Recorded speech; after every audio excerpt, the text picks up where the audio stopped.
history nerds and historians. My name is Krystina and this is Effed Up History. This is where we talk about a little tidbit from history that's super fucked up. Happy International Women's Day. It's been a while since I posted on here, and I'm sad to say that I will not be posting any new content today. I've been really bogged down being a boss bitch. And by that I mean grad school's kicking my ass, and it's been really difficult. I've been doing a lot of like personal research, presenting at some conferences and stuff like that. So the bad news of that is that I haven't had time to research, record, and upload episodes. The good news of that is that I'm going to have so much content for you guys soon that's going to be like really unique and innovative that I'm really, really excited about.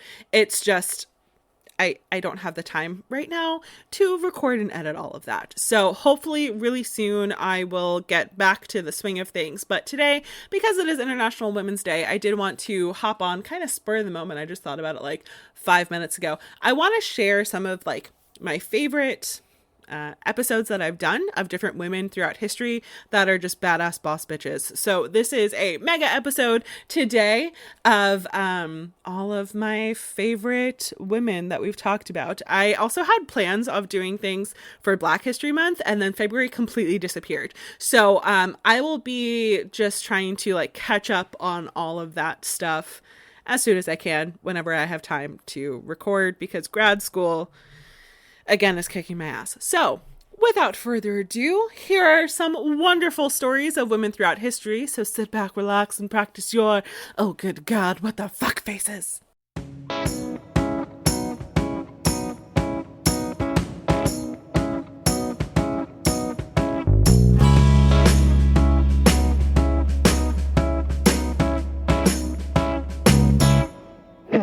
Mary Ellen Pleasant, who is the first incredible woman that I spoke about on this podcast, and to this day is still one of my favorite historical figures of all time. She was just amazing. She overcame so much. She was very strong. She endured a lot. She was the first Black female millionaire in the United States, and her story is just really, really tragic. And her story and the Connecticut witch trials is honestly what inspired me to do this podcast. So here is Mary Ellen Pleasant.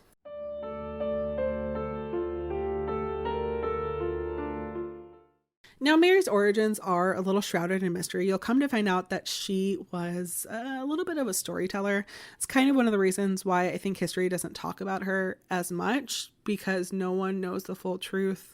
And historians tend to want the full truth concretely. There are 3 memoirs that I can find reference to. I couldn't find the actual memoirs, but I found reference to them, and she often changed her story like based on what people were saying about her. She's quoted in one of her memoirs to have said, quote, "Some say that words are made to reveal feelings, but I say that words are made to conceal them." So she like essentially made herself a real life mythological character, which didn't always work in her favor. So she was born on August 19th of either 1814 or 1817.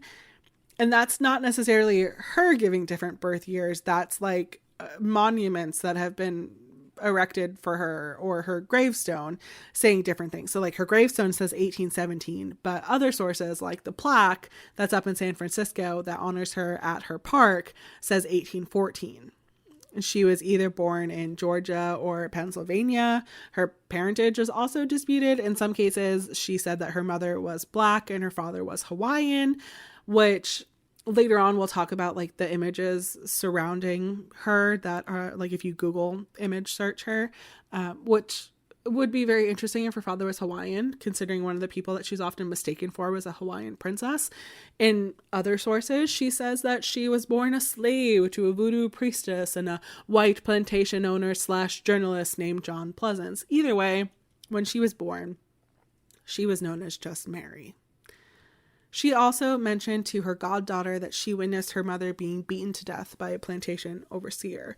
And after that, she went to go live with Louis Alexander Williams, who was a silk merchant who freed her from slavery and educated her. So this is along the voodoo priestess and white plantation owner story of her parentage, which seems to be the more convincing one, seems to be the one that's like more aligned to truth considering the rest of her story. But again, like, we don't know for sure. Louis did have her educated, but apparently he wasn't as great as you would think, even though he showed compassion to a young woman of color in a time when most wouldn't. He was actually really worried about what people would think about him educating a former slave, and he pulled her out of school relatively quickly. He also didn't treat his wife, Ellen, very well at all. And Mary was very outspoken and very strong-headed from the beginning, and she spoke up against him all the time. And that's actually where she gets part of her name from. She adopted the name Ellen Williams to honor her and became Mary Ellen Williams. So Mary's attitude about everything mixed with the apparent debts that Louis had led to him selling her back into servitude, which is just great. It's just so nice of him. I love that for her. It's just... So she was indentured. Instead of going straight back into slavery, she became an indentured servant. So basically, like, the difference is that, if you don't know, is that like an indentured servant has a contract and they only have a specific amount of years to serve and then they're freed. Whereas a slave is, they're in bondage for life unless out of the goodness of somebody's heart they're freed. Like, typically it's just free labor forever, whereas an indentured servant is free labor for a small amount of time. So the family that she was indentured to lived in Nantucket, Massachusetts. Although she was a servant, she wrote about how they actually treated her really well. She said it was like she was part of the family, so much so that when her contract ended, she stayed with them. She called the matriarch grandma. The family that she was with were Quakers, who were religious extremists that came to the colonies in the 17th century to escape religious persecution. And although they sound a lot like the Puritans, they were actually very religiously tolerant and welcoming to other people. They believed that everyone was equal in the eyes of God. They were actually some of the first feminists and abolitionists in the world. There's one document I found from France before the Revolutionary War that were Quakers speaking on behalf of freed Black people in the West Indies who were being mistreated and discriminated against. I honestly love the Quakers. The family that she was living with was even part of the Underground Railroad. So the only thing that I question is if the Quakers were so open to her, and the family that she was with, they were so welcoming to her and treated her like one of the family. It's like, why did they purchase her? And the only thing that I can think of is that they were trying to stop her from going back into bondage, or trying to make sure that she was in a good home. I think that's me, like, just trying to paint all Quakers with the same light and say that they were all good people. I know that that's not always the case. So I don't know why this Quaker family, who was part of the Underground Railroad, who, treated her like part of the family, purchased her in the first place. Like, but yeah. And then, like, they worked her. She was a servant. They had her work in the front end of the shop that they owned, where people would, like, always comment about how fair her skin was, which back then was a compliment. But every time someone made a comment about that, she would shift it to show that she was more than her pretty looks and her fair complexion, and she was more focused on her intelligence and wit, which is just amazing. And part of me wonders if that has something to do with if she was born on a plantation, which seems to be, like, more of her convincing origin story. If you were a slave on a plantation with fair complexion and beautiful looks, life was not good for you if you were a woman. Like, Sally Hemings, for example, was allegedly, like, a really beautiful, fair-skinned slave, and she was like a sex slave to Thomas Jefferson. That was not something that was uncommon. Like, slavery was terrible. Slavery was free labor. slavery was, a bondage for life, but it was also human trafficking and also sex trafficking. Like, people would pay more money for young, fair-skinned slaves who were most likely predominantly white in their lineage, who were the product of generations of rape by plantation owners. And they would be sold for more money to be used as sex toys. And then when they were used up, they would often be sent to a different plantation and sometimes separated from their children. And, it was just like, institution of slavery was just bananas. And it's just like disgusting when you learn even more about it. Like, it's disgusting when you learn about people being taken from Africa in 1619 and brought over here into the American colonies and worked on the plantation because people didn't want to pay indentured servants anymore. They just wanted to pay a one-time fee and be done with it. And it's disgusting learning about that. And it's even more disgusting when you learn that, like, all of the sex trafficking that went into it. So part of me wonders if the reason why she was always like, yeah, okay, I have light skin and I'm pretty, but like, also I have all these other things going for me as well, don't objectify me, was because, like, if she was on a plantation, who knows what her fate would have been, As Mary got older, she still valued her wit and intelligence, but she started not to ignore the fact that she was attractive. She was no longer an indentured servant at this point, and she sort of just used that to her advantage to, like, get jobs and work into society. She was in her 20s when the family that she was indentured by and then stayed with after her servitude was over, they helped her find a job in Boston. She became a tailor's assistant and started designing all of her own clothing and was like the height of fashion. Like, people would come to her to make the same dresses that she was wearing because everything that she was doing was so beautiful, and she would attract all types of people to this company that she worked for, especially men, which a tailor loved because he got a fuck ton of business from all of these men just trying to court her or just trying to, like, get a look at the beautiful Mary Ellen Pleasant. And this is actually how she met her first husband, James W. Smith, who was a spy for the Underground Railroad. They got married on March 22nd, 1835 in Boston, Massachusetts, according to what I found on Ancestry.com. But even though he fought for all these human rights for other people and people who were enslaved, she said that he was not a good husband. He was, as she described him, a controlling mama's boy who forbade her from wearing all of her beautiful handmade clothes, who didn't like the attention that she was getting from other people, who didn't like the attention that she was getting from men, didn't let her tell her Quaker family about their marriage, and allegedly raped her on their wedding night. Allegedly. For entertainment purposes only, because I don't want people coming after me and suing me for speaking bad about this man. She's quoted to say that she lost her liberties and freedom all over again when she married James W. Smith.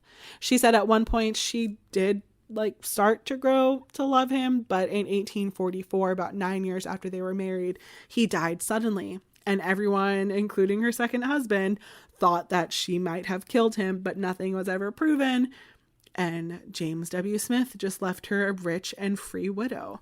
But she promised to spend her money on helping other Black people and became super important to the Underground Railroad. She would dress up as a male jockey and sneak onto plantations to emancipate the slaves there and then take them through, like, the route on the Underground Railroad. So she was like Harriet Tubman, in a way, leading slaves off of plantations, going through the Underground Railroad connections that she made through her Quaker family and that she made through her first husband. And she was leading people out of the South into freedom.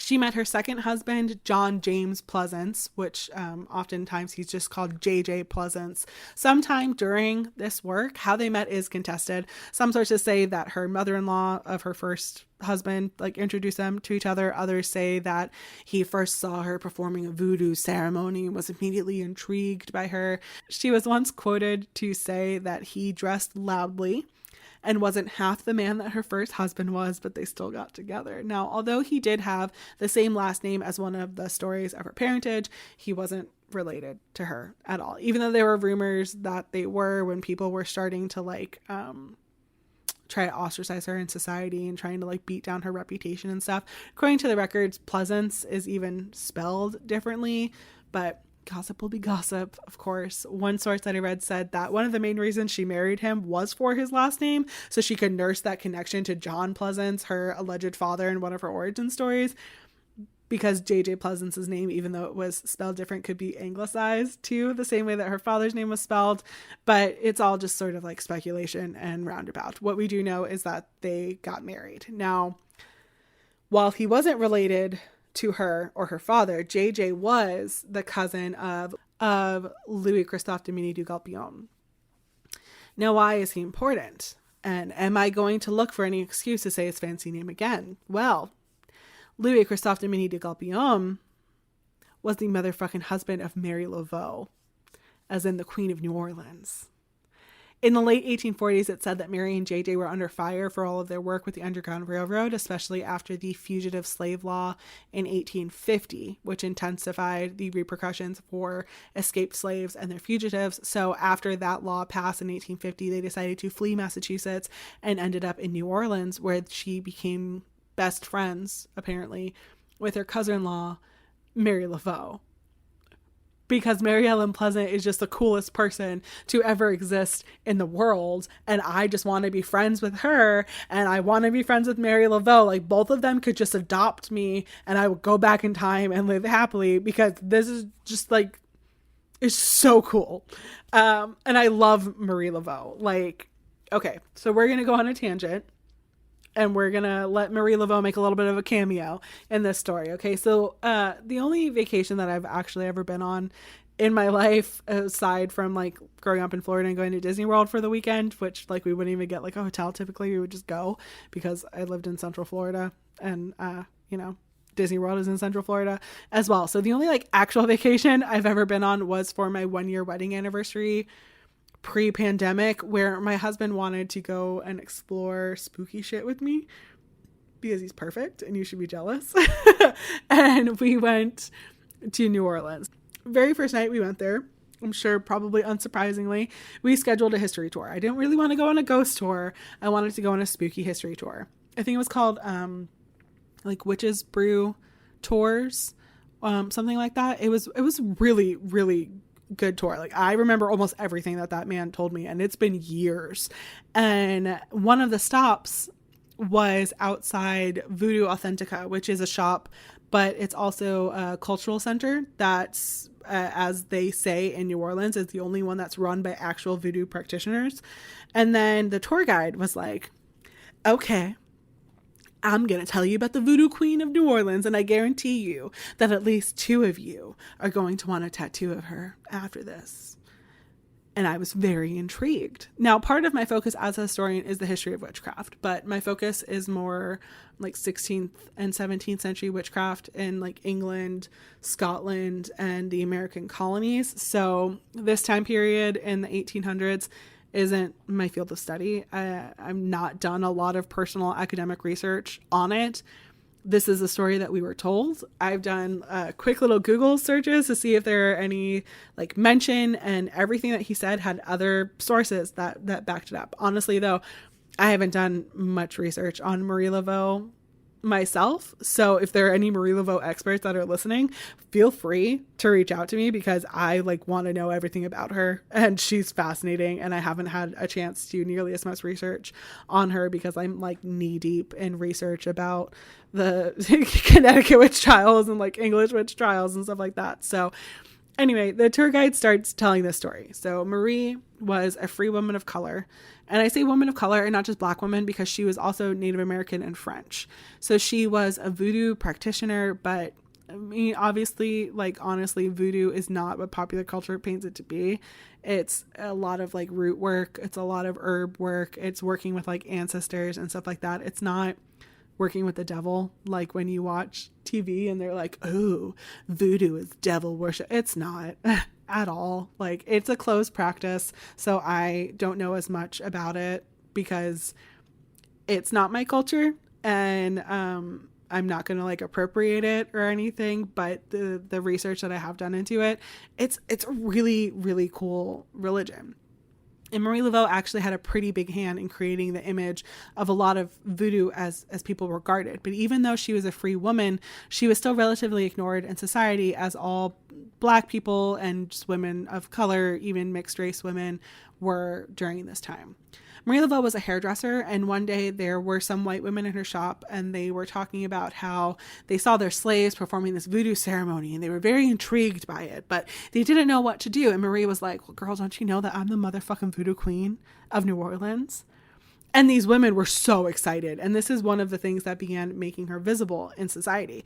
But she still used that invisibility that people of color had in New Orleans to her advantage. So Marie would go to the slaves and gather information and gossip on the plantation owners and the elites in New Orleans, and you know, began paying the slaves and made this whole spy network. So they would be like, hey, Marie, when Mr. Johnson leaves for his business trip to France, Mrs. Johnson has Mr. Taylor come over. And they spent a lot of time in her bedchamber. She would then be invited to be the guest of honor at these like lavish voodoo parties that some of these white women would put on. And Marie would commune with spirits and put on this big show, and then would be like, Mrs. Johnson, you better stop messing with Mr. Taylor, because your husband's going to find out one day and it won't be pretty. And they were all like, how did she know this? So women started paying Marie Laveau to throw these parties, and they, the woman who paid her, would conveniently be left out of these secrets that she would reveal. So Marie started taking bribes essentially to stop people from talking. And then people would come up to her and be like, Marie, my brother Jacques is in jail again, and he's not a bad person. He's just dumb and a drunk. Like, can you please help? And she'd give them all of these things and tell them what to do. And then would like go to the judge in town and invite him to an orgy that she was putting on. And in return, she'd be like, just let Jacques out of jail. He's not a bad guy. He's just a drunk, and we'll keep this little arrangement between us. And your wife doesn't have to know that you're coming to my orgies all the time, but that girl that you like is going to be there. So I know you're also going to be there as well. And then the person who initially went to Marie Laveau for help would praise her for her magical abilities. She also played matchmaker, connecting wealthy men to lower class women who were loyal to Marie and then would like sway their husbands to her favor. So Marie Laveau basically took what the white people regarded as this like exotic practice of voodoo, and she fucking controlled New Orleans in the 19th century. She was one of the most powerful people, let alone women, in Louisiana, when women, especially women of color, were treated like property. So why did she make a cameo? Why have I gone off on this tangent for like the last 5 minutes, probably, other than the fact that Marie Laveau is amazing and I look for any excuse to talk about her that I can? Because it's said by some people who have studied Mary Ellen Pleasant that Marie Laveau taught all of this to Mary Ellen Pleasant, or at least Mary Ellen Pleasant sort of sat back and watched all of this happen. Mary, according to one of her stories, was the daughter of a well-respected voodoo priestess who died before she taught anything to Mary. So story goes, some historians speculate that Marie not only taught her voodoo, but also ways to manipulate society in her favor.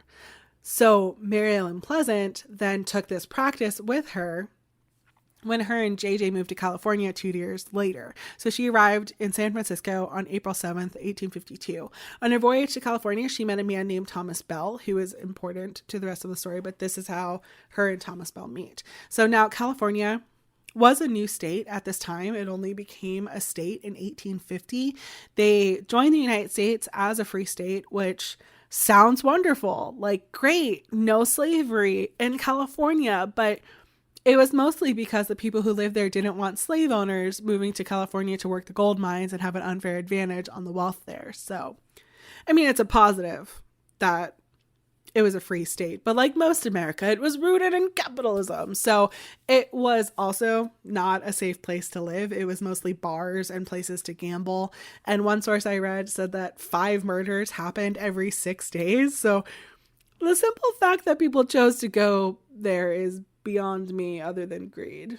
Although California was a free state, that did not mean that it was like an anti-racism state. There were slaves that were brought there, and the judges were, quote, sympathetic to Southern slave owners and just like looked the other way. It did have a fugitive slave law as well that was really steep, and additional Black laws didn't protect Black people at all and made it difficult for any Black person to be successful. Part of the law also said that if you didn't have freedom papers and you were Black, or even just like a little bit Black, they would just send you away back into slavery, even if you weren't born a slave and therefore didn't have papers that said that you were free. So even though Mary was a free woman, there wasn't really a way for her to prove it. Like, she didn't have freedom papers because she'd been freed for decades at this point. So what was she to do? Well, remember when I said everyone would comment about how fair her skin was when she was younger? When she got to California, she told everyone she was actually a white woman, using the name she adopted and then her first husband's last name, because that was a relatively white name. She became Mrs. Ellen Smith. She got a job working around the wealthiest men in California, spied on them and gathered their secrets. And then she used these secrets along with the inheritance from her first husband to invest in different companies and opened up multiple businesses like boarding houses and restaurants and saloons and libraries and a railroad, and started just accumulating more and more wealth. She started referring to herself as Mary Pleasant Capitalist. So Thomas Bell, who I mentioned very briefly, he was a white man who worked at a bank, and he said to have helped her acquire some of her investments because it was easier for a man to make these kind of financial gains than a woman. Like, even though she was saying that she was a white woman and passing for a white woman in society, like, women were still looked down upon. They got really close. I don't think that they had a romantic relationship. There's nothing that like shows that they had a romantic relationship, but their relationship is definitely unique. In California, there was like an unequal divide between men and women. I read one source that said that men outnumbered women 6-1, and a lot of the social function involved women from brothels. So Mary Ellen Pleasant started matchmaking. She'd find sex workers that she thought had promise, and she would educate them and then match them with the wealthiest men in society. She wasn't actually a madam running brothels, but she was an owner of a few of them for a little bit, but decided that they weren't a very good investment, and then ended up converting those brothels into boarding houses. She continued to work for the abolitionist movement and worked the Underground Railroad in California, sneaking slaves in and employing them at her companies and helping them establish their own businesses. She rescued ex-slaves by giving them writs of freedom that would prevent them from being extradited back to the slave states. Oftentimes, these writs of freedom were forged just to make it look like they were actually freed. She encouraged her wealthy friends to donate to her favorite causes. And I do want to mention, although she was passing for white in society, these former slaves that she helped, like, knew that she was Black. They knew what her real name was. And they knew that they could always come to her in California if they needed anything. If something happened or if they needed help, she would do all that she could. And they started calling her Black City Hall. She made even more of a name for herself as an abolitionist when she helped John Brown, who was a very extreme abolitionist. He's best known for attempting to capture the federal arsenal at Harper's Ferry in Virginia with 21 slaves that he had freed from the area.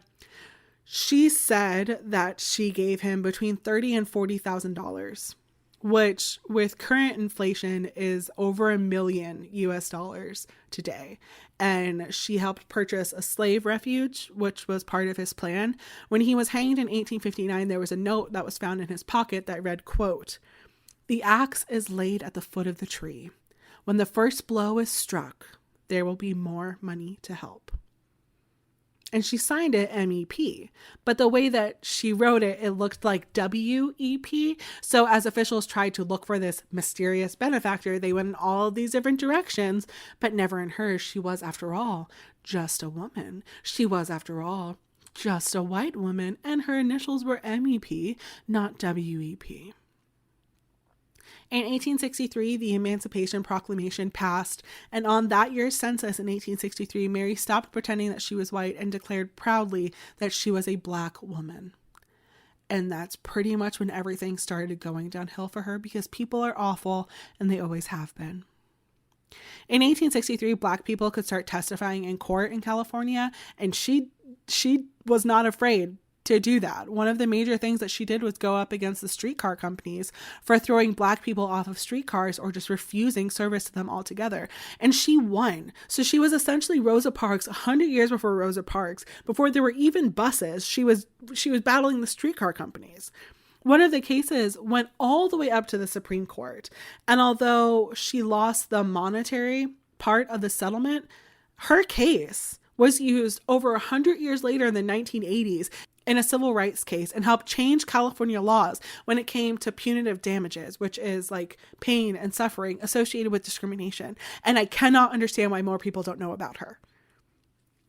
Pleasant continued working with her partner, Thomas Bell, during their relationship. They accrued $30 million, which in today's dollars is almost 1 billion with a B, billion US dollars. And Mary used a lot of this to help her community.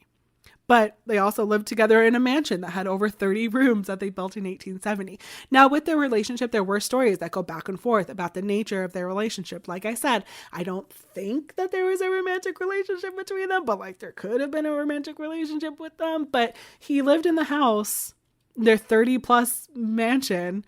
They lived together with his wife and children, and like maybe her husband JJ. I couldn't really find any more about him other than that he died in 1880.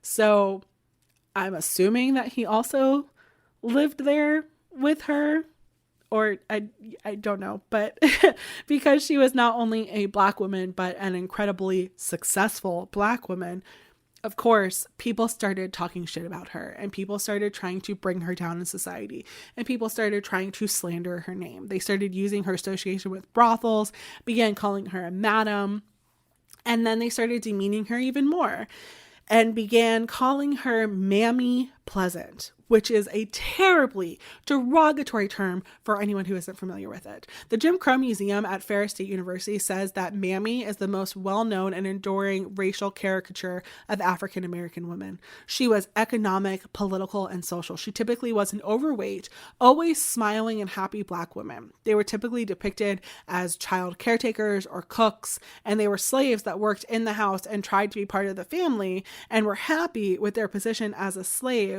with a lot of love for their white family, but was never actually treated as part of the family. And typically this character was disgusted with her own family and looked at other people who were enslaved with disdain. So pretty much like if you've seen Django Unchained, like Samuel L. Jackson's character, but a woman, you know how he's like, you know, talking shit about the other slaves and all of that. So like basically like that, but like very, very happy to just be close to the white family and be blessed to be in the home with the white family. The image of the Mammy was most likely created as a response to the abolitionist movement, with pro-slavery people being like, see, it's not that bad. Not everyone treats their slaves terribly. There's sometimes one slave on a plantation of hundreds who are happy.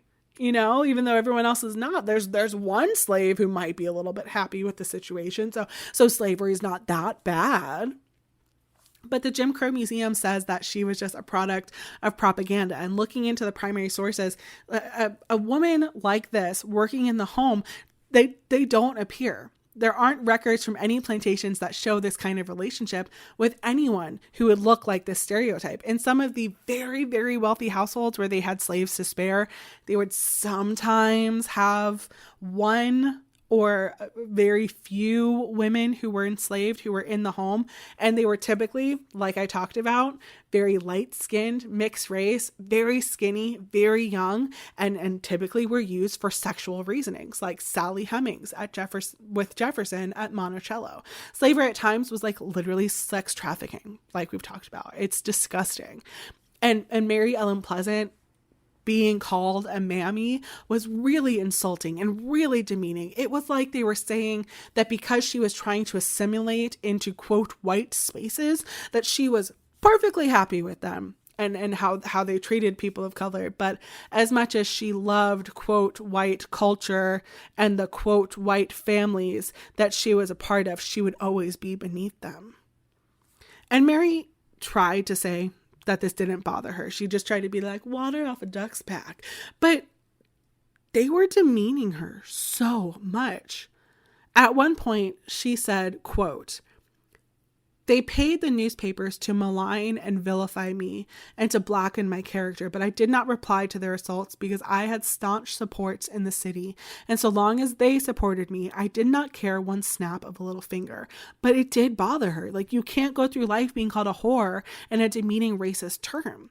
And she did speak out about the use of this name, saying that she wasn't a mammy. She was not a mammy to all of California. There's one account where like a pastor in Sacramento wrote her a letter and addressed her as Mammy Pleasant, and she wrote back to him that her name was Mrs. Mary Ellen Pleasant, and he would address her as such, and she would not respond to a letter that was addressed to her with any other name other than Mrs. Mary Ellen Pleasant, and that she wrote this to him on his own paper because he was not worthy of her to waste anything in response. And then everything just got even worse for her.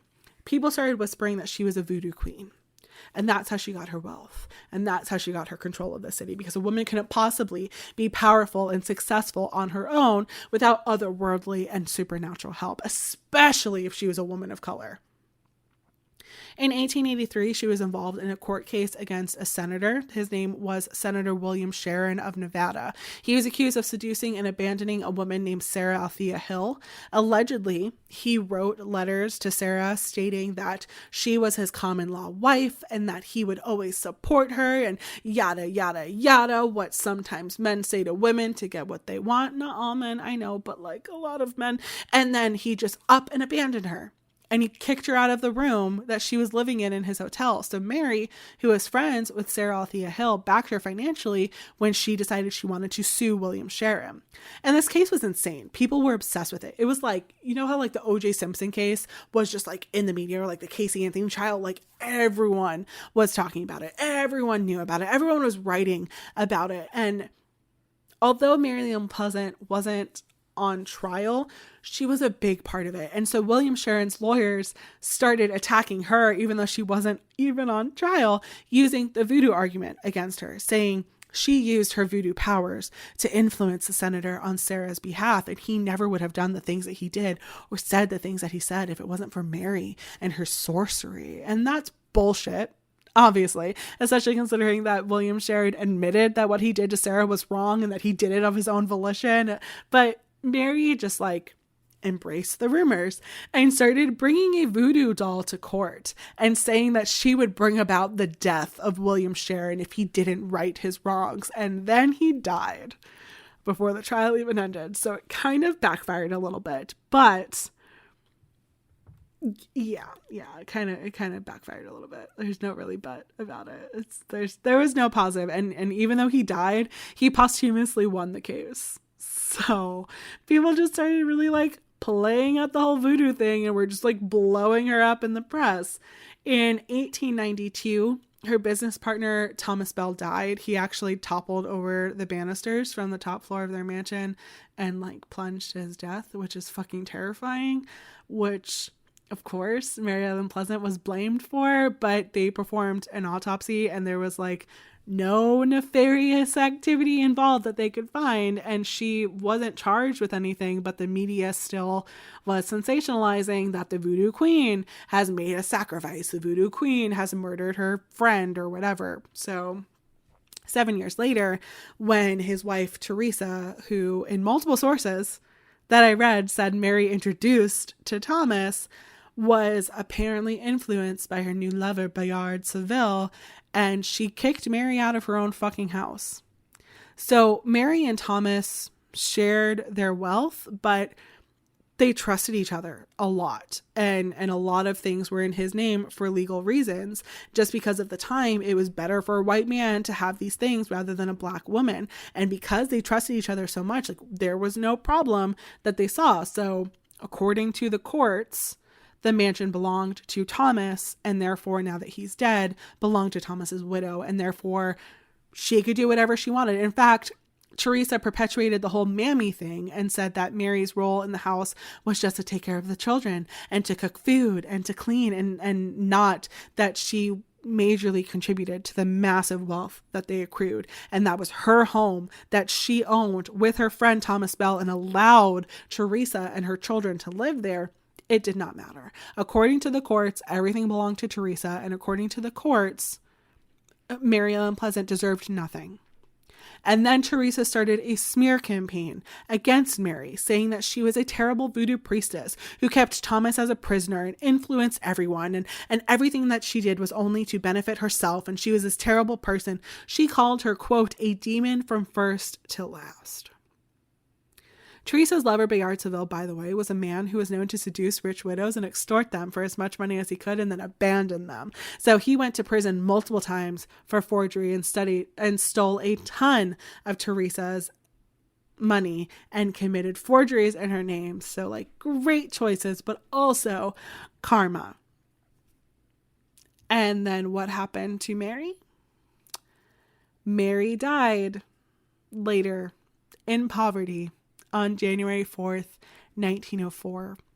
She lost everything and didn't even have a home. She ended up living with her friends.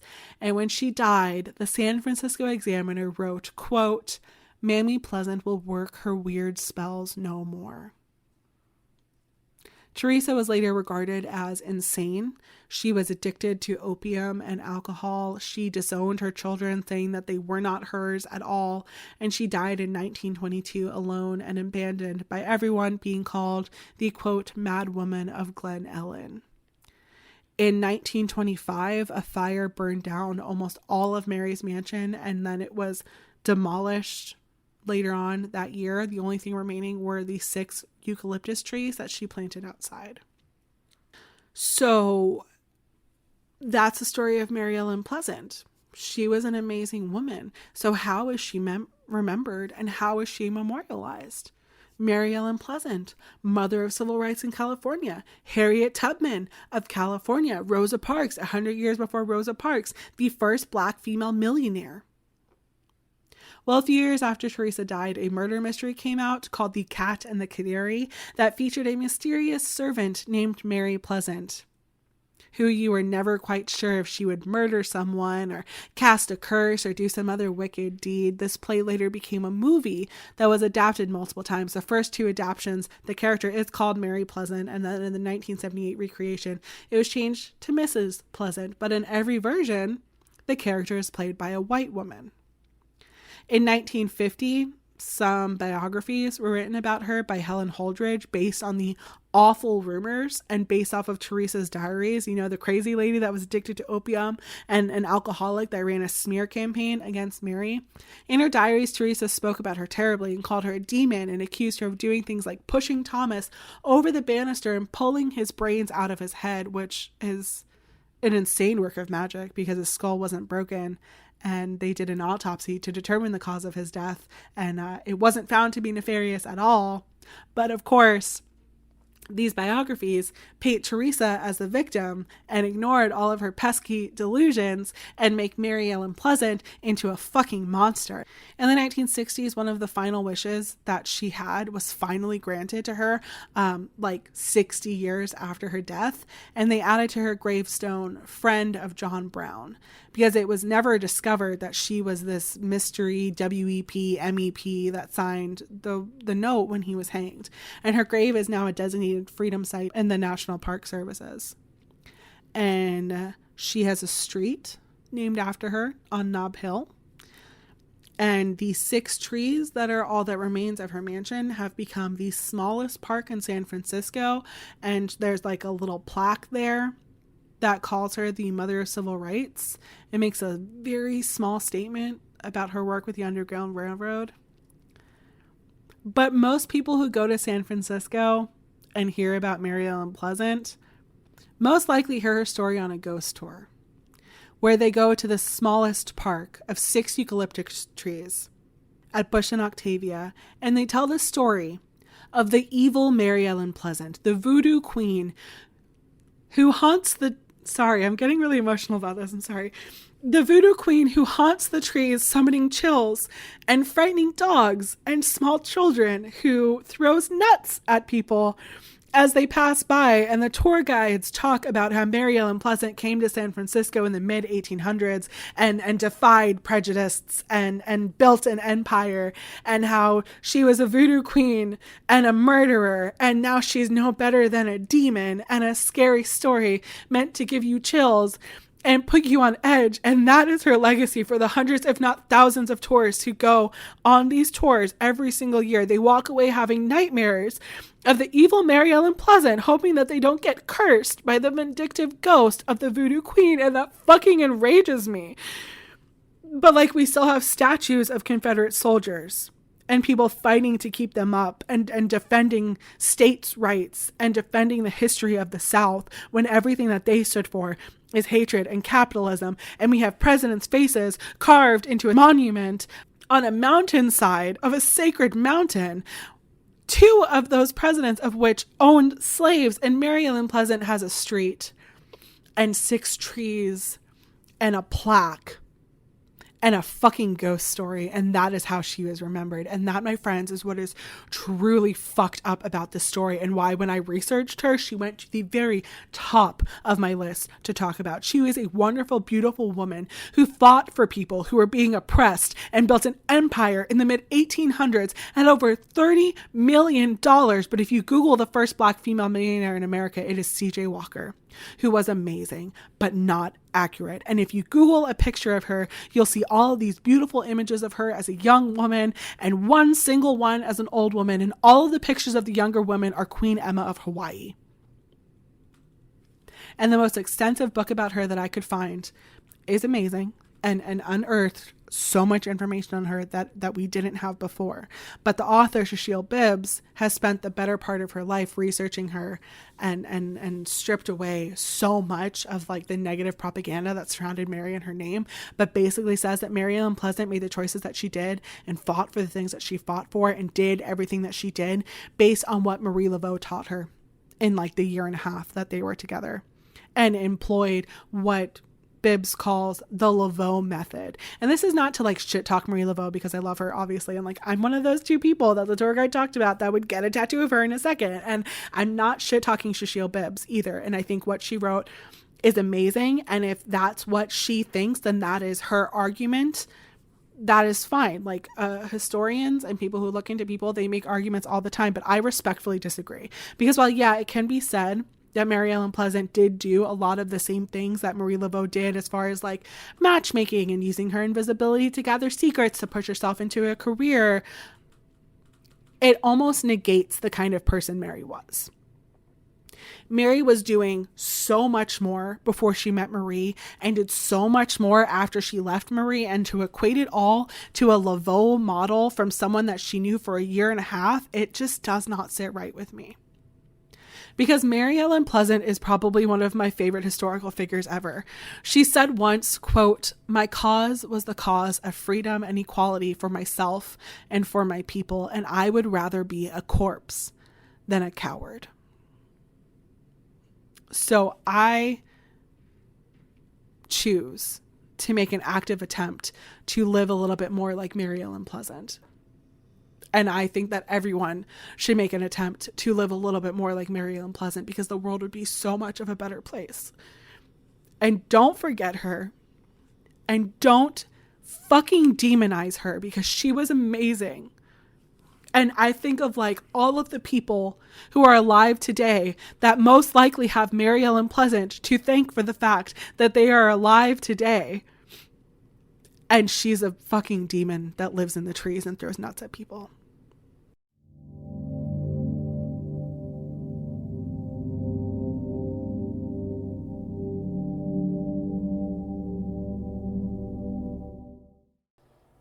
Boudicca. This was the first story that I did for International Women's Day 2 years ago. She is an amazing historical figure. I love every part of her story. And honestly, sometimes when I'm getting down on myself, I just think, what would Boudicca do? So without further ado, Boudicca.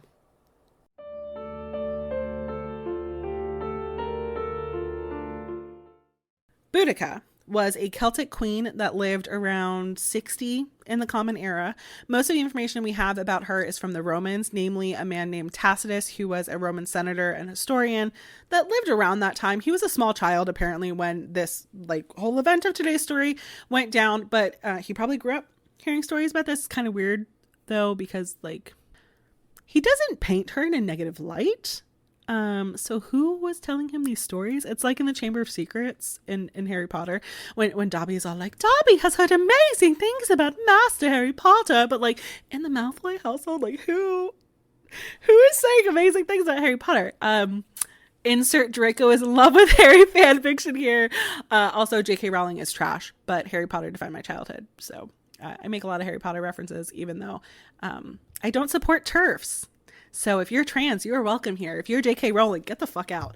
Anyway, when Boudicca was 18, she married Prasutagus, who was king of the Iceni tribe in modern day Anglia, which is like East England, for any of us who are terrible with geography, aka Americans who don't learn about anything. Now, the Celts were barbarians, which I hate that word because it's so xenophobic of the time. It literally comes from like the Greek to talk about other groups of people, making fun of the way they talked because they thought it sounded like bar, bar, bar, bar, bar. It literally would be like if we called anyone who spoke a different language blah blahians, just because we couldn't understand what they were saying. It's like extremely xenophobic, but anyway, a lot like how the Vikings are portrayed, the Iceni women were not as oppressed. It wasn't believed that they belonged only in the home. They trained as warriors and were like strong and fierce and did not take anyone's shit. So Boudicca and her husband ruled the Iceni people and amassed considerable wealth. Happening at the same time was the Roman conquest of southern Britain. The Romans let Prasutagus continue to rule as an ally, and to try to like appease and foster good relationships between the Iceni tribe and Rome, the king, Prasutagus, rewrote his will and left half of his wealth to his daughters and his wife. And because he didn't have any sons, like the patriarchy had to get its share, and the other half went to the Roman emperor, Nero, who's one of the worst criminals in all of history. So of course, this went really well. The whole peace and good relations thing lasted.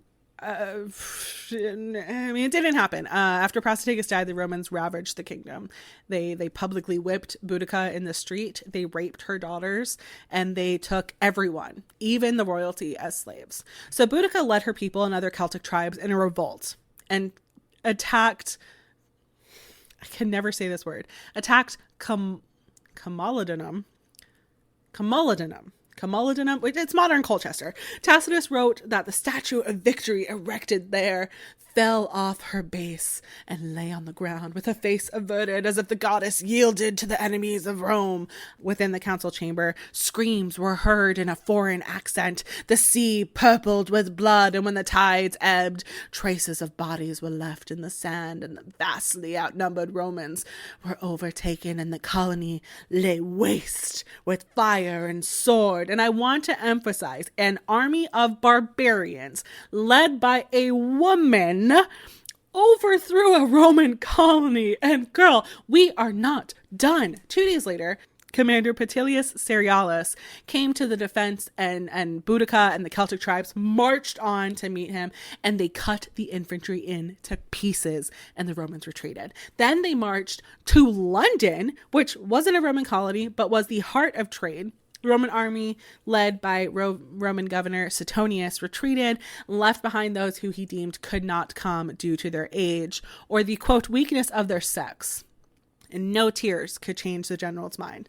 And when the Celts came, none were spared. Although I do find it funny that Tacitus mentions the, quote, weakness of sex here, clearly referring to women, when the army that was slaughtering all of these Romans and overtaking cities was led by a fucking woman, which tells me that perhaps the quote, weakness of their sex might refer to the Romans.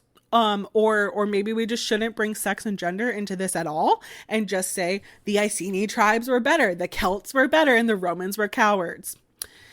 So the Iceni tribes continued to make their way through, chasing after the Roman army, taking over any cities that they could, and they plundered their riches. Tacitus says that they massacred at least 70,000 Romans and Roman allies, but remarked that military skills were not the talent of the barbarians, because they didn't like rape and take people as slaves, because, you know, they were decent human beings.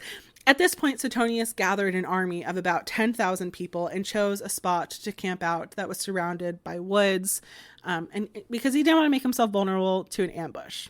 So the Celts had no choice but to attack from the front, which I mean is a good military strategy. But I think it also shows how like fucking scared he was of Boudicca and the army that she was leading. So they just sort of like sat there and laid in wait until the Celts came into this open field. And the Celts just like marched right in, no formation, just weapons drawn on the field. Like, yeah, we're fucking here. What you gonna do about it? Fight me. Fucking bring it. I am ready. We will shed Roman blood today. And Boudicca in her fucking chariot with her daughters by her side starts riding through the crowd, giving this empowering speech like, this is not the first time that y'all have been led by a woman, but I am not going to sit here and boast about how wonderful women are and about the long line of female leaders, because it is a long line of female leaders. But you know our history. We aren't here to regain our wealth or win back our lands. We are here for fucking revenge. Revenge against the whippings that I received. Revenge against the raping of my daughters, of your daughters. Revenge against our brothers and sisters that have been taken into slavery. We are here to teach these Roman bastards a lesson. These prideful, fucking arrogant Romans to which nothing is sacred, who treat the olds like the scourges of society, who demean women, who forcefully deflower their virgins and disrespect literally everyone in their society that is not the fucking emperor and friends of the fucking emperor. And with their lives, they will pay for this disrespect. Look at them even now, cowering, hiding in the forest, shrinking back with terror. And look at you. You are proud. You are fearless. You are warlike. Remember our motives and why we fight. We will not run. We will not hide. We will not back down. And here and now, we will either conquer them or we will die with glory, and there is no other option. And to quote Tacitus, quote, though I am but a woman, my resolution is fixed.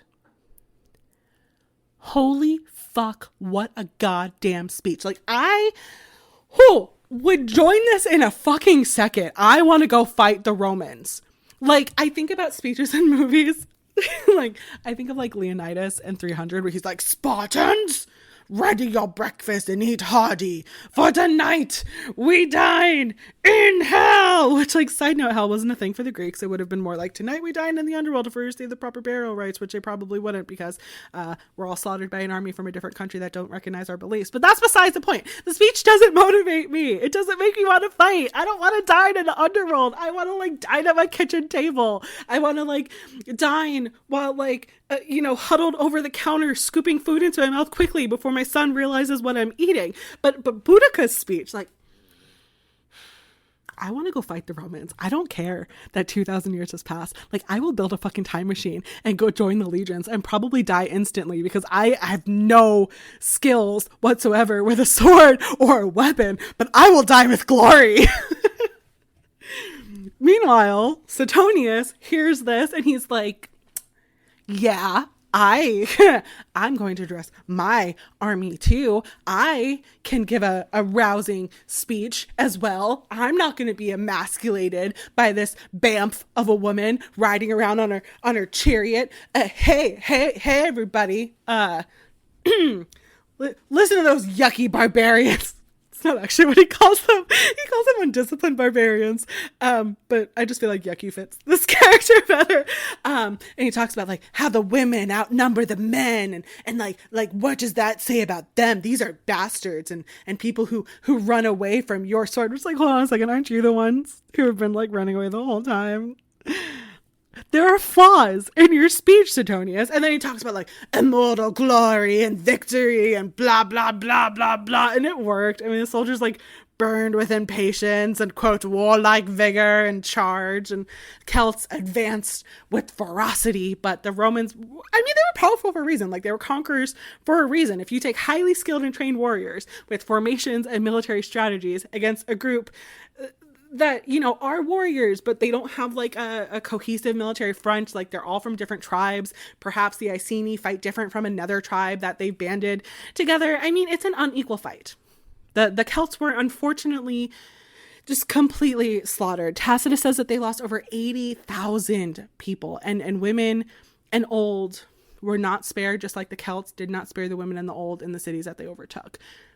When Boudicca heard of their loss, when she was standing on the battlefield and she noticed the loss, the sheer amount of loss, and how there was no way that they were going to win, she poisoned herself, because that was much better than the fate that faced her, which would have at best been a really terrible execution, and at worst would probably be a slave, most likely of the sexual nature.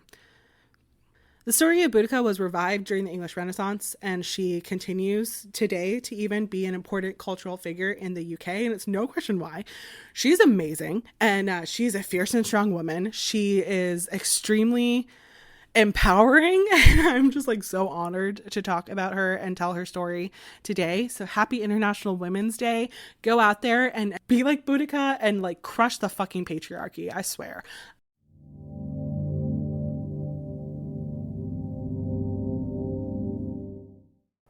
Storme DeLarvie, Marsha P. Johnson, and Sylvia Rivera. I did these 3 stories as a follow-up to one of the first Pride stories that I did, which was about the Stonewall riots. I'm not going to include the Stonewall riots part in this. I'm just going to include the sort of stories about these 3 women. And yes, I say women because 2 of these women are trans women, and trans women are women. And if you don't think so, then you can kindly leave. Thank you very much. Okay, without further ado, these are 3 amazing LGBT women icons.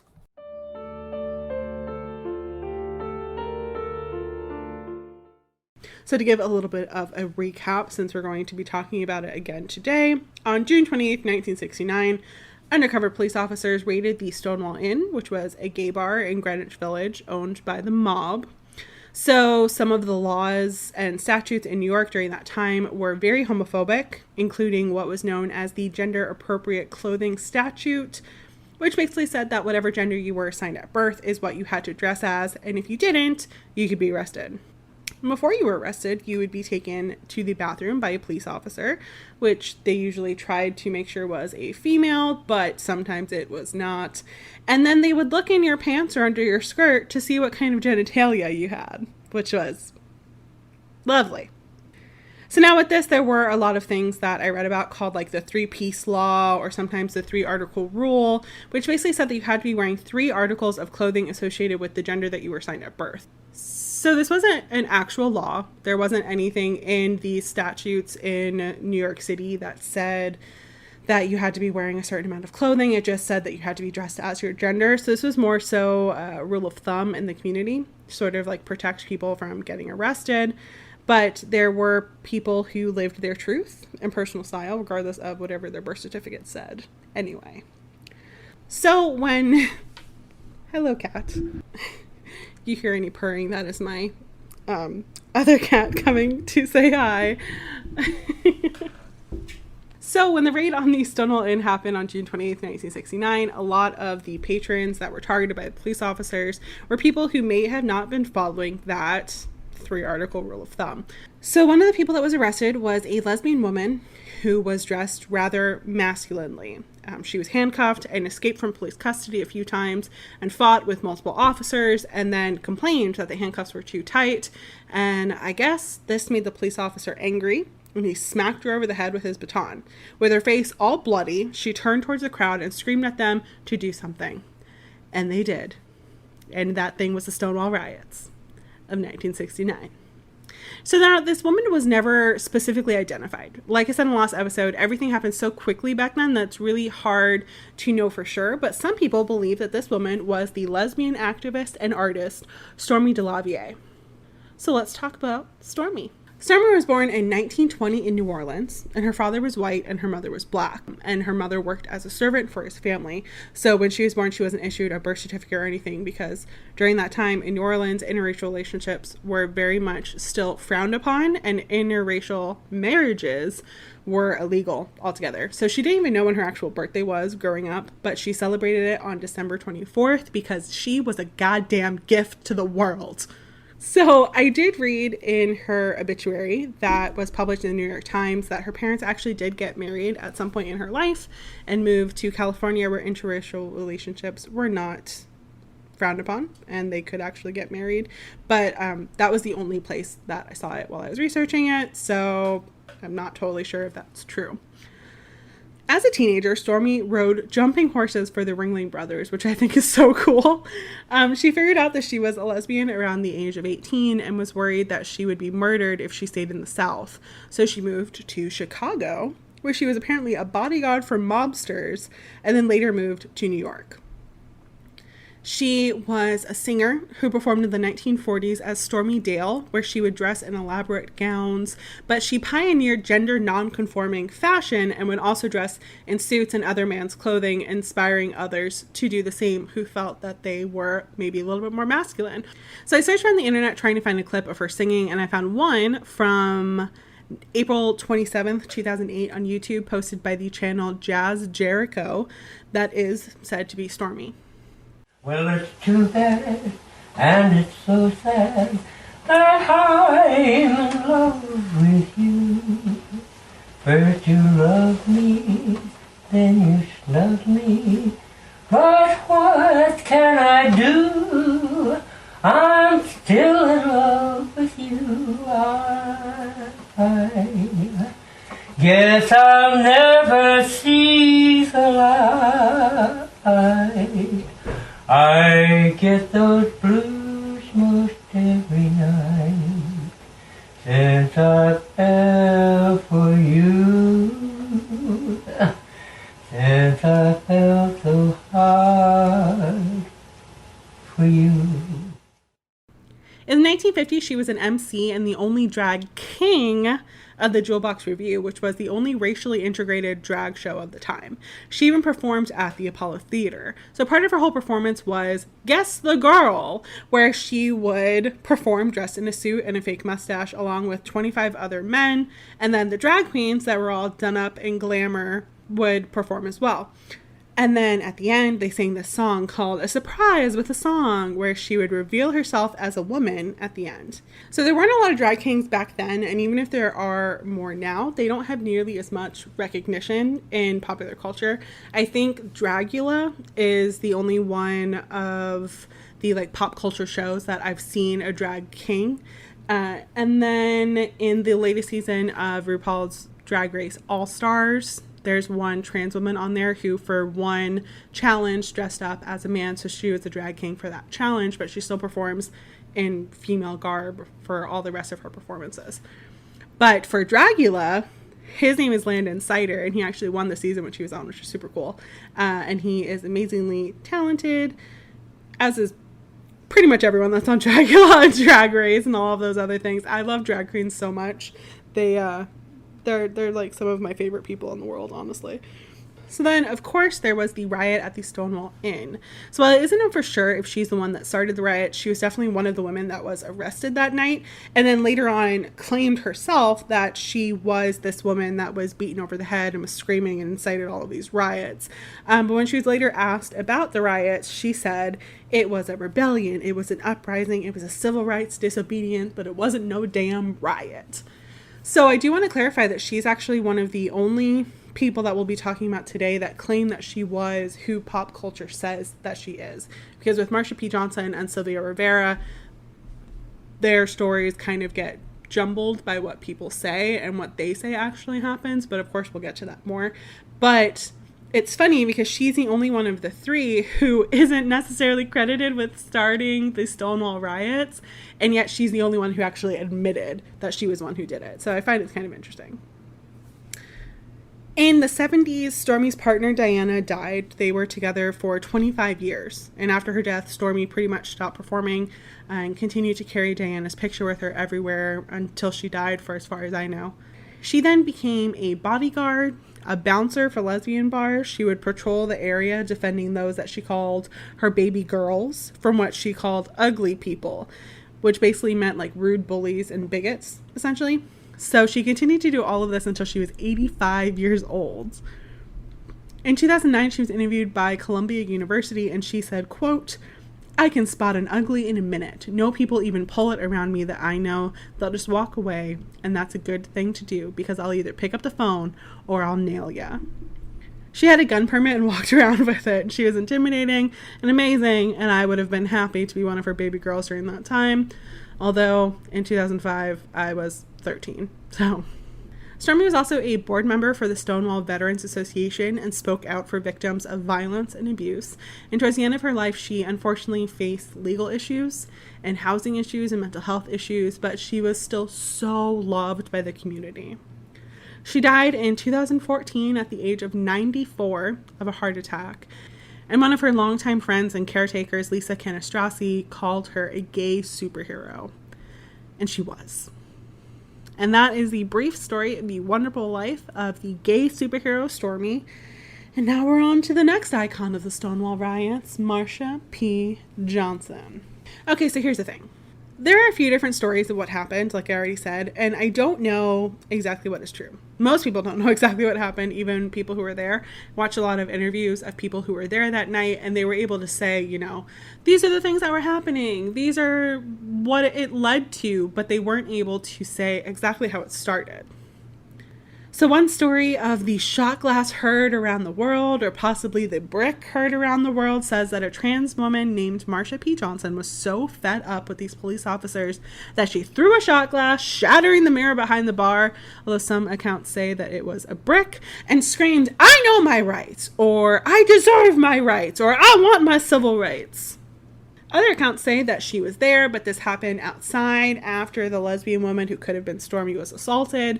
And others say she wasn't there at all that night when it broke out, but people went and got her, and she became like a big force of these riots once they'd already started. Marsha herself claimed that she didn't arrive at the Stonewall Inn until the fire was already going. But regardless, it doesn't matter if she was the one who threw that first shot glass or not. Marsha P. Johnson was a fundamental force behind these riots, along with her friend Sylvia Rivera. So let's talk about both of them, starting with Marsha P. Johnson. Marsha P. Johnson was born August 24th, 1945 in Elizabeth, New Jersey. Her birth name was Malcolm Michaels Jr. Marsha was one of 7 children born to Father Malcolm Michaels Sr., who worked for General Motors, and her mother was Alberta Michaels, who was a housekeeper. So Marsha was about 5 years old when she started wearing dresses, but stopped because she was bullied so much and reported later on that she was actually sexually assaulted by another boy when she was a child. She said that growing up, she felt like being gay and living her life as herself was just a dream, and was surrounded by parents who said things like being gay was lower than being a dog. So in 1963, at the age of 18, she graduated from Thomas A. Edison High School and moved to New York City with $15 in her pocket and a bag of clothes on her back. When she arrived in New York, she was trying to figure out who she was exactly. So she went back and forth between going by her birth name Malcolm and her chosen name Black Marsha, which later became Marsha P. Johnson, with a P standing for pay it no mind, which she would say to people when they would ask her what her gender was. So she self-identified as a gay transvestite queen and often used feminine pronouns for herself, but explained later that she didn't identify completely as a woman. She called herself a transvestite, saying, quote, "A transvestite is a boy, very manly looking, a feminine boy." Now, of course, we don't use terms like transvestite anymore today, but she probably would have just identified as like gender fluid or non-binary, because there were people that knew her that said that some days she would be Malcolm and she would introduce herself as Malcolm and be more feminine and dress in manly clothes, but more often than not, when you saw her, she was Marsha P. Johnson. Honestly, though, I don't think it really matters what her gender identity was. I think if she was still alive today, she would just tell people to pay it no mind. So to support herself, she became a sex worker and was arrested so many times that she stopped counting after 100. So in 1950, sodomy was downgraded from a felony to a misdemeanor in New York. So it was still a crime when Marsha was a sex worker, but it wasn't as big of an issue that would send you immediately to prison. And she also had that gender appropriate clothing statute working against her as well, which we've already talked about, but it led to her getting arrested more and more. Marsha also performed as a drag queen, but called herself a street queen. So she did perform sometime in high drag with troops like the Hot Peaches, the Angels of Light and the Coquettes, but she couldn't afford a lot of those clothing and just preferred to dress in what she referred to as street style, which were like flowy robes and shiny dresses and bright wigs. But one of the most popular photos of her is her wearing like really bright makeup and a bright wig, wearing a see-through shirt and a parka, and that was just her go-to style apparently. Marsha unfortunately battled severe mental illness and was basically homeless for most of her life in New York. She was 23 years old when the Stonewall riots began. So I already mentioned the shot glass heard around the world and how that might not have actually been what happened. So in an interview that she did later on, she said that she got there when the fires had already started, that Sylvia was in the park having a cocktail, and Marsha was in the streets turning over cars to block traffic. So I don't know how she essentially became the face of the Stonewall riots, but she was so influential and stood up for so much during that time that I'm honestly not surprised. Something I was surprised about, though, was the discrimination against drag queens and trans people during the 1960s and 1970s.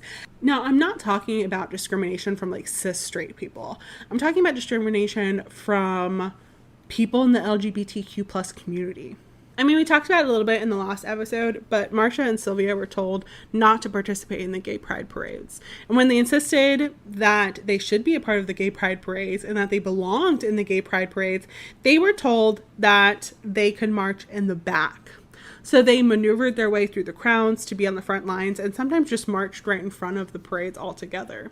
So Marsha is known as the Rosa Parks of the gay rights movement, and Sylvia is called the mother of gay rights movement. And yet nobody wanted them to be seen because they were, quote, giving the march a bad name. So Marsha was part of the Gay Liberation Front, especially in the Drag Queen Caucus, and with them staged a sit-in at the Weinstein Hall in NYU when they canceled a dance when it was found out that it was sponsored by gay organizations. So in 1970, that same year, she started the Street Transvestite Action Revolutionaries with Sylvia. So the Star House was a shelter for gay and trans kids where there were also a lot of like young drag queens and other gender nonconformists. While Marsha did help to found the organization, she later said that Sylvia deserved all the credit for it, that she was more of like a vice president, but was like a mother to a lot of the people who lived there. At some point in her life, she also contracted HIV, and she then became an AIDS activist. So one interview that I watched about her had her former roommate, who claimed that when he met her, he was transphobic, say that he doesn't believe in organized religion, but that she was the only saint that he had ever met in his life. And on July 6, 1992, at approximately 5:30 p.m., this saint was found floating in the Hudson River. She was 46, and her death was immediately ruled a suicide, and the case was closed by the police. People who were there when she was pulled out of the water said that she had a large wound on her head and appeared to be covered in bruises. And when her sister Jean asked to see her body, she was denied. Her friends and family swore up and down that she would never commit suicide, and she didn't leave a note or anything. And even though she had mental health issues, she wouldn't have killed herself without saying goodbye. So some people tried to back up the suicide argument, saying that even though she didn't write a suicide note, she was seen giving things away before her death. But her friends said that that's just the kind of person that she was. That if you were to say, "Oh, Marsha, I love your scarf so much," she would just take it off and give it to you. And she would get flowers at the end of the day that were being thrown out and just give them to people to brighten up their day. Her friends and loved ones were at a total loss. And then it came out that she was saying that the mafia was after her. So the Anti-Violence Project has been around since 1980, and we're investigating Marsha's death after it happened, but got nowhere. So in the summer of 1992, when she died, that was actually the worst summer for trans people.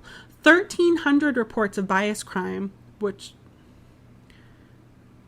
So the summer of 1992 was actually the worst summer for trans people in history. There were 1,300 reports of bias crime, with 12 to 18% of those from the police. And this was all going on before Marsha was killed. Police didn't respond properly to the violence and would continue to threaten trans people. They would arrest them and threaten them while they were in jail, to the point where these people did not feel safe for exhibiting their own identity. So there were memorials and marches in her honor that demanded answers from the police and justice for Marsha that went completely unheard. But with all this in mind, why did she say that the mafia was after her?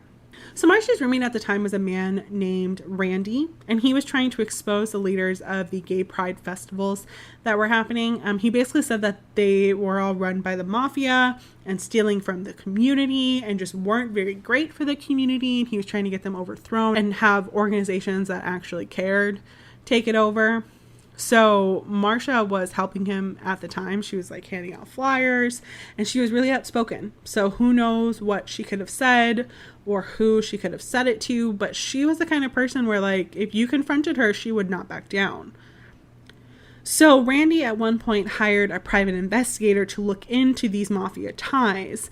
And after Marsha's death, the Anti-Violence Project got a call that said to relay to Randy that he needed to stop what he was doing, or what happened to Marsha will happen to him.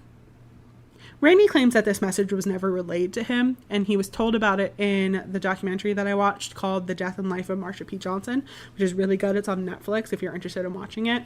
So it was really heartbreaking to watch in that documentary with Randy finding out this message that he was apparently never told in the 90s, and seeing this rush of emotion that because of what he was doing, taking on the festival committee, Marsha didn't feel safe being at home with him because she thought that the mafia was after him. And if the mafia was going to come, they would come to his apartment and she was safer on the street. And that is possibly what could have led to her death. So her cause of death was later changed from suicide to undetermined, and her case was reopened again in 2012, 20 years after her death, and they came to the same conclusion. So in 2016, a woman named Victoria Cruz, who worked for the Anti-Violence Project, tried to get her case reopened again as one of the last projects that she took on before her retirement. And this is basically what that documentary, The Death and Life of Marsha P. Johnson, is about. So Victoria actually called the cop who found Marsha floating in the river and later investigated her death. And after like a lot of runaround, she finally got a hold of him. His name is James Abreu. And when she asked if she could meet with him to discuss the case, he aggressively denied meeting with her and talking about the case. And she was told not to try to play detective and to just let it alone, which, as Bailey Sarian says, is suspicious. But she kept on with the investigation and continued running into dead ends. So Victoria interviewed a woman named Miss Kitty, who was a really good friend of Marsha's, who might have been one of the last people to actually see her alive.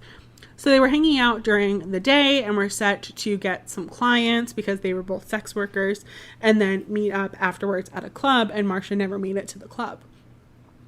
Miss Kitty said that all of the other sex workers that were on the street that night had warned her that there was a van full of Guidos, quote, driving around, and that Marsha had gotten into the car with them despite the protests of the other queens that were on the street with her.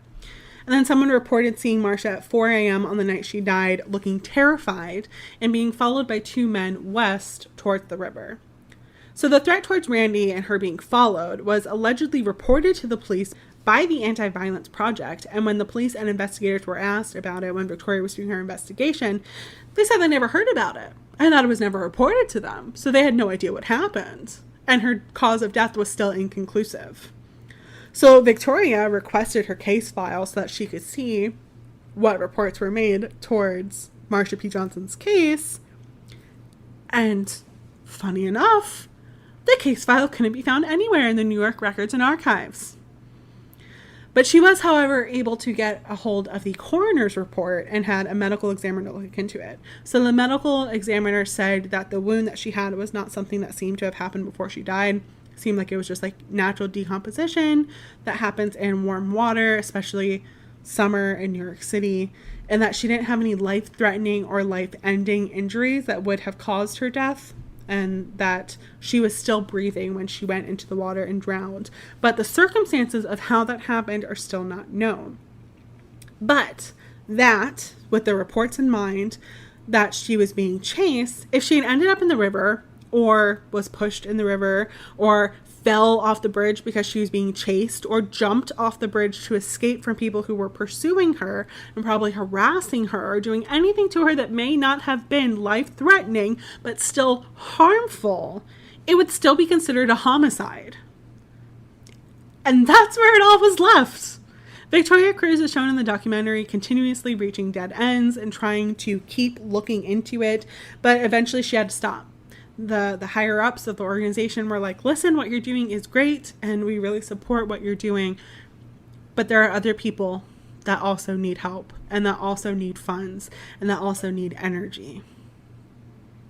And that's where Marsha P. Johnson's case still stands today. But she was and still is loved and remembered by her friends and by the LGBTQIA community. And one of her closest friends was Sylvia Rivera. So just like with the shot glass heard around the world at the Stonewall riots, Sylvia Rivera allegedly threw the first Molotov cocktail, which is also debatable, but we'll get to that. So Sylvia was born on July 2nd, 1951 in New York City. Her father, Jose, abandoned her pretty early in life, and when she was 3, her mother committed suicide. I couldn't find what her mother's name was when I was doing all of my research. I even looked on Wikipedia and I couldn't find it. So after her mother committed suicide, she went to go live with her grandmother. And although Sylvia was assigned male at birth, she exhibited feminine behavior really, really early. One report that I read said that she started wearing makeup in the 4th grade, which would have made her around 9 years old. And her grandmother did not approve of her lifestyle at all. So when Sylvia was 10 years old, she started living on the street and became a sex worker to survive. At 10 years old, as a child, she was selling her body to survive because her grandmother would not accept her for who she is. Sylvia claimed that she was almost 12 years old when she met Marsha, who was about 17 at the time and had been living on the streets of New York City for about 2 years. She said that Marsha became one of her closest friends and almost like a mother figure that she never had. Sylvia said that she plugged in the light for me. She said multiple times in interviews that Marsha saved her life. She told a story in one about how she has over 60 stitches in her arm and that if Marsha hadn't found her, she'd be dead. And she didn't explain why or what happened to get those stitches, but based on my knowledge of her later life, I wouldn't be surprised if the wounds were self-inflicted. Although that is just my thoughts. I don't know for sure if she tried to commit suicide and Marsha found her. But, I mean, it wasn't the only time that Sylvia tried to commit suicide, if this was the case, is all I'm saying. So for the next few years, she worked as a sex worker, and I really couldn't find out much about her life during these next 6 years until June 28th, 1969, which of course is the night of the Stonewall riots. So Sylvia's account of the riots is that she was dancing with her lover when the lights came on and the cops started attacking people. So drag queens and gay people were carted into police cars, guns were drawn, Molotov cocktails were flying, and all she thought was, the revolution is here, thank God. And although she's credited with throwing the first Molotov cocktail at Stonewall, she herself claims that she actually threw the second Molotov cocktail. That one was forced into her hands, and she didn't even know what it was and what to do with it. She was just told to throw it before it blows. Although there are some historians that think that she wasn't there at all because of her being there contradicts like accounts that she gave later on and that people denied seeing her there, but the details don't matter. So just like with Marsha, it doesn't matter if she threw the first shot glass or the first brick or the first Molotov cocktail or was there at the beginning or after the fire started or was there at all. What matters is what these people did for the movement and why they are remembered today and the lives that they lived and how they were treated. So in 1970, Sylvia participated in the sit-in at NYU with Marsha, and when it was disbanded, she noticed that a lot of street queens, as she called them, and trans people didn't have anywhere to go to. And she was inspired to give them a place to stay, which is how STAR, or the Street Transvestite Action Revolutionaries, came about, which I've already talked about a little bit. But from 1970 to 1973, these children had a safe place to stay and didn't have to live on the streets like Marsha and Sylvia did. And Sylvia and Marsha helped pay for it through their sex work. Sylvia was such an advocate and a fighter for the gay rights movement. She said that drag queens and trans people were part of the vanguard. She said that they would proudly get beat up and have their heads bashed in for the cause. But in 1973, Sylvia and Marsha, along with other drag kings and queens and trans people, were banned from marching in the pride parades because the organizers felt like they were giving the movement a bad name and making them look ridiculous. So instead, like I said before, they defiantly marched in front of the parade, so they were the first ones being seen. And at the same time, Sylvia spoke up at a pride rally and was literally booed. If you watch The Death and Life of Marsha P. Johnson, there's a clip of her speech where she addresses this crowd of people screaming at her to get off the stage and how much of a disgrace she is. And Sylvia demanding respect and saying that all these people who are in jail are writing to her and Star, asking for help because other people in the gay community aren't helping them. And she screams at this crowd who's booing her, quote, "I have been beaten. I have had my nose broken. I have been in jail. I have lost my job. I have lost my apartment for gay liberation. And you all treat me this way? What the fuck is wrong with all of you?" And at the end of her speech, she just seems so defeated. She said, all I wanted to do was come up here and say gay power. And she says it. She cries it. And her voice breaks. And my heart breaks watching it. She said later in an interview that I watched that she felt betrayed by the movement, that they betrayed the drag queens and the trans people and the people who lived on the street, and that all of the work that she had done and all the fights that she had fought for the movement had all been a waste, and that she left the movement in 1973 and would never forgive them. And that's the same year that Star ended. So over the rest of her life, she had issues with substance abuse and her mental health and spent a lot of time living on the streets. In 1994, on the 15th anniversary of Stonewall, she was celebrated, but was still really jaded about the whole thing and said, quote, "The movement had put me on the shelf, but they took me down and dusted me off. It was still beautiful. I walked down 58th Street and the young ones were calling from the sidewalk in thanks. And after that, I went back on the shelf." Sylvia in 1995 was living on the bank of the Hudson River in a little camp that she made for herself with her partner, and she said that part of her died with Marsha, and that they had made a pact that they would cross the River Jordan together, and that Sylvia always sort of viewed the Hudson River as that River Jordan, and she started drinking more and living at the edge of the river so she can be close to Marsha.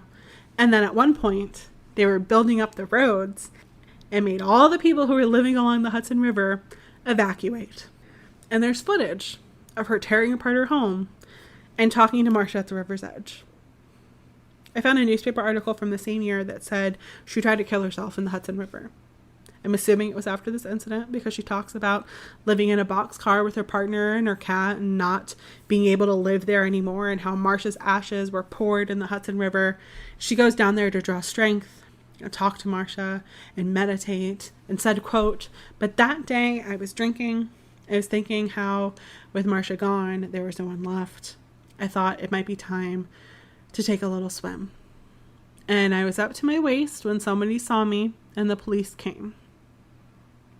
She spent time in a psychiatric hospital, but was released after that and went and lived with some friends and was no longer on the street. And she started actually getting taken care of and being shown that people actually cared for her. She started being recognized for more than just an anniversary. She went to pride parades throughout the world and was actually appreciated and recognized in Italy in 2000 during the Millennium March Pride Parade. They called her Mystica, the living myth, and deemed her the mother of all gay people.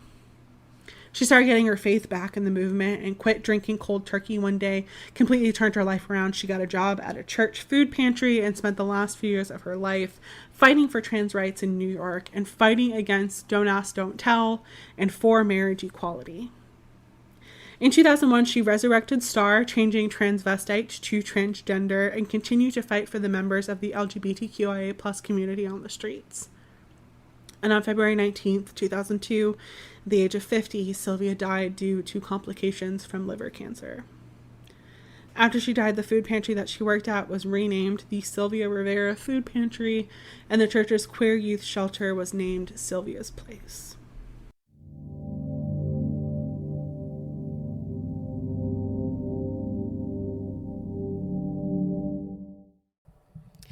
Antigone. This is probably my first real exposure to mythology, almost 17 years ago. Honestly, I was in a drama class. We were learning all about Greek mythology and Greek dramas and how things were performed and all of that. And we read the Oedipus myth, and then we followed it with the Antigone myth. And I honestly think that Antigone is the beginning of my feminist awakening, pretty much. So Antigone was the second part to the Oedipus episode. I'm going to not upload the Oedipus episode, just the Antigone episode. If you feel like you're missing anything, please just go back and listen to that episode at some point, and you'll figure out where everything is in there. But without further ado, here is my girl Antigone.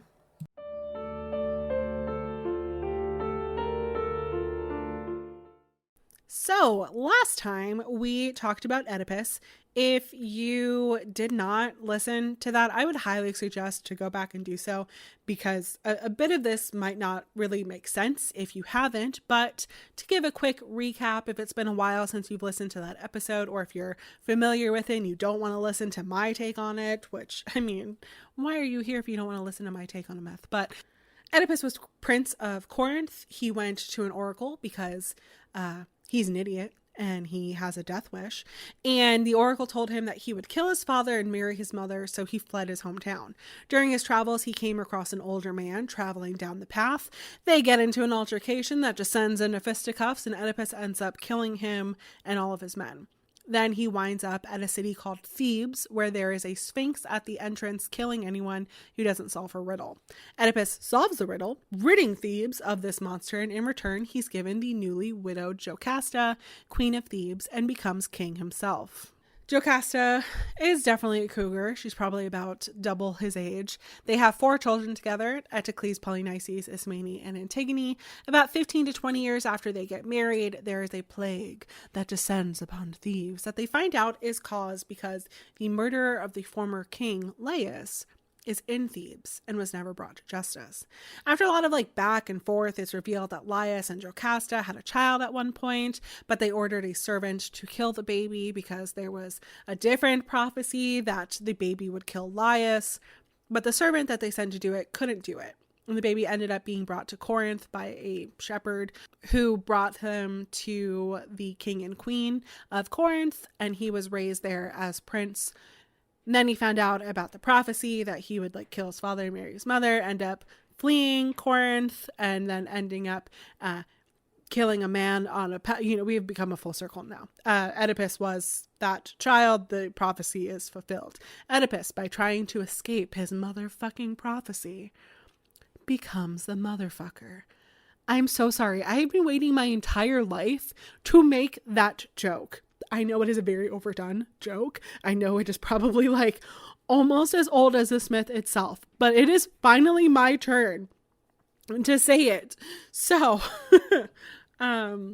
so after he figures out that he's fulfilled his prophecy, Jocasta actually figures it out first. She commits suicide. Oedipus blinds himself in retribution for the crimes that he committed that were unbeknownst to him at the time. He demands to be banished from the city. Jocasta's brother Creon comes in and he acts as king, standing in while they're trying to figure out everything that's going on. Oedipus embraces his 2 daughters, Ismene and Antigone, goes into the castle with their fate unknown. And that is where we left off. So, unsurprisingly, Oedipus is banished. He is blind from what he did to himself, and he's just fated to wander around for the rest of his life. His daughter Antigone actually joins him. She becomes his guide and his only companion. She's really the only one of his children who stays by him, no matter what, with no issue at all. His other daughter Ismene still comes to see him and goes and does tasks for him and finds out information, but Antigone is the one that is always with him. She is his eyes and his guide, and honestly probably his only friend. I mean, he didn't know that Jocasta was his mother. It wasn't like he willingly committed incest or anything that led to the birth of these children. Thebes is not the backwoods of Kentucky. God, I apologize to any listeners who live in Kentucky. Perhaps I should have said North Florida, because it would have been a little bit of a dig on myself, seeing as I was born and raised in Florida. Although my parents were not related in any way whatsoever. But it's too late now, so I can't cancel Krystina in Kentucky, I guess. So anyway. Oedipus ends up in Colonus, which is a little town in Athens. Initially, he's turned away because that city is afraid that he will anger the Furies, who look at Colonus as a sacred land. The Furies are vengeance deities. They are personifications of the anger of the dead and the mistreated. They date way back. If you remember, we talked about the Greek interpretation of the creation of the earth. And one of the theories about Aphrodite's origins is that when Kronos castrated his father Uranus and tossed the manly bits into the sea, Aphrodite emerged from the sea foam. Well, the myth goes a little further. There are actually other creatures that were born from this as well, from where the blood dropped from the castration, the Furies emerged along with some other creatures. So, I mean, that's one of the myths. There are, other ones too. I think that there's one myth that they're like the children of Nyx, which is the night and like the only deity that Zeus fears or something like that. But the most widely accepted is that they were born from the blood drops of the castration of Uranus. So there are different ones that are mentioned. They don't really know like how many they are. It fluctuates, but they are mostly named Alecto, which means unceasing, Megira, which means grudging, and Tisiphone, which means avenging murder. So being vengeance deities, they would stalk and persecute people who violated natural laws, with the biggest one of those natural laws being murder.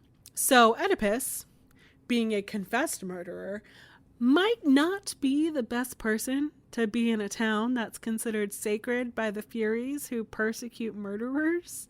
So when he arrives in Colonus, the people are like trying to get him to leave so he doesn't upset the Furies by disrespecting them.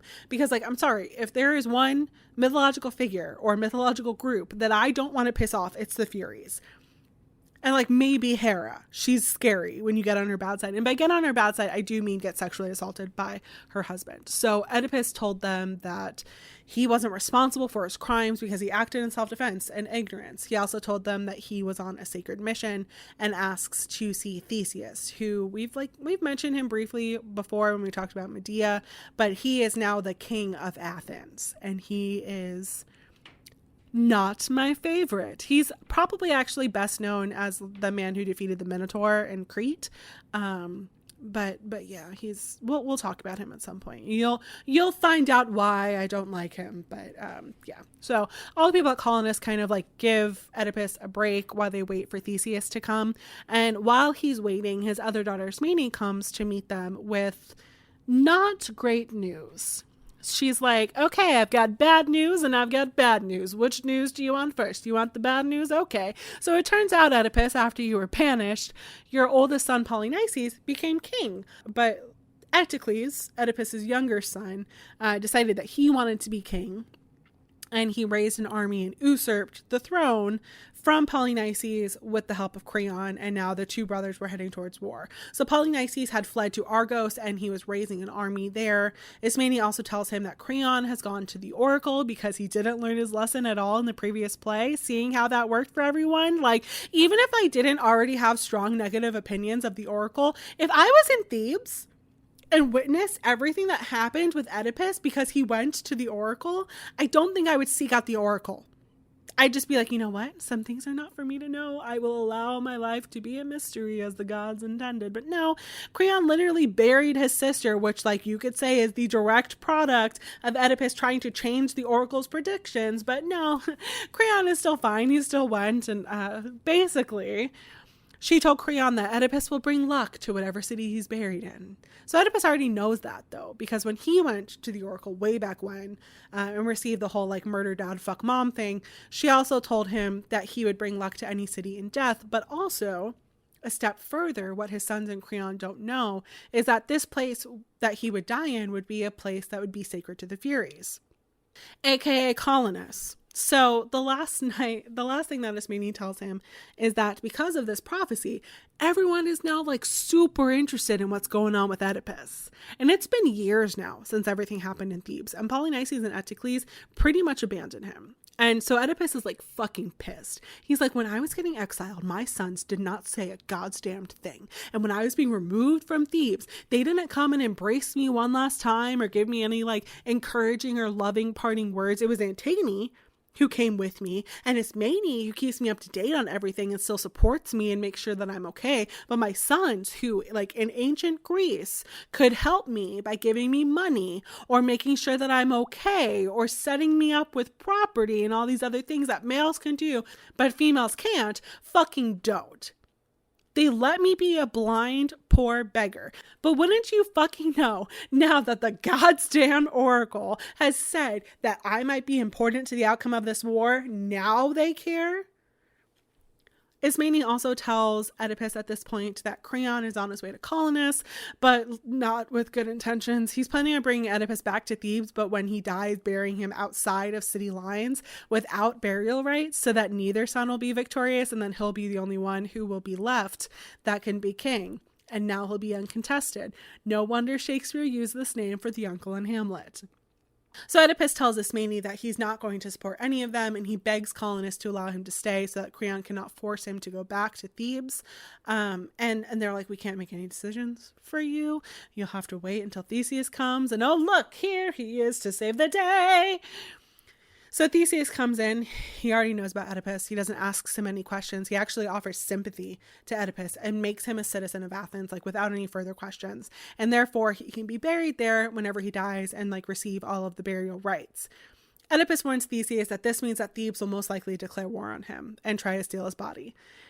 Theseus is like, dude, if it matters that much, why don't you just go back? It sounds like a lot of problems. And if you were returned to Thebes, they'd probably welcome you now that they know the prophecy.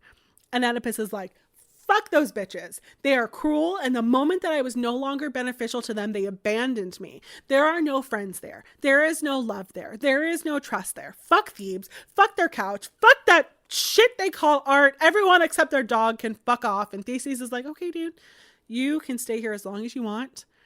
I promise to protect you.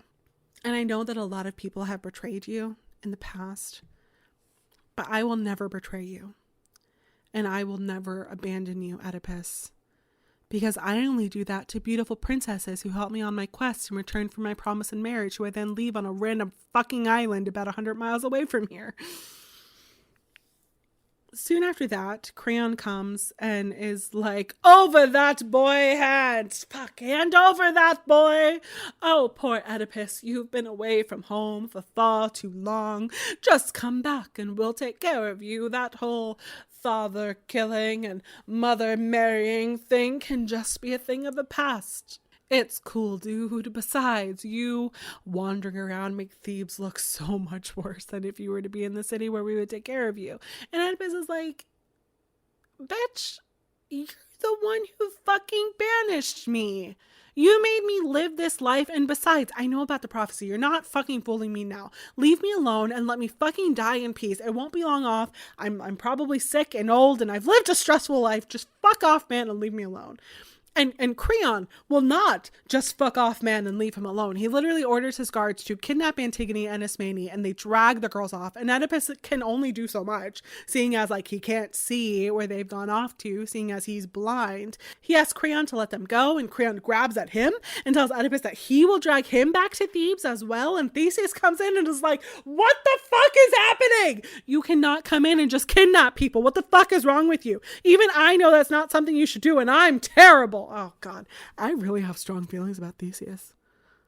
But his myth is going to be really hard to do, guys. Like I plan on doing it later on this year. His myth is going to be really hard to do. I hate him, and you're not supposed to hate him. You're supposed to like Theseus.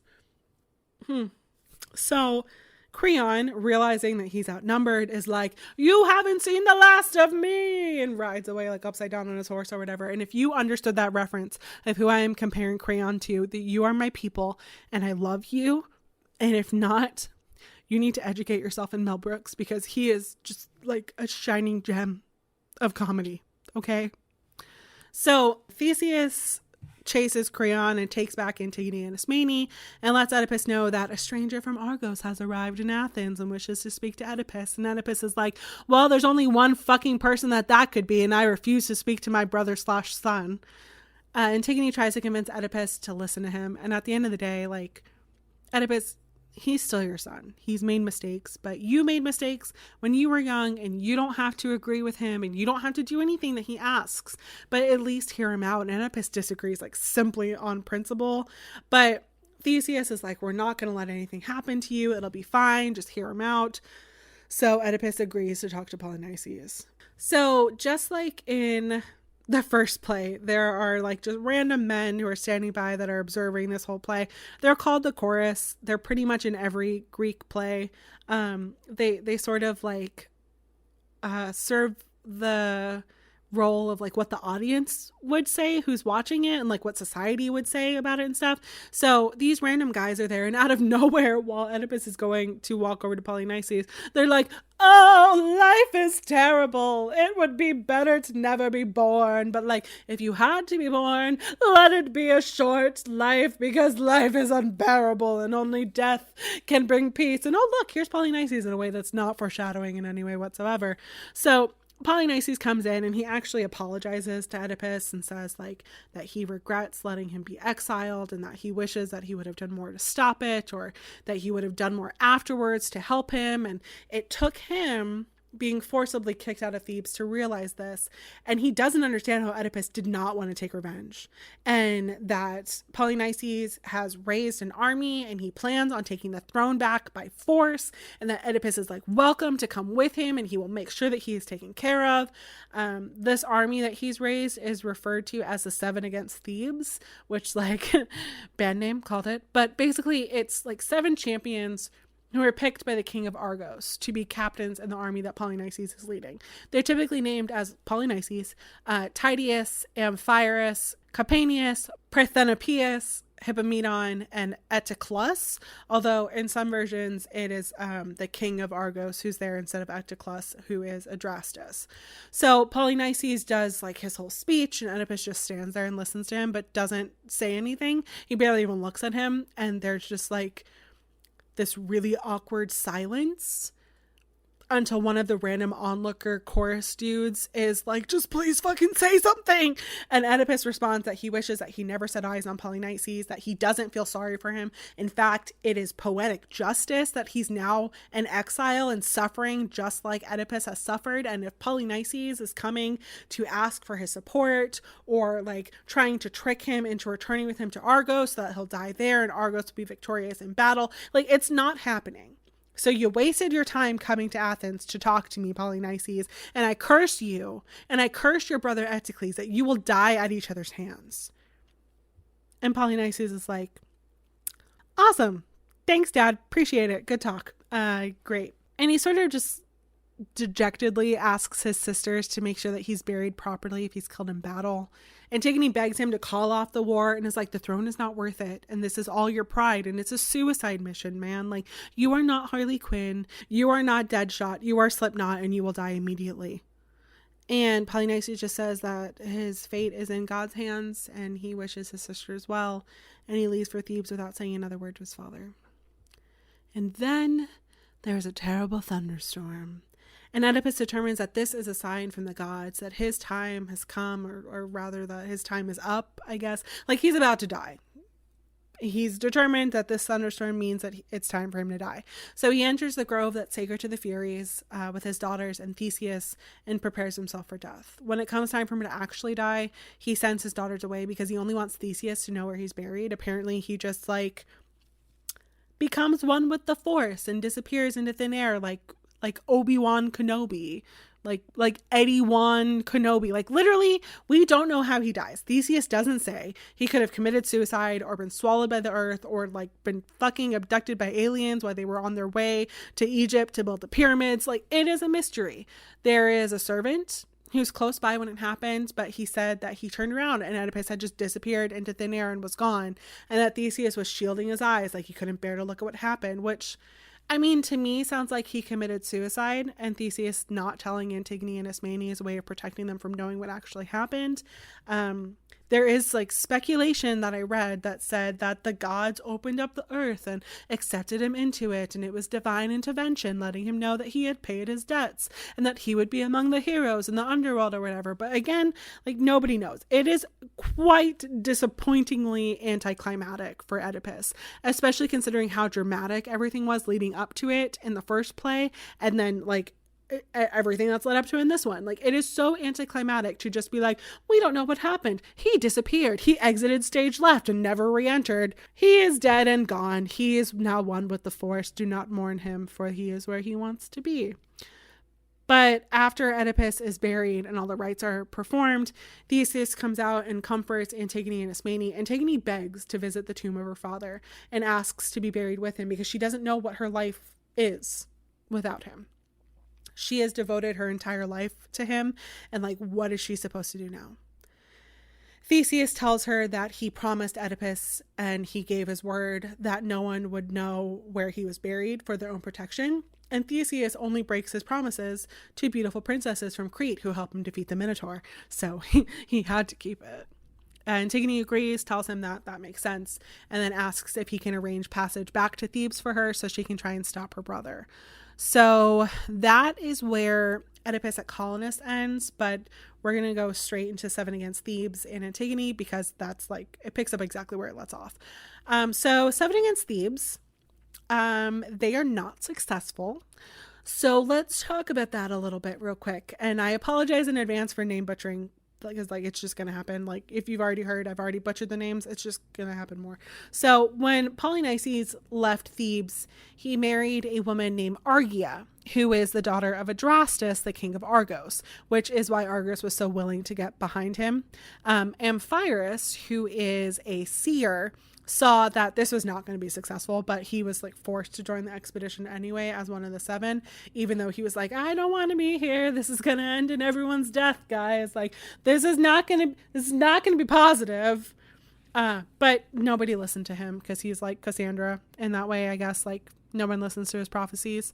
So they got their second omen of, hey, maybe this isn't the best idea and perhaps we should just let this whole thing go, when the Seven Against Thebes were passing through Nemea, when they met Hypsipyle, who was the nurse of an infant named Opheltes, and they asked the nurse, like, which way was the spring so that they could refill their water. So she sets the infant down for just a moment to direct them.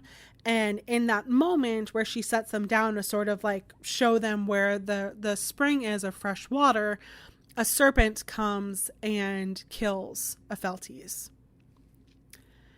And Amphiaraus is like, oh, you can't see me because this is a podcast, but I am gesturing aggressively. Is this not enough of a sign for you that this is not what we should be doing, guys? It is not too late for us to turn back and not go to Thebes. So the seven arrive in Thebes, and Titius goes in and tries to negotiate peace. It does not work. So Titius is like, okay, fine. I challenge you to many contests and duels. But what the people in Thebes don't know is that he's actually favored by Athena. So he wins every single one of them. And then when 50 people attack him, he kills 49 of them and leaves one survivor so they can tell what happened. And so this starts the war. So it seems like the gods were not really on the side of the Seven Against Thebes, because Capaneus is struck down by Zeus's thunderbolt like immediately. He tries to climb the wall of Thebes and doesn't even make it halfway before he's struck down by a thunderbolt. Amphiaraus the seer was just swallowed by the earth, which is also caused by Zeus. Titius, the one who was an amazing warrior, was mortally wounded, but because he was favored by Athena, she was actually going to save him and make him immortal. But she looked down on the battlefield and saw that he went zombie mode and was literally eating the brains of the man who attacked him. And she decided that maybe we don't want that one to be immortal. She is the goddess of wisdom after all. So the other three were killed by guards rather undramatically, and finally falling victim to their father's curse. Polynices and Eteocles dueled each other one-on-one and ended up killing each other. In the versions of the story where Adrastus is one of the seven, he actually escapes. He was the only one of the seven who survives because he fled on horseback. But again, he's not always like one of the ones who's included in the telling of the story. When he's in it, Eteocles is the one that's left out, but he dies. So it's much more of a Greek tragedy when there are no survivors. So that tends to be the one that's more widely accepted, as one where all of the Seven Against Thebes end up not being victorious and dying. So that's what happens in Aeschylus's play Seven Against Thebes. That's what happens like in between Oedipus at Colonus and Antigone. It's kind of important to know that because Antigone doesn't like talk about it too much. It's just sort of like, there was a war and people died. The end. Let's get on with the story. So I felt like it was important to sort of like give you guys that background because it is quite interesting. So Antigone begins with Antigone being extremely distraught. She runs over to Ismene and breaks the news to her that not only are both of their brothers dead so soon after their father died, but Creon has decided that Eteocles and his men, so the man who was king, the brother who was king at the time, he and his men will be buried with full military honors and full burial rites. They will go to the underworld with honors, but Polynices and his men will be left as food for the birds and the dogs. Which, like we talked about in Oedipus, like that is super offensive and disrespectful today. But in ancient Greece, this is one of the worst things you can do to someone. And to try to make sure that this decree is followed, Creon also adds to it that if you try and bury any of them, you will be stoned to death in the public square. So Antigone is like, okay, when are we doing this? And Ismene is like, we're not? Did you miss the whole stone to death thing? Like, I don't really feel like being stoned to death for burying my brother. Like, I know it's what I should be doing, but like, I mean, it's the law and I don't really want to break the law. So Antigone is like, whatever, Creon can fuck right off. I'm going to bury my brother. Are you a good sister or are you going to betray your family? Which is not fair to put into those extremes and to like guilt Ismene into essentially committing suicide. Ismene is very confined by societal and gender expectations. She tells Antigone that she hopes that Polynices will forgive her, but she says like, I'm just a woman. I can't fight off Creon's men. And it's my duty to be obedient as a woman in Greek society. And Antigone is like, fuck being obedient, especially to men and their laws, because I follow the laws of the gods and we're dead for a lot longer than we are alive. So I'm going to honor the dead and honor the gods. And if that means I die, then so be it. Like, I'm gonna die anyway. Let it be for a good cause. Let me become a martyr. Ismene tries to convince her not to do it and says she's really scared for Antigone. Antigone's like a little bit of an asshole and is like, don't worry about me. I'll be fucking fine. You just worry about yourself and your choices. It's very like Elphaba versus Glinda, defying gravity, Wicked. I've been listening to a lot of Wicked show tunes lately.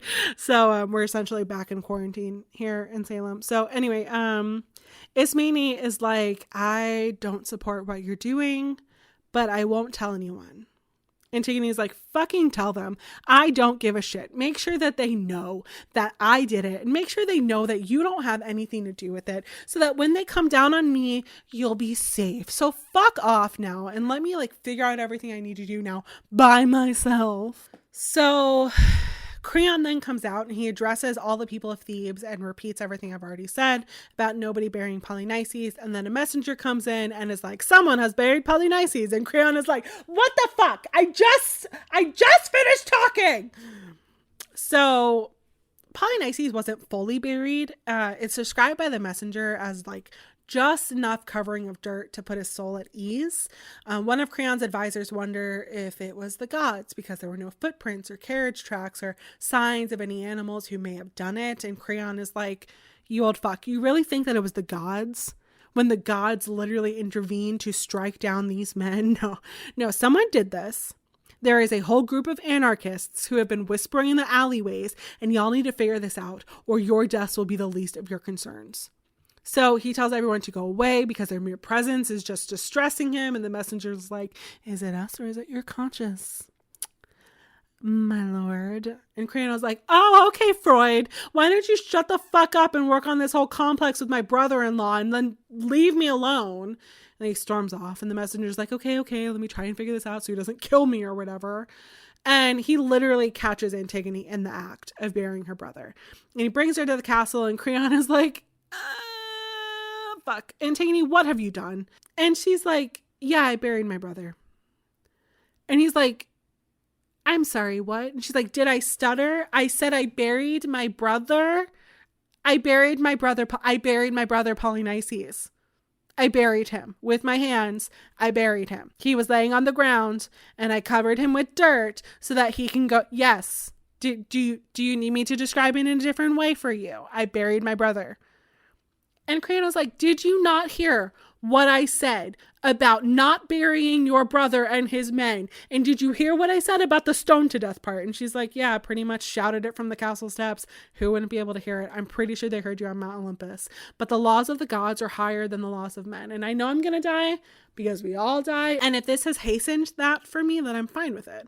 Because there's so much evil around me right now in this city that death will be welcomed as a friend. I did what was right, and I don't care if you think I'm being foolish. So Creon tells her that she is just like her father and that he cannot show her any mercy regardless of his relationship to her, and he has to show everyone that he's a man. He literally says in the translation that I read, quote, "Who is the man here, she or I, if this crime goes unpunished?" So she's like emasculating him, and he doesn't like it. So Antigone tells him, just shut the fuck up and kill me already. Like, people are praising me in the streets for what I've done. And I really just don't care about you and your opinions and anything that you have to say, Creon. So just kill me. Like, I'm ready. Go stone me in the square or whatever. Creon tells her no one shares her opinion. And she's like, fucking everyone shares my opinion, but they won't say it because they're scared of you. And I'm not scared of you, you fuck face. So one of Creon's men then like drags Ismene in, and he throws her down before Creon, and he demands to know if she's going to confess that she had a part in burying Polynices as well, or if she's going to deny it. She starts crying and says, if Antigone will allow me, I'd like to confess. Antigone is like, thanks, but no thanks. You had nothing to do with this. So don't try to come in now at the end after it's done and after I've literally gotten my hands dirty, because you regret not getting involved in the first place. You have no right to come in here and say that. And Ismene is like, why won't you let me die with you? And Creon is like, okay, so like one of you has lost your mind. The other one never had a mind to begin with. Got it. Like, you're both going to be guilty and you're both going to go to jail. And Ismene is like, shut the fuck up, Creon. Grief makes you do crazy things. All of my fucking family has died because you're so goddamn stubborn. And now my sister is going to die too. Did you forget that you promised our father that you would take care of us? And now you're threatening to kill her, and now you're going to threaten to kill me too. Like, what am I supposed to do without her? What is your son supposed to do without her? Creon, did you forget that they're engaged? Because it was like totally okay to marry cousins back then. This is the first time that we're introduced to this as the audience, but Antigone is engaged to a boy named Haman, who is Creon's son. And Creon literally says, quote, "There are places enough for him to push his plow." Gotta love Greek mythology. And Antigone and Ismene are arrested. So after they're arrested, Haman comes in, and Creon is like, before you start, are you here to defend your fiance, or are you here to be reasonable? And Haman is like, I am your son. No marriage means more than you. But while I'm here, and while you're talking about being reasonable, Dad, I am never going to tell you that you're being unreasonable. I would never say that. But other people in town might be saying that. I don't know who. I'm just like, I've heard whispers that no woman has ever died so unreasonably for doing something so generous and selfless. Like, she covered her brother's body so that the dogs and the vultures couldn't get to it. And that shouldn't be a crime. She should be honored. But that's not what I'm saying. Like, that's what other people are saying. Dear father of mine, I am but a young man and I know nothing. But perhaps you should listen to other people who know more than me. And who maybe know more than you. Just be reasonable and listen to them who are saying that you're being unreasonable.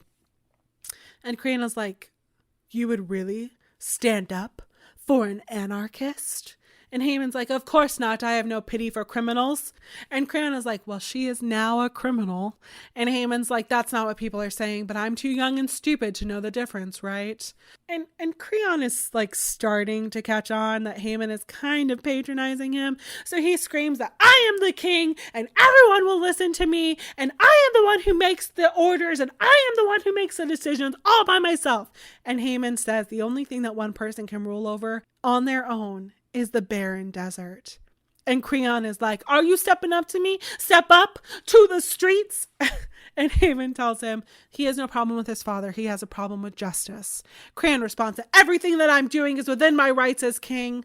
Haman responds that he has no right to trample on what the gods say and decree. And if Creon goes through with executing Antigone, then there will be more than one death.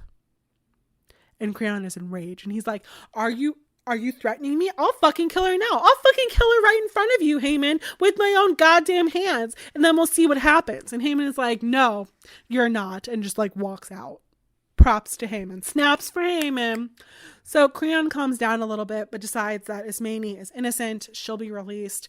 And that Antigone will not be stoned in the streets, which will make her a martyr, but he will lock her in the cave with limited resources. If she's locked in a cave, then it's in the gods' hands, and Creon's hands are clean, right? Like fancy little loophole we see here, right? Just like, you know, if I don't kill the baby myself, I can't be guilty for it. But if I just leave it on the mountainside, you know, I'm not the one who did it. It's the animals and the gods, not me. So Antigone is brought out and marched through the city, and she's taken to this cave.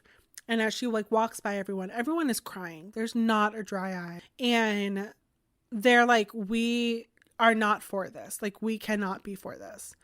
And Antigone turns and addresses all of them, saying, look at me and pity me as I turn into the night and say goodbye to the sun forever. The onlookers cry and tell her that they can't believe her fate.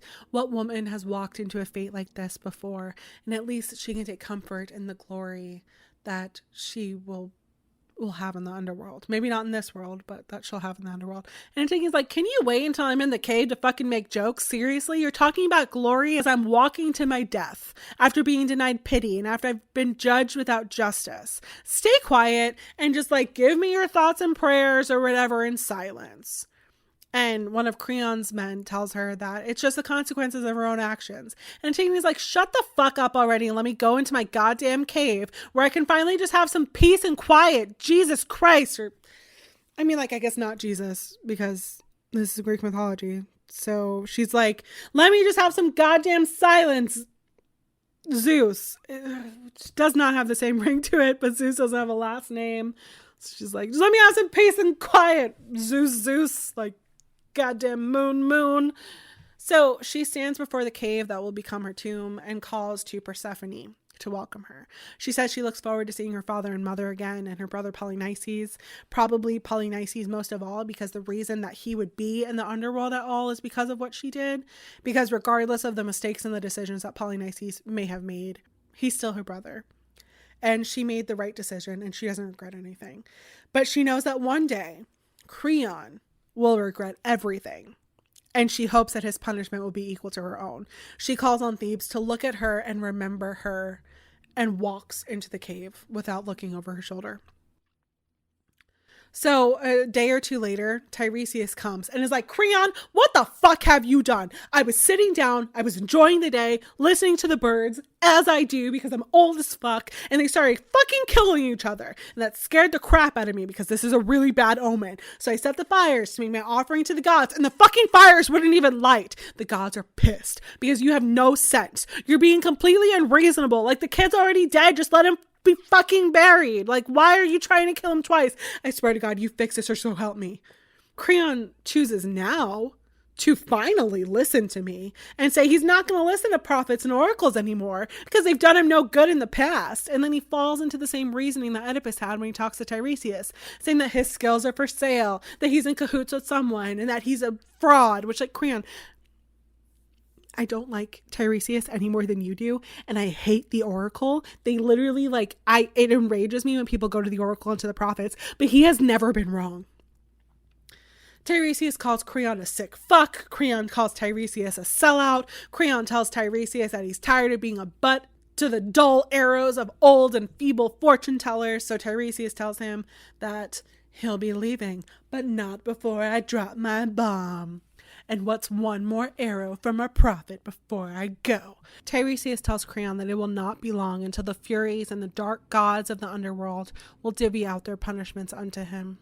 Corpse for corpse, flesh of your own flesh, you have thrust the child of this world into living night and kept from the gods below the child that is theirs.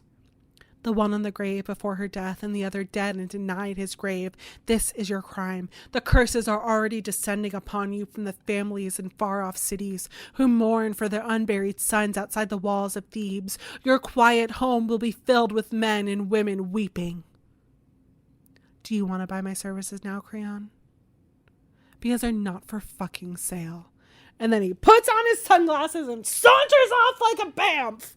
So one of Creon's advisors tells Creon that he knows it's not what he wants to hear, but Tiresias has literally never been wrong. Creon is shitting bricks. He's like, I fucking know, man. I talk a lot of talk, but I'm freaking the fuck out. What do I do? And his advisor is like, go and free Antigone. It hasn't been that long. Go build a tomb for Polynices and go bury all of his men and try to fix this before it gets any worse. So Creon agrees and goes to summon people to help him, and his advisor is like, no, you will do it. You will free Antigone. You will bury Polynices. You will help bury the others. You caused this. You're going to undo it, okay? So Creon leaves to do these things, and then it all happens like off stage. We don't actually see it. And then after a little while, a messenger comes in, and he's like, I cannot believe what's happened. How the fates have turned. Creon was once happy, and now he is like a walking dead man. Everything that made him happy, his victories in battle, his control of the land, his beautiful children, they are all gone. Creon's wife Eurydice walks in, having overheard this, and is like, I'm sorry, what happened? Messenger tells her that Creon went and did everything that he needed to do for Polynices. He bathed his body, or like the remains of his body after decaying animals. He poured the libations. They prayed to Hecate and Hades, and they burned him so that he can enter the underworld properly. Then they race over to Antigone's cave, and Creon had actually sent a group ahead that he would meet there. And as he's making his way to the cave, he hears crying and screaming that sound like Haman's voice. So he peeks into the cave, and he sees Haman cradling Antigone in his arms, and he's wailing, and he's screaming, and he's inconsolable. Creon enters the cave and falls to his knees in front of Haman, and in between his wails, Haman screams at his father that Antigone has been stolen from him, and that he loved her so deeply, and now she's gone because she hanged herself. Creon tries to apologize, and Haman spits in his face before drawing his sword and lunging at his father. His thrusts miss, and in a flash Haman takes the sword and plunges it into himself. And with his dying breaths, he gathered Antigone into his arms, his red blood staining her white dress that she wore, making her look like a bride. And now he lies in the tomb, dead with the dead. And she is at last his bride. Without a word, Eurydice runs into the palace just as Creon comes in carrying the body of his son. He asks that no one says anything to him because there is nothing that can be said that can touch him anymore. And then a servant comes out and is like, I believe I have something that I have to say that will touch you, sir, because your wife is dead. She went before the altar of Athena and cried out for both of her sons. Her first son, Megarius, died in the Battle of Thebes between Polynices and Eteocles, and Haman was her only surviving son, and he just committed suicide. So she took a dagger and she stabbed herself in the heart, and with her dying breath, she cursed Creon, blaming him for the death of her children, and now hers as well. Creon asks, is there no pity for me?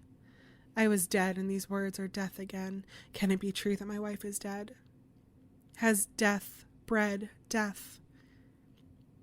He admits his guilt and said that he hopes that death comes quickly for him, and he hopes to never see the sun again. He hopes to walk into a cave and become a child of the night. Creon admits that he has been rash and foolish, and his pride has brought everything to dust. And Antigone ends with one of the chorus members stepping forward and saying, there is no happiness where there is no wisdom, and there is no wisdom but in submission to the gods. Big words are always punished, and proud men in old age learn to be wise. So the Greeks had this very common theme of hubris, especially in their tragedies. Hubris is defined as excessive pride to the point where it's defiant to the gods, and it leads to the goddess Nemesis taking over. Her job is literally to enact retribution against those who succumb to hubris, and that's definitely what happened here.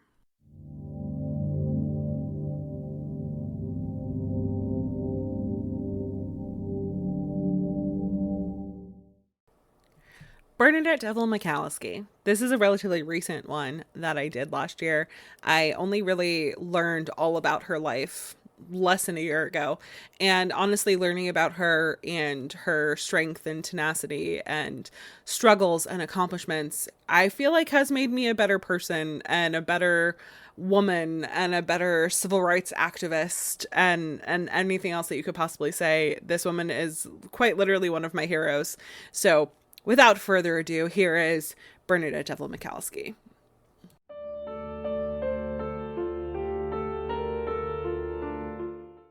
Okay, so Irish history is super complex, and I am not an Irish historian, so this is what I have researched, this is what I have gathered. I'm sorry in advance if I miss something or if I slightly misinterpret something, but we're all learning together, okay, friends? So there is scientific evidence of people being in Ireland as far back as 30,000 years ago. And in a religious sense, there's evidence of Christianity in Ireland as early as the 4th century. And by the 6th century, it was a very Christian nation. At this point, there was only Catholicism, and Ireland is still largely Catholic. This is important because a lot of people try to say that the Troubles in Ireland was largely a religious war, and it was so much more than that. But it is important to talk about religion because that is kind of an aspect of it. But we really start to see everything emerge and issues arise in the 1100s.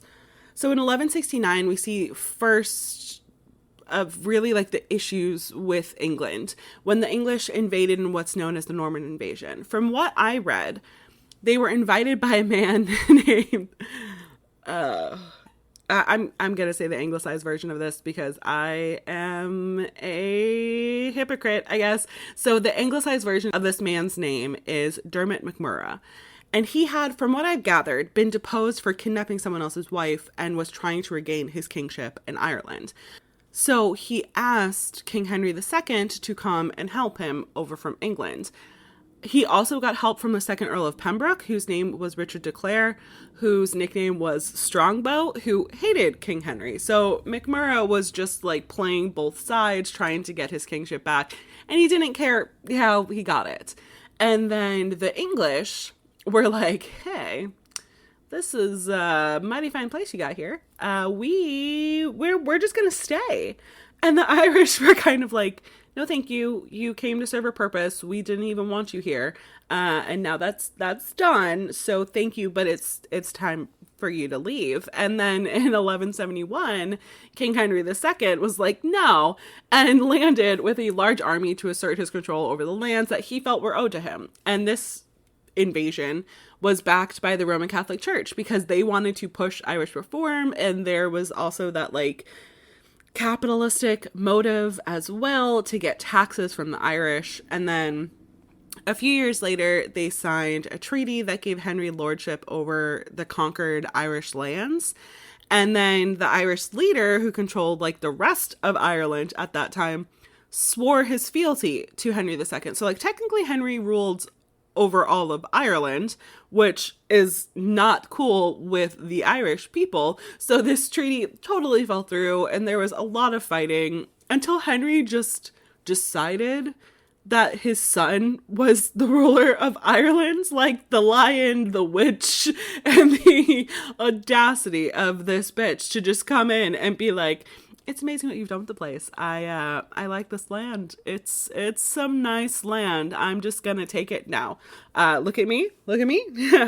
I'm the captain now. I'm the king now. So the English involvement kind of decreased over the next couple hundred years until our favorite friend Henry VIII, see, we're still talking about the Tudors, decided that he wanted to conquer Ireland and just declared himself king in 1541, probably to look super cool and manly to his child bride, Catherine Howard. Also, the audacity of this bitch, too. Like, you can't just declare yourself king. Well, I mean, I guess you can just declare yourself king, but you shouldn't be able to just declare yourself king of a whole-ass country. Like, can I just, like, build up a slight political power and then just, like, walk into the governor's office and be like, hello, I'm the governor now.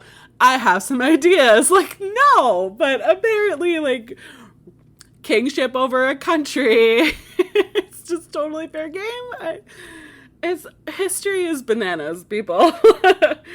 So King Henry VIII, also being a Protestant king, was a big issue, and Ireland became sort of this like battleground between the Protestant Reformation and the Catholic Counter-Reformation. So there's all this religious fighting, but also Irish fighting the English over the Irish being like, basically like, hey, could you maybe leave? But they did not leave. And in the 1550s, Ireland began being colonized by West Countrymen. So these were groups of people who advocated at first for Irish occupation, essentially.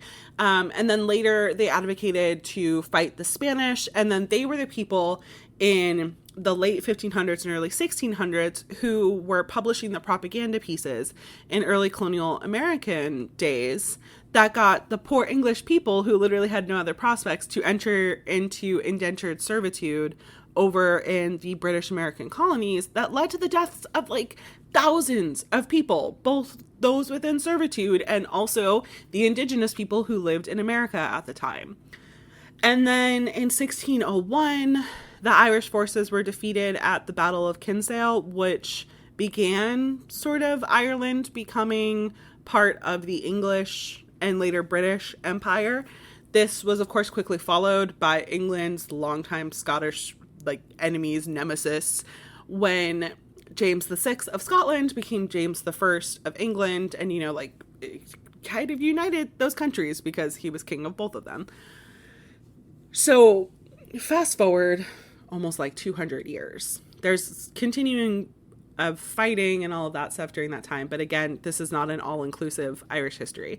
So to fast forward almost 200 years, in 1798, there was an Irish rebellion against the British rule in Ireland, organized by the Society of United Irishmen, which was a Republican group.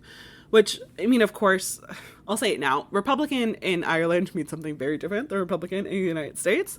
The Republicans in Ireland want Ireland to be, again, to debase this into super simplistic terms, like their own country, free of English rule. And then there are Unionists who are pro-Britain, pretty much, again, to super simplify it. So this rebellion in 1798 could have led to the deaths of anywhere between 10 and 50,000 people, which I know is a large discrepancy, but they wouldn't have recorded everything. Just again, to bring it back to my my area of research, we don't know how many people were executed for witchcraft because the people who wrote the histories didn't really care to document all of it. And during this rebellion, there were some Republican-won battles, but they ultimately lost the war. And this was then followed by the Acts of Union in 1800 that abolished Irish Parliament, and then Ireland became part of the United Kingdom and joined British Parliament. Is join the right word? I don't think joined is the right word. Forced to join British Parliament, I guess, is the better wording for it.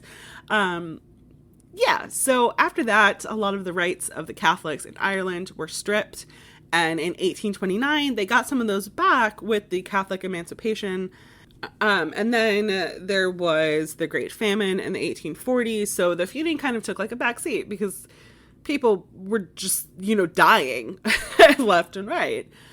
But after the famine was over and people started to recover, in the 1880s, there was the Irish Parliamentary Party that attempted to achieve what they called Home Rule, which was basically the ability for the Irish to govern themselves. Again, to super simplify it. And then to fast forward a little bit, about 30 or so years later, in 1914, the Government of Ireland Act was passed, which is also known as the Home Rule Act. This was the first law that was passed by the UK Parliament that allowed a part of the UK proper to actually govern itself. So some of the colonies in the British Empire were able to govern themselves, but nowhere really in United Kingdom, Britain, whatever, proper, were people allowed to govern themselves. So this Home Rule Act passed in 1914 was pretty progressive for Britain to allow them to have some say over their lives over in Ireland. But then Austrian Archduke Franz Ferdinand just like had to go get himself assassinated and start World War One. I'm kidding. But it's actually really terrible what happened to him. But because World War One started in 1914, this Home Rule Act was postponed and it never became effective. So the Irish were promised the ability to govern themselves and never given it. They were just like dangled the carrot in front of them and just were waiting in the hopes that when the war was over, that what they were promised would be given to them. But some people in Ireland viewed this war as like not the most terrible thing to happen because England was distracted just a little and it was the perfect time to launch another rebellion. So on Easter Sunday, 1916, some leaders of the Irish Republican Brotherhood, along with like other Republican organizations and groups, met up and planned an armed rebellion, which is the first armed rebellion in Irish history. They were planning on it being nationwide, but it ended up becoming relatively localized to Dublin because some of the plans had got out and people were arrested and they were kind of like, well, we're still doing this, so we'll just keep it kind of localized. And on Easter Monday, these Republicans mobilized and took over strategic points around the city, like the post office and places like that. And this armed rebellion lasted for the entire week until April 29th when the Republicans surrendered. So during that week, 590 people died, 374 of which were civilians, of which 38 of those were children, 116 British soldiers, 77 of the rebellion Republicans, and 23 police officers. So in the aftermath, something like 3,500 people were arrested and trials were held secretly and illegally. And 90 people were sentenced to death, and 14 of the Republican leaders were executed by firing squad over the next 2 weeks. Now, there were a lot of people in Ireland who were actually not supportive of the rebellion leading up to it and while it was happening. And there were a lot of people even in Dublin that didn't know that it was going to happen. But it came out that a lot of the trials, like I said, were done illegally. So they were illegal in the sense that they were kept secret. And the defendants were not allowed to have any sort of defense at all, even just defending themselves, let alone having a lawyer. And some of the people who were executed weren't leaders of the rebellion. They were like related to one of the leaders or involved in a previous war. Or I think one of them even, I think I read, one of them killed a British police officer when the officer broke into his house and was like raiding it and threatening him, which by the way was happening left and right during this. There was an incident called the North King Street Massacre that happened during this time where British troops broke into people's homes and killed at least 15 civilians who they claimed were rebels who were literally just sitting inside of their homes doing nothing. And while the executions were happening, which began on May 3rd, which is literally like 4 days after the surrender, which just speaks to the volumes about how these trials were conducted, because there's no way to have any sort of fair trial in 4 fucking days. Like, April 29th, arrested. April 30th, trial. May 3rd, execution is the beginning of it. Like, that's just insane. So, anyway. While these executions were happening, there was just like more and more public outrage in Ireland. And on May 12th, when 2 more people were executed, there was such public outrage that the rest of the death sentences were commuted to jail sentences. But a lot of people were then subsequently sent to internment camps, and many of them had like nothing to do with the uprising. So there were people who were like relatively content with how life was before this rebellion, and following the Easter Rebellion, they changed their opinions drastically and their stance drastically. And Republican groups like Sinn Féin began rising. They won almost 3/4 of the parliament seats in 1918. And then in January of 1919, the Irish wrote essentially like a Declaration of Independence. There was then an Irish War of Independence from 1918 to 1921, which ended in a treaty that gave 26 counties in Southern Ireland independence. And this is the area now that's known as the Republic of Ireland. And then the 6 counties in Northern Ireland were still part of the UK, but they gained some of their own home rule so they could have a say in governing themselves. But it isn't like all of Northern Ireland was pro-British and Protestant and they were happy with the decision. And that's seen in the Troubles in Ireland. It's actually bred a lot of fear in Northern Ireland because you have a lot of like Catholic Republicans who didn't want Ireland to be split, but at the same time, you also have Protestants who are pro-British for the most part, who were scared of being ruled over by the Catholics and like losing their rights and being under the thumb of the Pope and all of that. And they were worried of being persecuted as well for their beliefs. So there were a lot of things that were done directly after this split that sort of like tried to ensure not only British rule in Northern Ireland, but Protestant rule in Northern Ireland. So in 1922, you see the passing of the Special Powers Act, which was largely put into place to fight against things like Republican rebels. And it allowed things like internment without trial, searches without warrants, censorship. And this applied to any person who was just suspected of trying to incite violence or disturb the peace. There didn't even have to actually be like any warranted cause, like not even just a warrant, but any like actual cause. Like if a police officer or a soldier just suspected you of doing something, they could arrest you and throw you into an internment camp for who knows how long, just like until you learned your lesson or until they forgot about you and you just stayed there for the rest of your life. This act was enforced by the Royal Ulster Constabulary, who carried weapons and were heavily trained in military tactics. There was also the Ulster Special Constabulary, largely the B Specials is what they were called, who were exclusively Protestant and were known to be extremely violent towards Catholics. Also in 1922, we start to see a lot of gerrymandering. So they redid a lot of the borders in Northern Ireland to make sure that there was a lack of Catholic representation, which then led to this restriction of voting rights as well. So to make like a very complicated political ruling simplistic, not everyone had the right to vote. So if you were like renting out a space in someone's home or if you lived at home, then you couldn't vote, along with a myriad of other reasons that they were restricting voters' rights. But Catholics were known to be poorer because of the discrimination that they faced in Northern Ireland. And also the Catholics tended to have large families. So even if the parents owned their home, you could have like 14 kids in your house. And if a child was not affluent enough to rent their own home and were living at home with their parents, they wouldn't be able to vote. And in places like Derry, the gerrymandering caused a housing crisis and made it so that these large Catholic families were living in these old, dilapidated houses, and they weren't allowed to build new houses or expand outside of their very small area that the gerrymandering lines established for them. And also, you saw a lot of discriminatory hiring practices where they would like post that they had a job available, and then you would come in and they'd be like, great, all of your qualifications look perfect. Remind me where you went to school. And if you were to say like, oh yeah, Saint something and something, like Saint Patrick, Saint Mary's, whatever, then they would know that you were Catholic and they wouldn't give you the job. So a lot of the issues in Northern Ireland were political, but also there was that discrimination between the two religions. And that's not to say that Catholics were not also discriminatory towards Protestants. It sort of went back and forth, and it was just this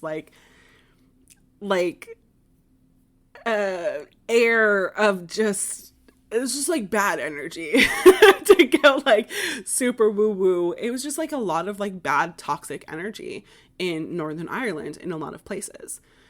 So in the 1950s, the IRA, or Irish Republican Army, began this border campaign targeting Northern Ireland, trying to overthrow the British rule there because they wanted the Republic of Ireland to be the entirety of Ireland and felt that Britain had no business being in their country.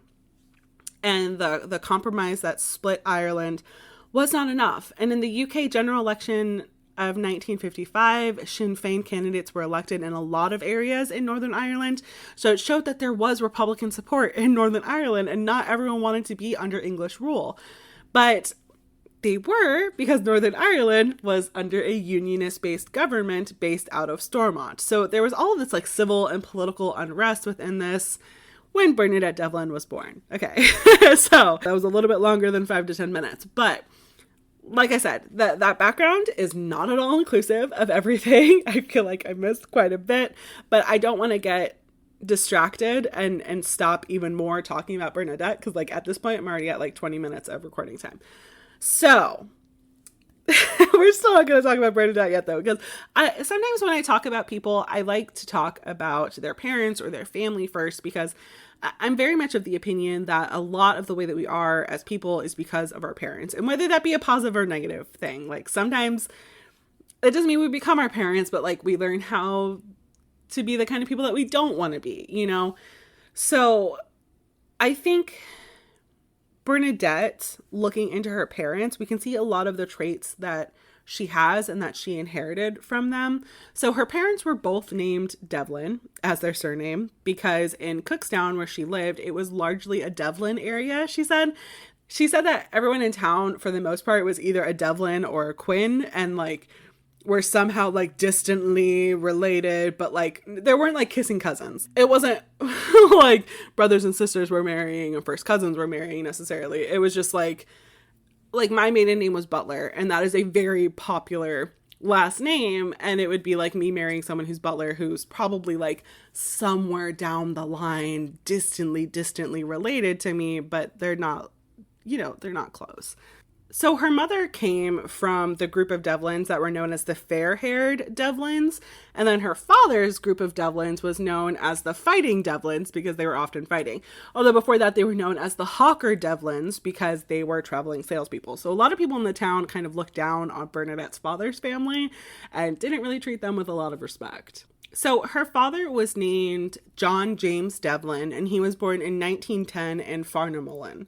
He had this sort of like love-hate relationship with the English. He didn't hate the English or even necessarily the British soldiers, because like even his father was a British soldier for a while, but he hated England and the British system of oppression that you found in Northern Ireland. And this hatred or dislike probably grew even more when he was issued an insurance card that read political prisoner. And when he was given this insurance card, he was immediately terminated from his job and had a really hard time finding any jobs in Northern Ireland, and eventually had to start going to England for work. So this meant that Bernadette and her 5 siblings very rarely saw him because he would work all week in England and then come home only on the weekends and holidays if he could afford to. And he was never told why his insurance card read political prisoner. He most likely was a Republican, but I mean, according to Bernadette, he was never told why this happened. Bernadette said pretty much like all of her Republican beliefs came from him because when they did see him growing up, he told his children a lot of stories about Irish mythology and Irish history, including like the battles and invasions, but English oppression, Irish uprising, the English-Irish trade agreement, the effects on the country, the effects on the economy, and all that stuff that, like I mentioned in the beginning of this episode. And even though she didn't know for sure if he was part of the IRA, she always suspected that he was. After he died when she was 9 years old, this was in the 1950s when those border wars were beginning and happening, and she says that she remembers her mother made a comment basically to the effect of, well, at least the British soldiers won't get him now that he's dead. Bernadette's mother was named Elizabeth Bernadette Devlin, but she mostly went by Lizzie, and she was born in 1920. Her background was very different than Bernadette's father's background. So her family were mostly farmers, and they also owned a pub and were relatively respected in town. I'd argue that her mother was even slightly feared in town based off of some of the things that I read. So Lizzie was an exceptional student, but her mother forced her to leave school at the age of 14 to help take care of her family. So her mother at that point was spending a lot of time trying to make their pub successful and was apparently having this mindset of like, why pay someone to look after my children when I have a perfectly capable daughter to look after my children, you know? So Bernadette very much respected her mother and how Christian her mother was. She said that her mother was the kind of person who looked to God and did what she felt she had to do, which at this point in her life was like taking care of her family. So Bernadette was quoted to say that her mother was despairingly Christian. You could have kicked her 50 times a day and she would still have turned the other cheek, and not just in a passive way. If you tripped in the action of kicking her, she would have lifted you up knowing that as soon as you got on your own 2 feet, you're going to kick her again. Bernadette felt that she inherited some of this like martyr mindset from her mother, but she also inherited moral courage from her mother. And she also, just like Bernadette's father, didn't hate the British. She didn't hate Protestants. She just sort of like disliked the situation. But she didn't even do it to the same degree as Bernadette's father. So like one interesting thing that I read that sort of supports the whole mindset that it wasn't just a religious war between the people in Northern Ireland was Lizzie Devlin was actually planning on marrying a Protestant named Sammy, and he later actually became a British soldier as well. So she met him on vacation one year and like fell in love with him, and her mother did not approve, and it was this whole big issue. And Bernadette, in a book that she wrote called The Price of My Soul, said that her mother very well would have gone to marry Sammy if it wasn't for her foot. So there's this whole story that Bernadette's mother, Lizzie, had a collapsed arch in her foot, and because she was the family member that was supposed to be taking care of everything, her family wasn't really taking her serious about it for a while. And when it finally got so bad, Sammy took her to a doctor. The doctor told her she needed surgery, and she was like, no, thank you. I don't want to do this. I'll suffer for the rest of my life. Thanks. And Sammy actually like took her and forced her back into the doctor's office and sort of like forced the surgery on her, as far as Bernadette's interpretation of it goes. And she was like very obviously uncomfortable about this and was in a lot of pain recovering from her surgery. But being such a Catholic woman, she would go to church and sort of pray about it. And one day she's in church and she's like crying loudly and praying to God, saying basically like, if you could just make my foot better and make it so that I can walk comfortably again, I will do whatever I can to be the best Catholic girl necessary. I will listen to my mother. I will marry a Catholic boy. I will have Catholic children. Just please, like, help me make my foot better. And while she was doing this, John James Devlin was in church, and he was also conflicted because he was also in love with a Protestant woman named Peggy. And he was kind of morally conflicted about this because he was very Catholic, and having that internal struggle of, can I marry someone who hypothetically stands against everything I believe in? When, Lizzie walks in and is making this big stink, and he pretty much walks up to her and is like, hey, so if you talked to someone about whatever is bothering you, would you maybe like shut the fuck up already so that other people can pray in peace, please and thank you? And the two lived happily ever after. Not really, but they did get married. Lizzie's foot improved. She held up to her side of the bargain, to God. Lizzie's mother did not necessarily approve of the union because she didn't want her daughter marrying one of the fighting hawker Devlins. So when they got married, there were barely any people in the church because nobody wanted to go against her mother. And when they had their first child, the midwife ended up being the godmother because nobody was wanting to step forward to support them. And they ended up having 6 children, and the third of those children was Bernadette. So Bernadette was born on April 23rd, 1947 in Cookstown, County Tyrone, Northern Ireland.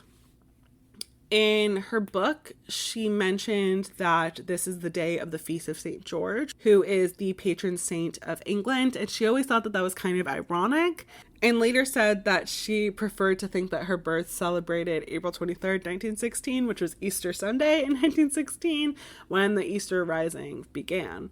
But again, just like her parents, she didn't necessarily hate the British. Like Sammy and Peggy, the Protestant people that her parents almost married, became like aunts and uncles to the Devlin children growing up. And at one point, Bernadette wrote that she would have much preferred that Sammy had been her father just because of the type of person that he was. And then to push that even farther later on, when her parents were trying to get a house, they applied to this like housing organization that provided homes to people with lower incomes in Northern Ireland. And they needed to show that they were good tenants, that they had enough income to pay for this home, and needed 2 references. And again, because everyone was so afraid of Lizzie's mother, nobody wanted to sign off on these references. And the people who ended up signing off on the references were Protestant men who lived in town. Bernadette also talks about when her father died when she was 9, she had like all of these people come out of the woodwork trying to show their support or whatever, but it didn't feel like actual support. She said the only person that she felt that truly helped them during that time was their Protestant neighbor. And then later on, she was elected to Parliament and was in England.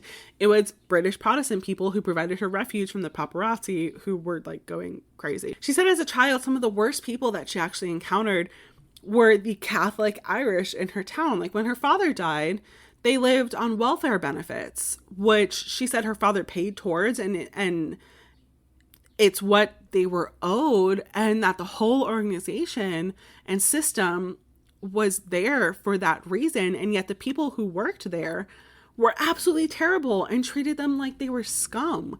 She said at one point, "I'm not a socialist because of any high-flown intellectual theorizing. Life has made me one."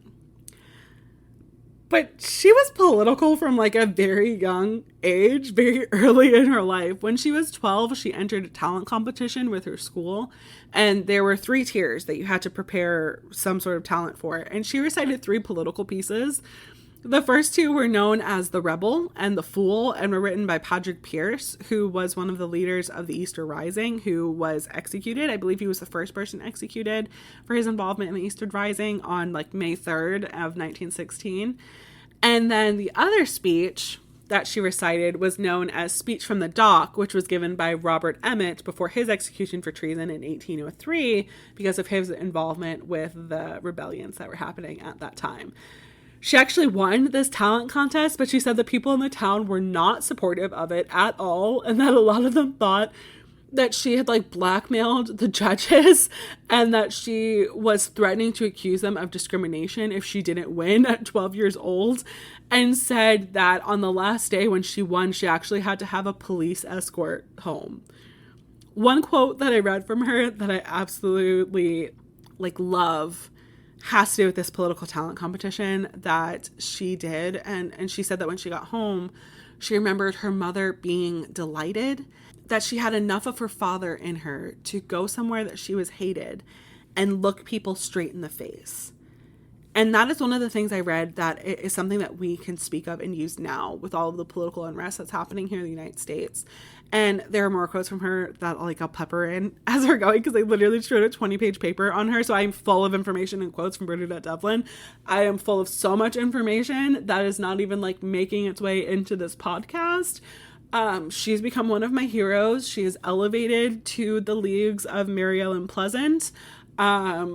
I will incorporate her into my life as one of the people that I look up to for the rest of forever, because I love some of the stuff that she did, which we'll continue to talk about now. So growing up, I think you could say that she was influenced a lot by her parents, but also a lot by her school, because she was Catholic. She went to Catholic school, and her secondary school was St. Patrick's, and it was ran by a woman named Mother Benignus, who was a Republican socialist Irish woman.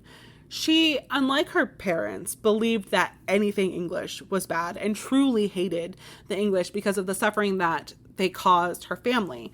Bernadette doesn't really go into the specifics of this suffering that was caused, but she's quoted as saying that she didn't have any problem with Irish Protestants, but she also felt that you couldn't really trust them or put up with them. But to the Irish Catholic families, Mother Benignus was extremely kind-hearted, so much so that it became a detriment to the school, because if someone couldn't pay their bill, she would never refuse them. She would just allocate funds from elsewhere in the budget, or she would do a fundraiser or something. She would never tell her students no and never deny anybody.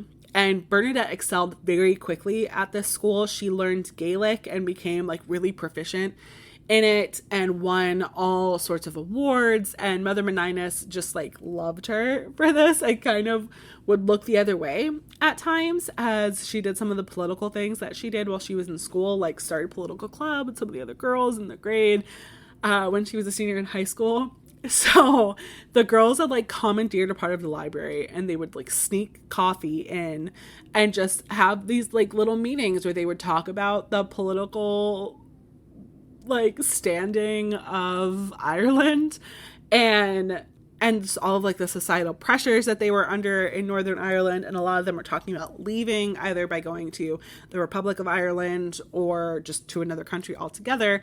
But Bernadette wanted to stay. She thought that if she stayed, that she could actually try to make a difference in Northern Ireland. And she wasn't afraid to speak up to the people that she respected.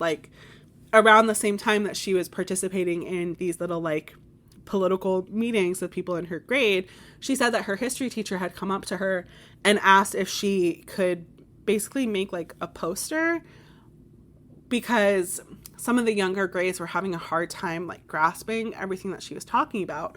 So Bernadette made this poster of like all of this stuff having to do with Irish history. And because Ireland and Britain were so closely intertwined during a lot of Irish history, she included some of the British people on there and some of their contributions as well. And she said that she remembered Mother Benignus coming in and being like, oh, this is cute, who did this? But when she looked closer and she saw that it was just covered with a bunch of British people, she tore it off the wall and ripped it to pieces and called Bernadette in and was like, did you do this? And Bernadette was like, no, I didn't rip it off the wall and destroy it. That actually kind of pisses me off a little bit because I worked really hard on that. And Mother Benignus was like, I tore it off the wall and destroyed it. Did you make this that has British people on it? And Bernadette was like, yeah, because they're part of our history. And Mother Benignus was pretty much like, there will be no British scum in my school. Like, this is appalling. You can make it again. And you can not include them. How dare you? And Bernadette looked this woman in the face that she respected and called her a closed-minded bigot. And like just went about her life. And Mother Benignus is chasing around like, don't you call me that? How dare you speak to me like that? I will not have a child in my school talk to me like that. And she's like, talk to you like what? Call you a bigot? Like, it was insane because she was just not afraid to stand up to people that were closed-minded or that were causing harm. And this was in defense of the British, because to her, like, it was not against the British. It was not against the politics. Like her father, it was against the British political system and the oppression of the British government in Northern Ireland that she was fighting against. And she took this mindset with her when she graduated and went to Queen's University in Belfast.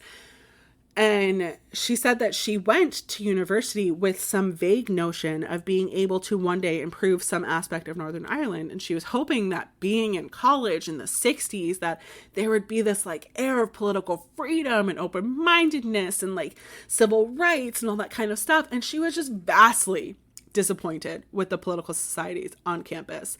She said that the only group that she went to that she liked was the folk society, because they sung like folk songs and they would sing American Black folk music and talk about like the civil rights movement that was happening in America. And she said like that was the most political group that she joined, which was a group that would literally got together and sang folk songs. And that the only time that she was a little bit intrigued by a political society and a little bit like excited about what they might do was in 1967. In her third year, the Minister of Home Affairs, William Craig, banned all Republican clubs on college campuses, stating that they were simply just a front for the IRA, which then led to the formation of the Republican Club at Queen's University. And they got together and made this whole show of a protest where they like carried a coffin to the minister's home, saying that they were mourning the death of democracy and all of this. And it was just like super great. And she was very excited for it. And then the organization just like died after that. And she was so angry about this. She said she was so frustrated with just this overall like apathy and nobody actually wanting to do anything. And like the youth is the future. And we're sitting here full of ideas with the ability to try and change things. And no one is doing everything. And she recalls making what she called terrorist plans to like blow up bridges and like set fire to parks and blowing up the American communication base in Derry. But she wouldn't do it because this violence that she was feeling, if she were to like tell someone her plan, like go to the IRA, tell them the plans and then them carry it out, she couldn't shake the feeling that like someone might be there where, you know, they would go and they would try and burn this place down or blow this place up at nighttime when there wasn't supposed to be anyone there. But what if there was still someone there? What if there was like a homeless person taking refuge? And she didn't want anyone to die because of her in the name of justice. So she started seeking out peaceful means in civil rights associations, and she actually read about her first civil rights march in the newspaper. So on August 24th, 1968, the Campaign for Social Justice and the Northern Ireland Civil Rights Association organized the first Northern Ireland Civil Rights March. During the march, there were like loyalist and unionist counter demonstrators, but it was ultimately successful, and she walked away from it being really hopeful for the civil rights movement and being excited to be involved in something that could actually impact Northern Ireland's political systems, and hoping that she could actually make a change in Northern Ireland working with these groups. And she was very excited for the next march, which happened just over a month later on October 5th, 1968. This march was in Derry and organized by the Derry Housing Committee as well as the NICRA, the Northern Ireland Civil Rights Association.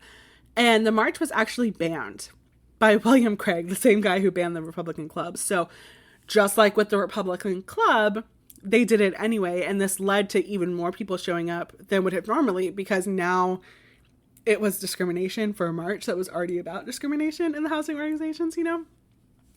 So the march had barely began when the police came and started breaking them up. Bernadette said that this was the first time that she saw Eamon McCann. He became a really large part of the Northern Ireland Civil Rights Movement, and he got on a chair and said that these demonstrators had three options: that they could go home, that they could just sit down and have their meeting right there and let the police, stop them from proceeding, or they could walk into the police barricade until each person was knocked down and, get injured for their cause, essentially. And according to Bernadette, when he made this speech, that's when the police began seeing the march as more of a threat, and they just charged at them before the decision could even really be made of what they were going to do. So the police beat the protesters off the street. They blasted them with water cannons, and Bernadette said that she recalled just being frozen in place. Because everyone always talks about the fight or flight, but there's actually the third F, which is freeze. And that's what a lot of people experience when they're in danger or scared. And that's what she did. And that she thought that perhaps because she wasn't running away from people, that's why she wasn't really injured. She said she remembers just watching the police who were beating people down and then beating them again before they could get up, and the look of delight that was on their face. And she was standing there. And I guess at one point, this man that she didn't even know ran up to her and grabbed her and was like, "What are you doing? You need to get out of here. Come on, you need to run. Let's go." And he began pushing her. And as he pushed her, a police officer came and smacked him so hard along the head that he needed stitches. And he was standing in the spot that Bernadette was standing in just 5 seconds beforehand. And a lot of people in Northern Ireland who lived during this time or studied Irish history say that October 5th, 1968 was when the Troubles in Ireland really began. Sorry, I'm having a coughing fit. Now, there's this argument between if the Troubles in Ireland is a culmination of a bunch of things that happened in the past, like what we talked about at the beginning of the episode, and it was just a continuation of all of these skirmishes and fights that had been happening since 1169 or 1171, or if the Troubles in Ireland was a catalyst and it was something like a tinderbox or a powder keg, greatly just getting ready to explode, and then something like this, the October 5th housing march, or something like Bloody Sunday, which we'll talk about in a little bit, was the catalyst that began it. And I'm not sure where Devlin lies on that opinion, but she did say that the police officers actually did the civil rights movement a favor on this day because people were outraged after this incident that a peaceful protest was met with such grotesque violence on the side of the police, and that the attacks from a perceived threat, not from an actual threat against them, but a perceived threat.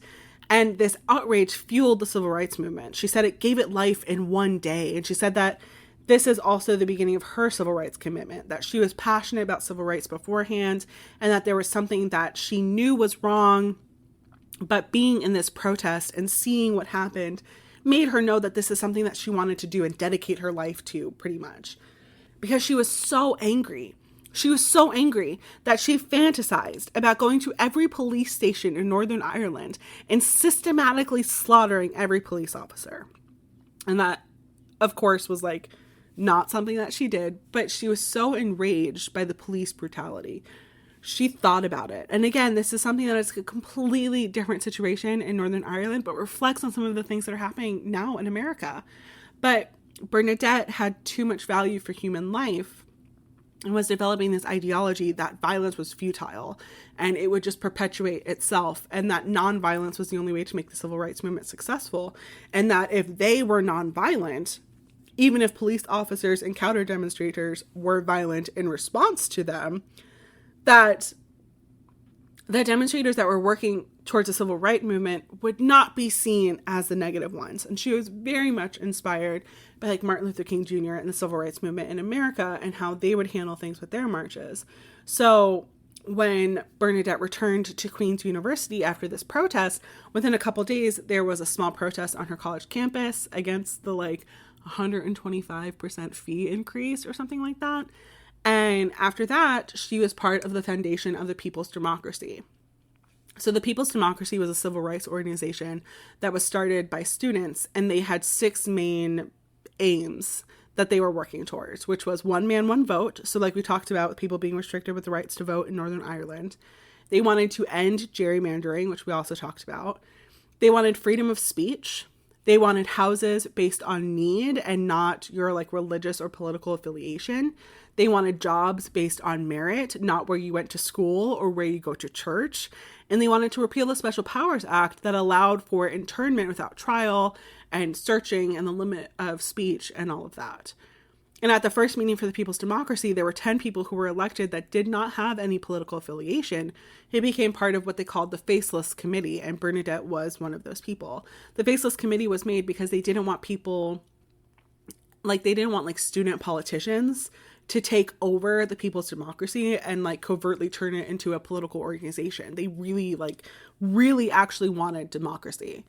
So about a week later, on August 16th, 1968, there was another march, and it went off without any police interference or anything like that. So the People's Democracy was confident that their cause and that they were doing the right thing, and they didn't think that they would like face as much opposition for their cause. So they started spreading out through Northern Ireland in an attempt to make branches in different cities and counties. And then they just started receiving a lot of interference, not necessarily from the police, but from mostly a group of people called the Paisleyites. So the Paisleyites were people who followed Reverend Ian Paisley. Reverend Ian Paisley was an anti-Catholic unionist minister who became the leader of an extreme Protestant movement in Northern Ireland. He also founded the Ulster Constitution Defence Committee and the Parliamentary Ulster Protestant Volunteers. He was extreme and relatively militant, so the people who followed him tended to be extreme and relatively militant. So, for example, when the People's Democracy attempted to build a branch of their organization in Omagh, the Paisleyites were so violent towards the representatives that they required a police escort out of town. Now, Bernadette had a very strong feeling towards Ian Paisley, unsurprisingly, but she felt that he wasn't necessarily anti-Catholic as he appeared, because she didn't think it was an issue in Northern Ireland against Catholic and Protestants, like we've talked about. She felt that Ian Paisley was anti-socialist and anti-left and anti, really anything that he felt was a threat to his power. But the People's Democracy was, as its name suggests, a democracy. They were extremely democratic, so much so that no decision could be made without being put to a vote. At meetings, the agenda would be voted on at the beginning, and anyone who wished to speak could speak. Paisleyites would sometimes come and crash the meeting and heckle the people who were trying to speak, and whoever was speaking as part of the People's Democracy would just stop and wait and say, all right, well, we hear what you have to say, but right now we're speaking. So if you could just give us a moment, we'd be happy to then pass the mic over to you, but please remain silent while the person who's speaking is speaking. And if that person continued to heckle whoever was speaking, the person speaking would just stop and hand them the mic and be like, well, what you have to say sounds very important. So please say it. Go ahead. And sort of just put that person on the spot and have all of the focus go towards them and be like, we'd love to hear what you have to say. And a lot of times, they didn't really have anything to say. They were just there to, cause discord. And it was just this, non-violent approach, killing them with kindness kind of thing of being like, well, we are a democracy. We want to hear all viewpoints. Your viewpoint, it sounds annoying, but we're going to hear it, So, and some of the protests that they were trying to do, not just People's Democracy, but also NICRA, they would constantly be rerouted because these Paisleyites or like loyalist counter demonstrators or unionist counter demonstrators would threaten so much violence to the people who were marching that the police would say it was like, quote, for their own safety, they had to reroute them, which always frustrated them. And so on the march that they were conducting on November 4th, 1968, they told the police that they would not be rerouted, and if they faced any violence, they wouldn't be violent in return. So once they reached the police barricade, the plan was for 5 members of the Faceless Committee to approach them, ask to be let through, and if they were arrested or beaten, then the next 5 of the Faceless Committee would go in with the same tactic. And if they were beaten or arrested, then 5 of the protesters would approach, and they would just like go on until every single person was beaten or arrested, 5 at a time. But relatively quickly, the police began turning violent, and Bernadette recounted that during this march, that once the police started getting violent, she just grabbed a megaphone and told everyone to sit down.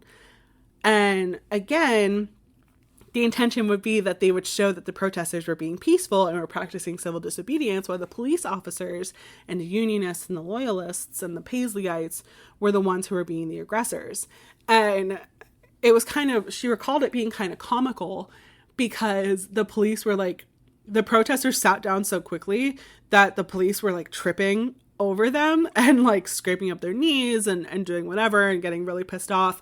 And she said that at one point she turned to one of the police officers, tried to sort of like make a joke with him, like, oh, look at us, we're sitting so comfortable. And she was basically expecting the police officer to like, you know, call her a bitch or anything like that. She said that the police always called her a stupid bitch, but she denies that she's stupid, which is one of my favorite things that she's ever said. And she was just expecting him to do that or to kind of like look the other way or tell her to fuck off or whatever. And he actually kicked her really hard. And because she was on the megaphone, she hadn't been sitting yet. And he kicked her in the leg so hard that her balance went out under her and she fell to the ground. And the people who were there were very like defensive over her. She was like their sister to a lot of them. And so they immediately like popped up and they went to go look for the constable or the police chief or whoever was in charge. And she had to like hobble after them and tell them to just sit down. And that wasn't the way that they had to do things. And that she knew that legally the police officer had to give them their badge number, and their name. And so she turned to the police officer and she was like, hey, what is your badge number? What is your name? And he's like, I don't have to fucking tell you that. And she's like, actually, you do. It's literally the law. And he ignored her. And then she turned towards the police officer next to him. And she's like, do you know his name and badge number? And the police officer was like, no, I don't. He's not from here. So this day at this march, they were bringing police officers in from other locations, which they were not supposed to do. And when the constable came over, she was like, hey, this is what happened. This is what's happening. He won't give me his badge number. And the constable was like, okay, yeah, give her your number. And she said that afterwards, she went to report him to the police station and found out that he had done this multiple times to other people and that he was known for being violent and that her like report, if she filed it, was probably going to be the thing that got him fired. So not only were they bringing in police officers from other areas, they were bringing in police officers that were known to be violent, so violent that they were on probation to this march that was supposed to be peaceful. So the police officers were already being violent before the march even began. But Bernadette, in that very literal example of her mother turning the other cheek and helping you up even if you kick her, like quite literally, when she was told that he would probably lose his job, she didn't file her report because she didn't want to personally add to the unemployment rate, even though she was attacked by this dude. Like, she was physically assaulted by this guy. She could have pressed charges against him. And yet she was like, well, I don't want him to get fired because, you know, I don't want to add to the unemployment rate that's already so high in Northern Ireland. And this march wasn't all that violent other than directly towards her, you know, but the marches continued to get more and more violent. So a couple months later, on January 1st, 1969, there was a march planned that they were calling the Long March because it was anticipated to be over 4 days. They were going to march to 70 or so miles from Belfast to Derry. So they met with the Minister of Home Affairs, who at this point was a man named Captain Long, and on December 26th of 1968, they discussed with him the upcoming march. They said that the meeting was civil, that they shook hands, they agreed on everything, they drew up a joint press statement, and everything was good to go. And then she said that afterwards, the group went for a cup of coffee and saw that BBC was reporting that Captain Long was saying that he met with the protesters and he asked them not to march and that they refused because they were wishing to provoke the public, and the BBC was not interested in hearing the truth. When they tried to call to like challenge the story and tell their side of the story, BBC was like, we're not interested. So this march was already being looked at as something violent and something used to provoke the public and caused outrage when that wasn't their intention and it hadn't even started yet. So already people like the Unionists and the Loyalists and the Paisleyite counter demonstrators were already having the mindset of like, fuck these guys trying to provoke the public, fuck these guys trying to cause violence. We're going to go and we're going to try and stop them because we don't want it to descend into violence. And this is like one of the first cases that Bernadette recalls where it was essentially like propaganda against the Northern Irish was being perpetuated by the British news. And that is something big time again that we see in Bloody Sunday, which, I mean, Bloody Sunday was one of the worst days. And I'm looking at my recording and I'm already at an hour. So I don't know if we're going to discuss it today or if I'll split this into 2 episodes. I'm still trying to decide. But Bloody Sunday was it was a really, really bad day, as the name connotes. And there was a lot of propaganda in the news that directly goes against what people who were there say. So to get back to the January 1st Long March. So the march happened anyway. And like I said, there was this perceived threat already happening. So basically, like, they were already feeding into violence before they even started walking. So the first day of their march, they met with some like counter protesters. They met with some violence from the police and the Paisleyites and the Unionists and Loyalist counter demonstrators. The second day saw these counter demonstrators armed with pickaxes and scythes and saws, which led to the police taking most of the demonstrators in a car and rerouting them, which led to the police just like driving them around in circles for hours while I'm sure giggling like little schoolgirls about it. The third day, Bernadette said, was great. They had barely any interference. And then the fourth day was absolutely terrible. So they were very close to Derry at this time when they reached a police barrier and decided that they were just going to march through it. They had already been marching for over 3 days at this point. They were just done. They were tired of everything that was happening. So they just decided they were going to march through the barrier, that they weren't going to be rerouted. Because last time they got rerouted, they were just driven around in circles for hours. And they didn't want this 4-day march to turn into a 7-day march, to turn into a 10-day march, you know. And they were so close to Derry. So they made this plan, essentially, that they were going to just link arms and keep walking. And if someone fell, you held on to them until they regained their balance. And if someone was knocked unconscious, you would not let them go and use them as body weight.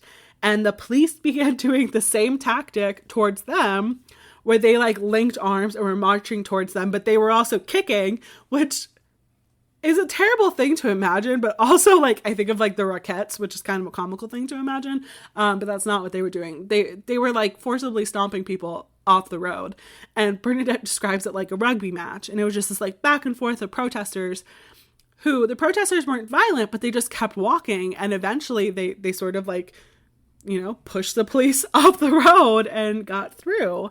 Now, because of all of the setbacks, they were supposed to be in Derry at the end of the 4th day, and they weren't because of everything that happened. So they spent one more night and were planning on getting to Derry the next morning because they were only about like 10 miles away or so at this point. But that night, the Unionists and Loyalists and Paisleyite counter demonstrators had a meeting started causing property damage. They were flipping cars, they were setting fires, they were doing all of this stuff to intimidate the protesters to not finish their march into Derry. So the next morning, unsurprisingly, they were all like kind of wary of impending violence. So the protesters decided to take that same tactic of linking arms and just continuing to walk.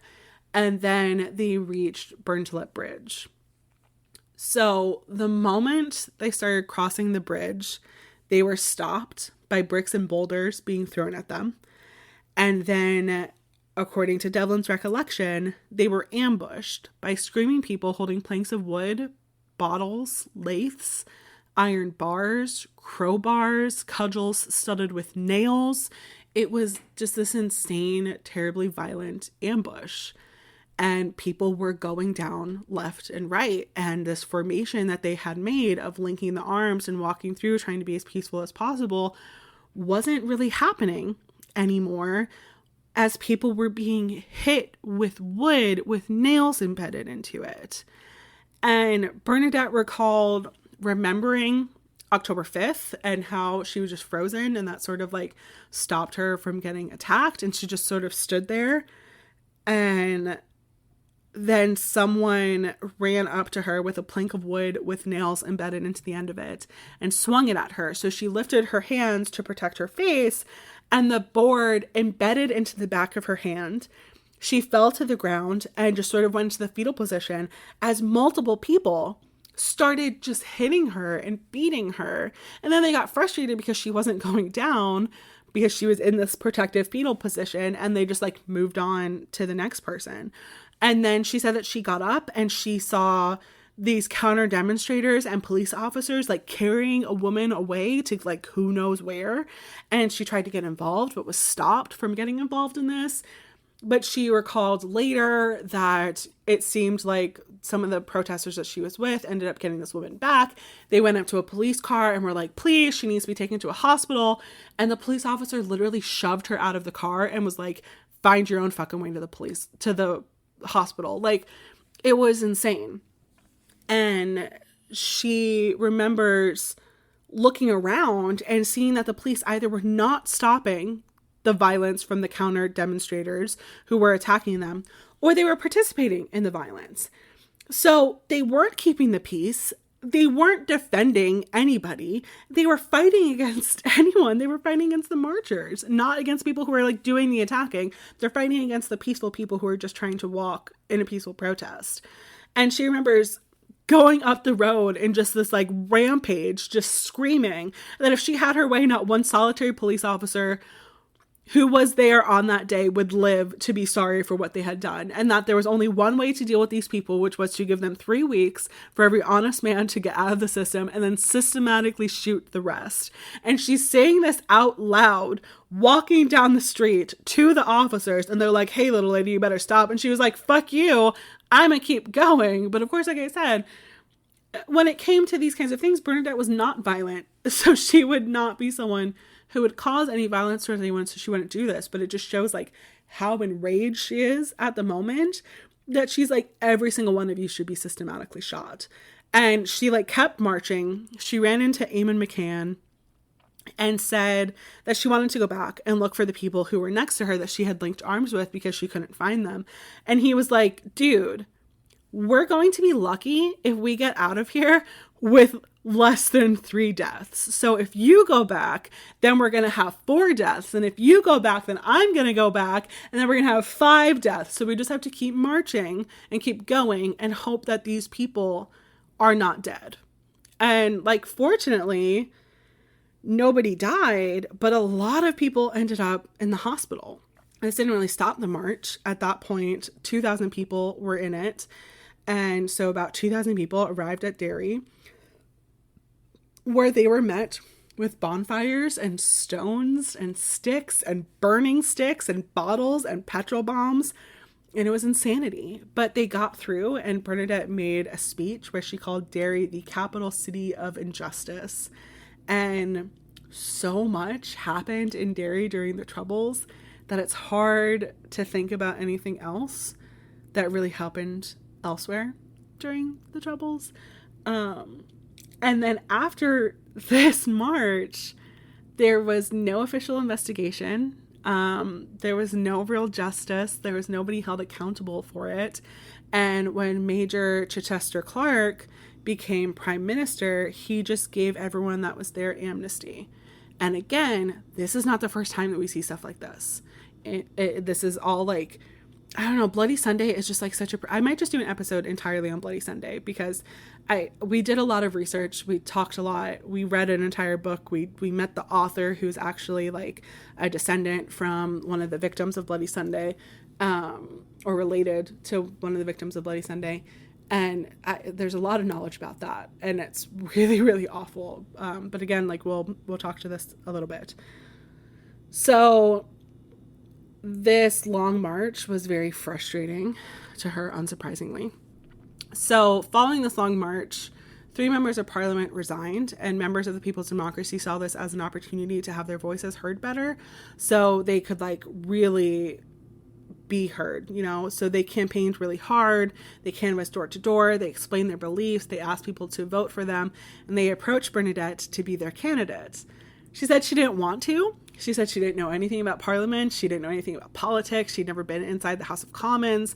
She found the government at Storme just a complete farce. And even if she had knowledge of politics, she didn't respect the system at all, didn't want to be a politician. She said that she viewed politicians as people that were only looking out for themselves and would sign this politician's paper so that they could get their paper signed later on.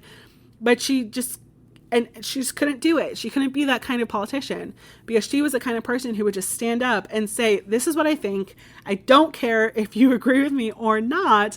This is what is going to happen. And yet she found herself elected. It was because she is becoming the face of the civil rights movement, and she was the one who could solve problems, and she was the one who was not afraid to get something done, even if it was something that negatively affected her. Like I forgot to mention that all the political protests that she was involved in resulted in her getting expelled from school. So she became Member of Parliament representing Mid-Ulster when she was only 21 years old. That made her the youngest female elected to Parliament in Irish history, and she held that title until 2015. So following her election, the press was interested in her as a gimmick. They called her the baby of Parliament, but Bernadette took her position very seriously. In an event that's quite foreshadowing in hindsight, there was supposed to be a rights march from Burnslett Bridge, which was where the ambush happened, to Derry with NICRA, the Northern Ireland Civil Rights Association, that descended into absolute violence between mostly the Catholics who lived in the Bogside, which was a Catholic area of Derry, and the Royal Ulster Constabulary, which is like a police force. Bernadette recalled arriving and seeing what everything had devolved into, and consulting with other members of the civil rights movement on how to sort of stop the violence or reduce the violence. And they convinced residents of the Bogside to build barricades, not only to stop them from attacking or retaliating against the police forces, but also to protect the Bogside from any violence that the police might do. So tempers began to cool, and soon after midnight, the Royal Ulster Constabulary broke down the barricades, damaged property, and beat anyone who tried to flee the flats that many took refuge in. And following this event, Bernadette went to England and addressed Parliament in her maiden speech. So it followed this long discussion in the House about events of the Bogside that occurred the days prior. So there was a man named Paul B. Rose, and he represented Manchester, and he said the, quote, tragedy of the events were simply the product of unheeded warnings and an almost uncontrollable situation caused by doing too little too late by members of Parliament who flatly refused to acknowledge that there was any cause for concern or anxiety at all about the civil rights and discrimination in Northern Ireland. He stated that the time for peaceful conventions and conversations and debates died when millions of people saw Gerry Fitt, who was a member of Parliament representing Belfast West, when they saw his head streaming with blood after a vicious batoning by the Royal Ulster Constabulary on their televisions. They were press people there during this Bogside riot that were televising everything that was happening. There was a man named Sir Harmar Nichols. of Peterborough, who replied that although Mr. Rose was asking for calm, he said that he was using words in a way that felt like putting petrol on flames. And Mr. R. Chichester Clark, representative of Londonderry, which is what they called it, but it's Derry to the Northern Irish, responded that Mr. Rose had over-exaggerated the events that happened in the Bogside and the, quote, so-called civil rights movement, and attributed everything that happened in the Bogside to nothing more than IRA activity and gang youths of 16 or 17 who were goading each other on and very much enjoying the sound of breaking glass. He then went on to say that he visited the Bogside the day after this riot and saw firsthand the, quote, stark human misery and anxiety present. And this is what led to Bernadette's maiden speech. She said she didn't even have to look at her notes because everything that I detested about the system was written on his Tory face.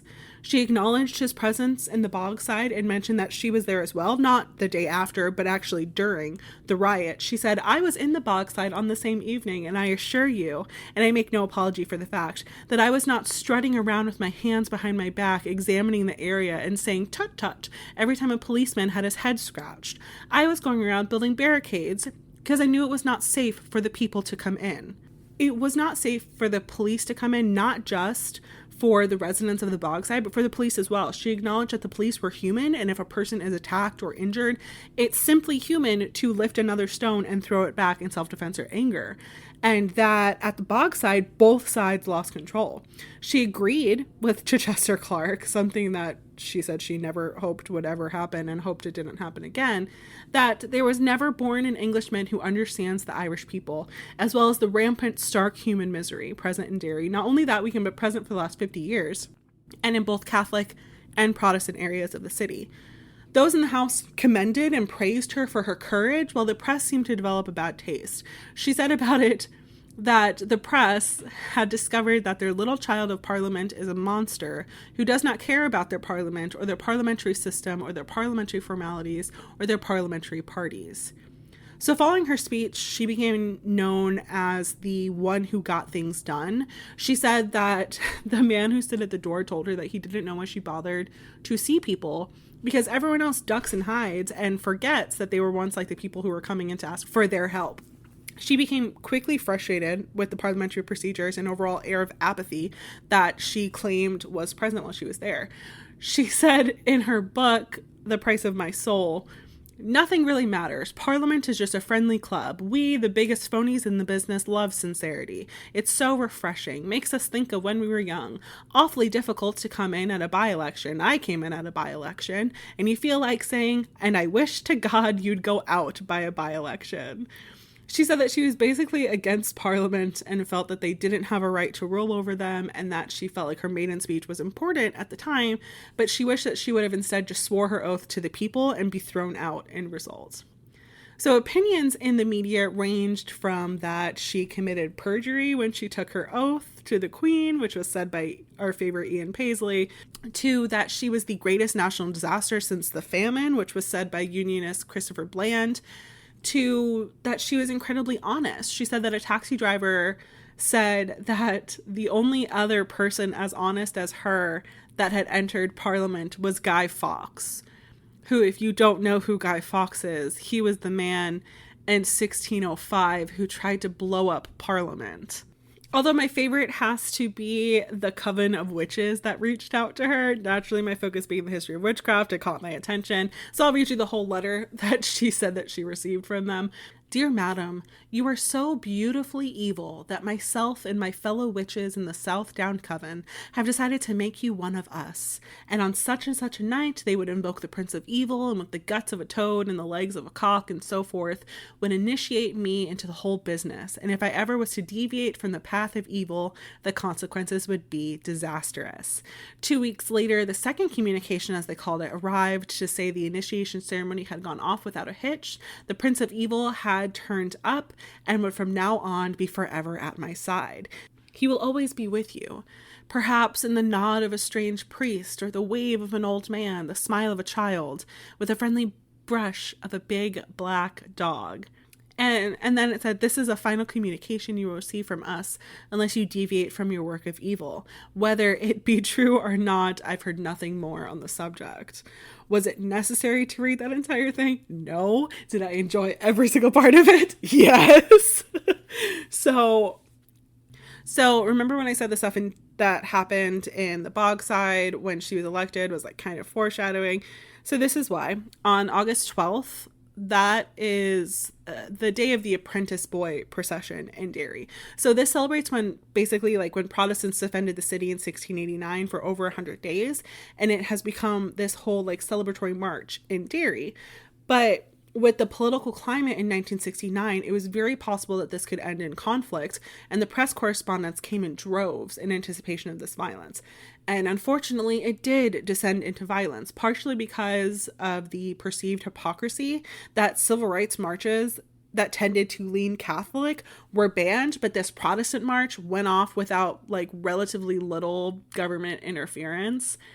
So it began with just like words being exchanged, and then stones were thrown, and then baton blows, and then tear gas, and then petrol bombs.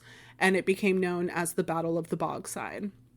So it lasted until the 14th of August 1969, and there were like skirmishes that broke out in other areas as well. And this is when the first child died during the Troubles. So this was a little 9-year-old boy named Patrick Rooney, who was the oldest child of a Catholic family in Belfast, who was in his home when shots rang out, and he was shot in the back of the head and was the first child casualty of this trouble in Ireland. And there were actually quite a lot of children who died during the Troubles, and it's something to me that I've always had a really hard time with, because like if you're an adult and you choose to leave your house and participate in a march, or if you are an adult and you choose to become a police officer, or choose to become a soldier, or if you are in the IRA and you choose to throw petrol bombs or do car bombs, like, I'm not going to talk about the ethics of any of those decisions, but those are decisions that you made. A child can't make those decisions. And there were a lot of children who died during the Troubles in Ireland being shot or being run over by tanks and all of that. And it just really breaks my heart to read about that and to learn about that, because there are a lot of people who try to say that like the Troubles in Ireland wasn't a war, it wasn't a civil war, but I have a hard time with that because there were so many civilian casualties. And I don't know, I don't know if my thoughts are fully like articulated with that, or if my thoughts are like fully formed with that, but it's definitely something that every time you would read about something from this point on, there was typically like children or teenagers who perished. And I don't know, something about that just, it makes me really sad. It makes me really uncomfortable. And I don't know if I can like fully articulate my thoughts with that. But to get back to Bernadette, shortly after this Battle of the Bogside, she wrote that there was some doubt whether she personally was guilty of treason or not, because she threw stones at policemen. And Major Chichester Clark said that she had incited Bogsiders to rebellion and that she plotted to overthrow the state. But she said the situation in Northern Ireland was such that nobody cared. However, she was later arrested in 1970 for her involvement at the Battle of the Bogside, and she was incarcerated for a few months. I've read anywhere from 4 to 6 months, so it just depends on like what source I read. I couldn't find a like concrete anything about that, but she was incarcerated for a few months due to the Battle of the Bogside. So directly after this, she went to the United States with the hopes of raising $1 million to assist the people of Northern Ireland, as well as an overall like, as well as raise an overall awareness of the troubles that were happening in Northern Ireland as well. So she actually went on Meet the Press. There's a YouTube video of her on Meet the Press, which is really interesting. And basically it was a bunch of people that were questioning her. And they were like, why are you trying to raise all this money? Like, how can we guarantee that the money that you're trying to raise here won't go to the rebel Catholic IRA? And she said that the money that she was raising was going towards people who were suffering in Northern Ireland and people who couldn't afford food and people whose family members were killed because of the troubles, and said that they could be assured that the money that she was raising would not go to arm the IRA because starving children and dead men can't shoot.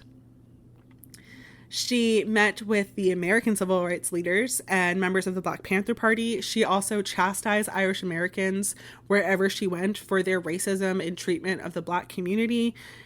She danced with a Black club singer at one point. She traveled around the entire country, and it got to the point where people in America were getting so annoyed with her and her extreme political stance that they began calling her Fidel Castro in a miniskirt. This is the trip also where she received the Golden Key to New York City. But when she returned back to Ireland, she said that she didn't want it. And she gave it to Eamon McCann, who, when he came back at the beginning of 1970, he actually presented it to the Black Panther Party.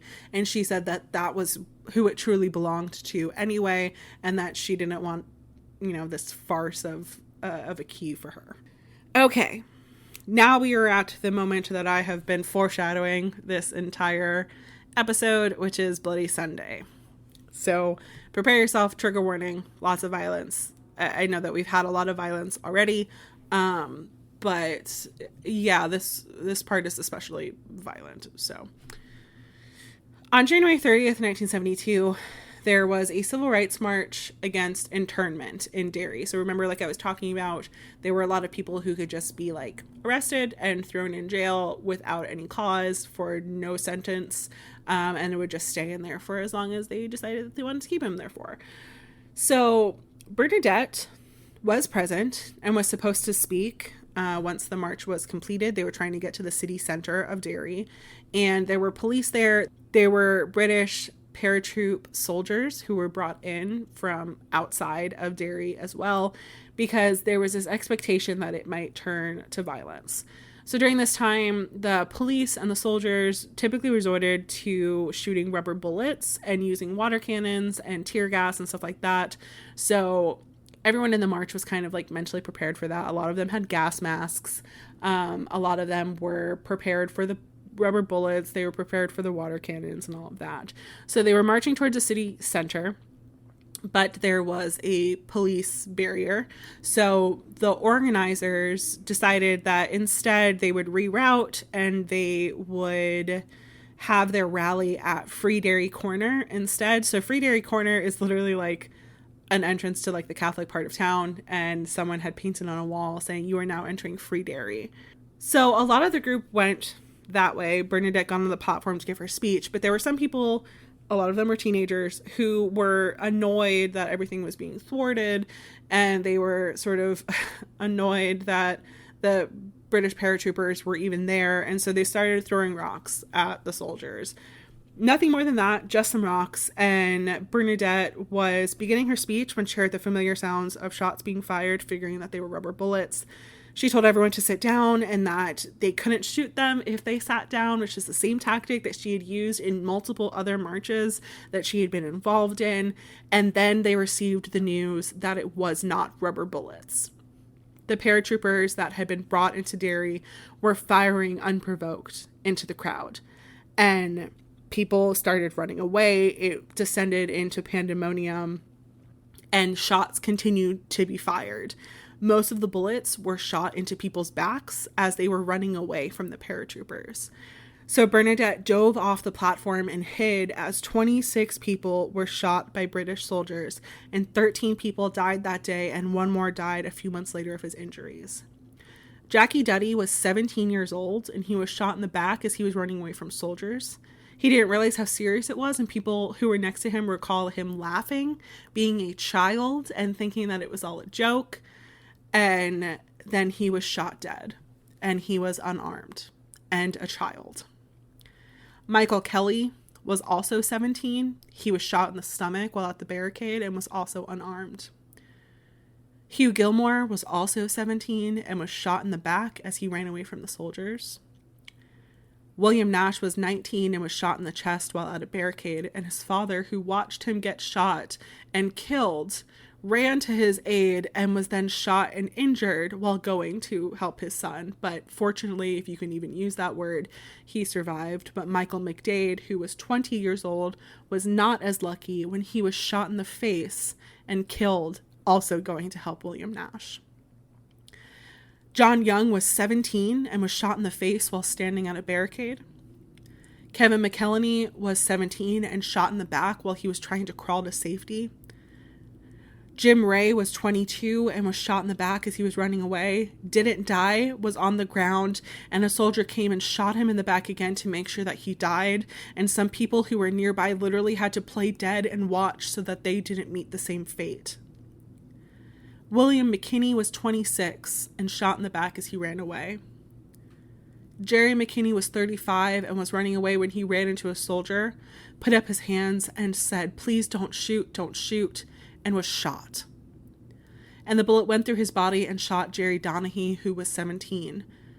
Donahue was taken to a house nearby where a doctor examined him and searched his pockets for identification, and then some people, including Jackie Duddy's brother, put him in a car to bring him to the hospital when they were stopped by soldiers. And when they tried to convince the soldiers to let them take him to the hospital and then they could do whatever they wanted afterwards, the soldiers refused, and Jerry died in the back seat. And later on, the soldiers said that they found 4 nail bombs in his pocket, even though his family said that he wore his pants so tight he couldn't even fit a pack of cigarettes in his pocket. And remember, his pockets were searched for identification and there was nothing in it. So the police or the soldiers most likely planted these nail bombs on his body to justify the killings of that day. Then there was Patrick Doherty, who was 31 and shot from behind while crawling to safety. He didn't die right away, and witnesses recall that he was screaming for help and begging someone to help him because he didn't want to die alone. And Barney McGuigan, who was 41, went out to help him while waving a white handkerchief to indicate that he had no negative intentions and that he was unarmed, and was shot in the back of the head while trying to help Patrick Doherty. And then there was John Johnston, who was 59, and he died later from his injuries. He wasn't even at the march. He was going to visit a friend, and he died almost 6 months later due to his injuries. So this day became known as Bloody Sunday, and I want to reiterate that 7 of the victims of that day were under the age of 20. And later it was found that General Robert Ford had visited Derry at the beginning of the month and noted, quote, "I am coming to the conclusion that the minimum force necessary to achieve a restoration of law and order is to shoot selected ringleaders after clear warnings have been issued." And then this same general, within the same day of this massacre, released a press statement that said that they were being shot upon by the rebel IRA and that everything that they did was just in defense of themselves and retaliation for being shot at first, even though there's literally no evidence of them being shot at first. There is a little evidence that after the shots started, some people fired some shots back, but if I recall correctly, it was like 3 shots fired. They also said that there were reports that they were saying that they only fired a few shots, and reporters said that there were more than that amount of people dead and injured, and so how could it only be that they only fired a few shots when there were 26 people who were injured? And there was also a woman who was run over by a tank, and just a complete disregard for life that day. So the next day, Bernadette was in London to speak out about what happened, and she wasn't allowed to, even though she was the only member of Parliament who was present in Derry the day prior. British Home Secretary Reginald Malding made a statement where he basically said what the British Army already said, that the British soldiers were simply returning fire and were in the right, and it was simply an unfortunate necessity that 13 people were killed and many more were injured. So Bernadette stood up, walked across the stage, and slapped him. Although some reports say that she grabbed his hair and scratched his face. It became known as the slap heard round the world. Immediately following, she spoke to the press. She stated that Maulding's statement did not have one substantiated fact in it, and at no stage did he even say that he regretted that 13 people were dead. When asked if it was simply an emotional reaction on her part, she said no. It was quite coldly and calmly done, and that she simply delivered a proletarian protest to protest the fact that he was responsible for the murder of 13 people.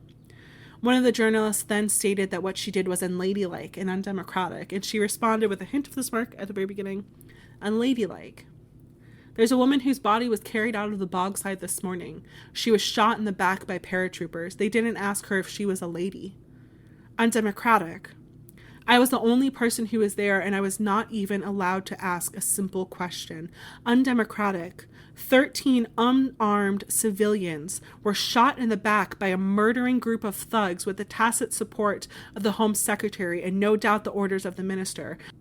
When asked if she planned on apologizing at all to Maulding, she claimed that she was just sorry she couldn't get him by the throat. Bloody Sunday was not only a turning point for Northern Ireland, but for Bernadette herself.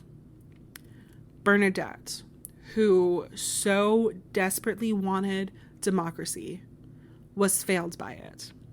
Bernadette, who hated the press, embraced them afterwards, giving a statement explaining the realities of Bloody Sunday, that she was kept from speaking in the House. Bernadette, who for years believed in the merits and progress of a non-violent and civil approach, coldly and calmly walked across the House and struck Maulding. She was suspended from Parliament for 6 months, and after this she seemed to take a step back from politics, whether by her own choice, the choice of the people, or a mixture of both. The following year, she married Michael McAliskey and had 3 children. In 1974, Bernadette's Parliament seat was taken over by an extreme unionist. In the same year, she was a founding member of the Irish Republican Socialist Party, but those close to her reported that she was becoming disillusioned by the public life and lost much of support of the Republicans by 1979. So the next time we really see her in the news is in 1980, when she supported the hunger strikes that were happening in the Northern Ireland prisons. So again, very complex topic, but basically during this time, people who were part of the IRA were being arrested and treated as inmates. But they felt that they were at war and they were actually political prisoners and wanted the rights of political prisoners. They wanted to not be forced to wear a prison uniform. They wanted to not have to do prison work. They wanted the right to associate with other prisoners and organize educational and recreational activities. They wanted to be able to have 1 visitor, 1 letter, and 1 parcel per week, and a full restoration of remission lost during the protest. So they did blanket protests at first, where they refused to wear the clothes that were provided and only wrapped blankets around themselves. They then did dirty protests in 1980, where they refused to wash and sort of were like smearing excrements and food on the walls that were then had to be like power washed out. And in 1980, they did a hunger strike. So this first hunger strike in 1980, 7 men were selected to pay homage to the 7 men who signed the Irish Declaration of Independence during the Easter Rising, and it lasted for 53 days. And the British government seemed to concede on their demands. It didn't end up working out. And in 1981, there was a second hunger strike that resulted in the death of 10 men. Bobby Sands, who died after 66 days and was actually elected to Parliament while he was on hunger strike. Francis Hughes, who died after 59 days. Raymond McCreish, who died after 61 days. Patsy O'Hara, who died after 61 days. Joe McDonnell, who died after 61 days.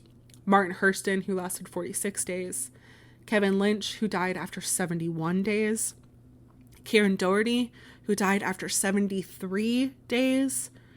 Thomas McElwee, who lasted 62 days.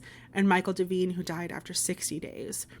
All of the men who died were under the age of 30. There were 13 other men who also participated in the 1981 hunger strike, but they were either taken off of the hunger strike by their families once they lost consciousness or stopped when the demands were finally met. And one of the reasons why it took all this is because the members of the IRA considered everything that they did to be part of a political war. But the British government, including British Prime Minister Margaret Thatcher, disagreed, saying that they were criminals. There's a quote that Margaret Thatcher said that said, "There is no such thing as a political murder, political bombing, or political violence.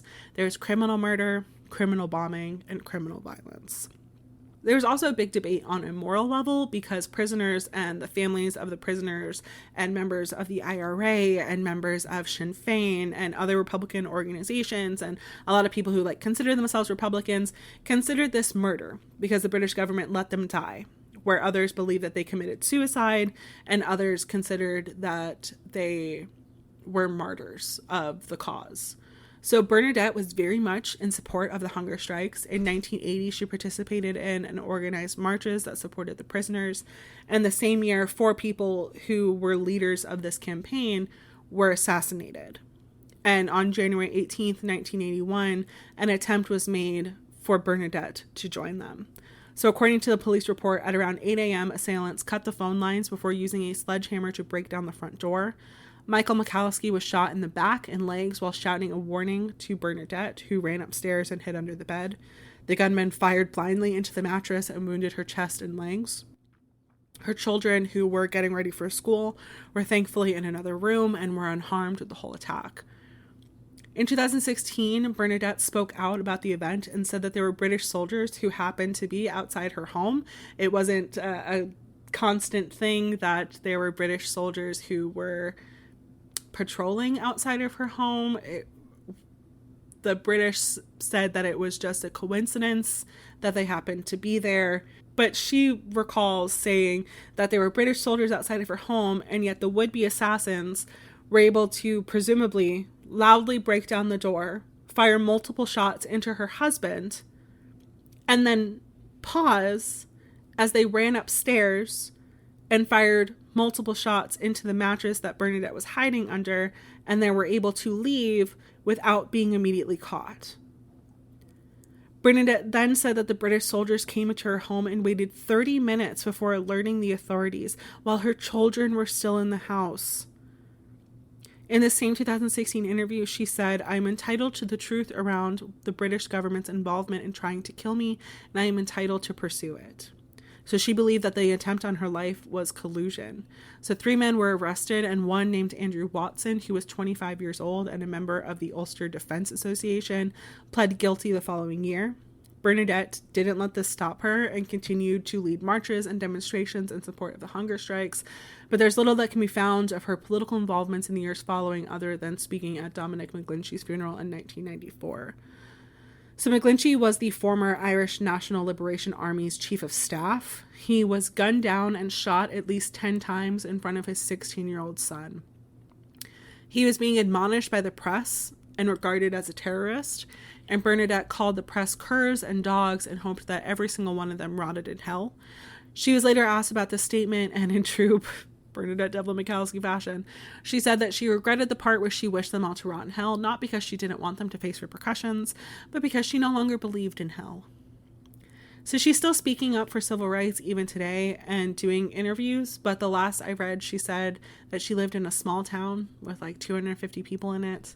And while I think for some people that may be kind of an interesting anticlimactic end of her story today, she said in 1969 in her book that she didn't think that she'd ever go back to having a normal life. And I really just kind of love that for her, that she's just having a quiet life in the countryside in Northern Ireland and having a relatively quiet, normal life. So like I said, I'm really open to doing an episode diving more into the troubles in Northern Ireland, or just even just some of the events like the hunger strikes or Bloody Sunday or Battle of the Bogside, or subsequent reports or myriad of other things. There's a lot of things that I spoke about today, and if any of it is interesting to you and you want to learn more, just reach out to me and let me know. I'm more than open to it. I might do it again anyway, but I want to veer off of Bernadette for a moment because, like I said, I just took a class on the Troubles. So we talked about everything, not just Bernadette, and not just Bloody Sunday, and not just the hunger strikes. We talked about a myriad of things. And one of the things that we talked about was how the Troubles ended in Northern Ireland. And we had to read an article by George J. Mitchell, who was an American politician who helped negotiate the peace proceedings in the 1990s. And there were some quotes from his article that I found myself highlighting and writing down, because they seem really pertinent to how things are here right now. And for him, it was at the end of the Troubles that he wrote this. And I want to end this podcast on a positive note, because Northern Ireland and reading about the things that happened in Northern Ireland it was horrific at times. And if that sort of situation in Northern Ireland can find peace and negotiate, however fragile it may still be today, if they can try and find a peace and try to put their differences aside or try to reach a negotiation, then there has to be hope for America. That it's going to be hard and it's going to be a fight, but I'm hoping that one day it doesn't have to be like this anymore. So here are some quotes from that article that I read, which will be linked in the description in my sources, like how I always do it. Sometimes the mountains seem so high and the rivers so wide that it's hard to continue the journey. But no matter how bleak the outlook, the search for peace must go on. One way to lead is to create an attitude of success. The belief that problems can be solved and that things can be better, not in a foolish or unrealistic way, but in a way that creates hope and confidence among the people. Seeking an end to conflict is not for the timid or the tentative. It takes courage, perseverance, and steady nerves in the face of violence. Peace and political stability are not too much to ask for. They are the minimal need for a decent and caring society. Despair is the fuel for instability and conflict everywhere. And the last thing that I want to read was his personal account of what happened directly after negotiations were reached in April of 1998. So he said, when the agreement was reached at about 6 o'clock on the evening of April 10th, 1998, which was Good Friday, which often this agreement is known as the Good Friday Agreement for that very reason. We'd been in negotiation for nearly 2 years and continuously for about the last 40 hours. We were elated and exhausted. In my parting comments, I told the delegates that the agreement was, for me, the realization of a dream that had sustained me for 3.5 years, the longest, most difficult years of my life. Now, I said, I have a new dream. It is to return to Northern Ireland in a few years with my young son. We will roam the country, taking in the sights and sounds of that lovely land. Then, on a rainy afternoon, we will drive to Stormont and sit quietly in the visitors' gallery in the Northern Assembly. There we will watch and listen as the members debate the ordinary issues of life in a democratic society: education, healthcare, tourism, and agriculture. There will be no talk of war, for the war will have been long over. There will be no talk of peace, for peace will be taken for granted. And on that day, the day on which peace is taken for granted in Northern Ireland, I will be fulfilled, and people of good will everywhere rejoice. And my hope and my dream is that we can one day reach that and have that dream, even though right now it seems like we're living in a fucking nightmare.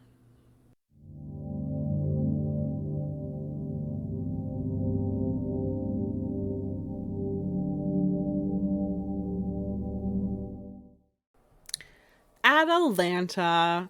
I'm sorry, did you really think that we were going to talk about International Women's Day and badass women from history and mythology and not talk about my mythological wife? Like, come on. So Atalanta, without further ado, which is just my favorite myth, her and Medusa, the both of them, which Medusa will be coming soon. I was just talking to someone about it today who was a listener. Clarissa, I will be doing this very soon. I promise. So without further ado, here is Atalanta.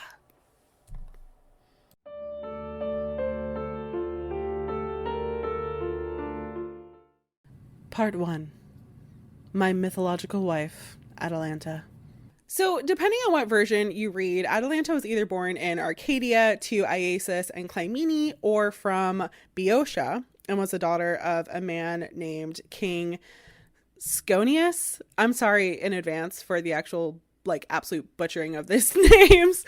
I don't speak Greek, so I'm going to do my best. So King Sconius, regardless of her parents and who they were, They weren't in her life for long. When she was born, her father desperately wanted a son, and he was so distraught over not being given a son that he left Atalanta on the mountainside to die of exposure, because of fucking course he did. As she was crying, a mother bear whose cubs had just been murdered by some hunters found her and nursed her. After a while, these same hunters that killed the cubs found Mama Bear and saw her suckling Atalanta and recognized that it must have been Artemis's doing, because one of her sacred animals was the bear. So the two hunters took pity on the infant and brought her to the mountain and raised her together, worshiping Artemis. Now, sources that I read says that it was hunters. There wasn't any specification that either of them were female. And with it being Greek mythology, you know that they would have specified if a woman was involved. So I think that Atalanta was raised by two dads, which I love. Obviously, this is not confirmed, but in my head, it is confirmed. The hunters raised her like a little Artemis. She was a huntress, she was virginal, and she was badass. It was also said that she was the fastest woman in the world. So she would venture through the forest by herself, armed with her bow.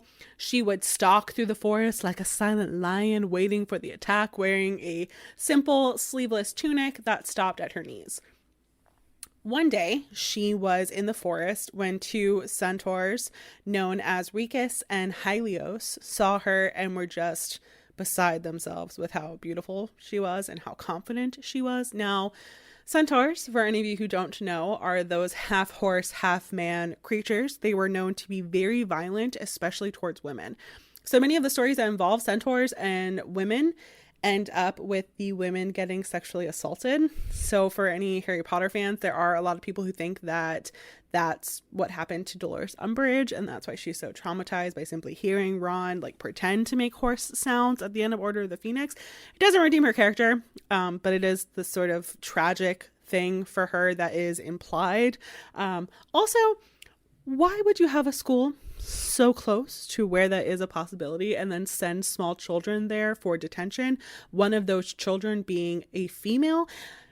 I have questions, J.K. Rowling, and like 99% of them are about how like you just being like a garbage person. But this is one of the questions that is included in the other 1% that I need to know, but I will not ask you because, again, you are a garbage person. So with that in mind, the two centaurs started stalking and herding Atalanta, and she most likely had a pretty good idea where this was heading. So there was a moment for her to decide. Would she become another statistic, another victim of a brutal and violent crime that so many women were subjected to during this time, where like every story seems to have an unfortunate mention in passing of what happened to these women? Would she become just another name in a hero's story when he slayed the centaur, saying something like, Warrior Auditus killed Ricus, who once took Atalanta by force? Or would this be the beginning of her hero's story, or rather heroine's story? So she knocked her arrow and she slew the two centaurs. Word traveled. Centaurs are hard to kill. And Atalanta, a woman, a girl at this point, killed two by herself in the middle of the woods. This girl was blessed by Artemis, and she would amount to many great things. So, as most heroes do, in this case, heroine, she went to the Oracle, which, I mean, many of you know how I feel about the Oracle. If you knew, I don't like her. She typically talks in riddles and doesn't tell people what they actually need to know. And in giving her prophecy, she's typically bringing about the demise of whoever is involved. If it's not the right, like, outright demise, then it's at least suffering.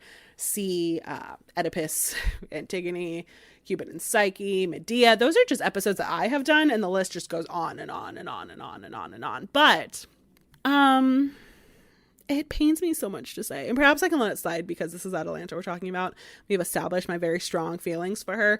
But when Atalanta went to the Oracle, it didn't turn out terribly for her. I'm not mad at it. I'm questioning everything. I'm having like an existential crisis because who am I if not hater of the Oracle, right? So, like I said, word starts getting out that Atalanta is a BAMF, and all of the men in the area were like, this is a woman that I want at my side. And I agree.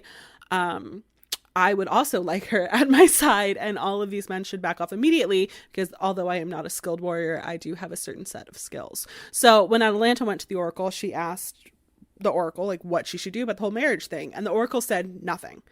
You don't need to do anything. You are a strong beautiful, independent woman, and you do not need a husband. In fact, I think that you should shun marriage altogether. Fuck that noise. Most men are terrible, and most men will suppress you so much. They would seek to put you in a box. To be the man who bested Atalanta, to be the man who tamed the huntress. You will live, but you will lose yourself. And although I say most men are terrible, obviously nowadays that's not necessarily the case anymore. Most men are actually really great nowadays, and it's the minority that are terrible nowadays. But back then, during Greek mythology, there was just insane misogyny. There was just an insane lack of respect for women. If you can't tell, in mythology, women were essentially property. They couldn't really be educated. They couldn't vote. They couldn't do anything. They were so suppressed. They were literally just like walking wombs. And so when you entered a marriage, pretty much anything that you did beforehand was just completely eradicated. And it was just believed that you would give this man sons and you would be the vessel in which his line continued. And that was pretty much your only purpose. So that's why I say like men were terrible. That's what the Oracle was saying during that time period. Nowadays, I love men. They're great. Super cool. I don't love them as much as I love Atalanta, but they're super cool. I like a man who can speak the truth and who respects women. But all of these like single white men podcasts, like those can go away, but the other men are fine.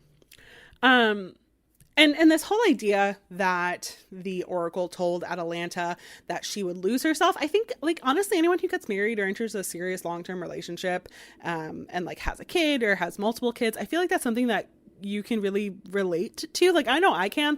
My son is 3.5 and I'm just now starting to sort of like remember who I am outside of wife and mother.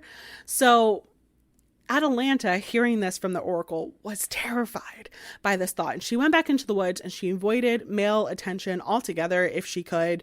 She avoided the male gaze. Really, if she could, she just like retreated back into the forest. But then one day, she heard news that Jason was gathering an army.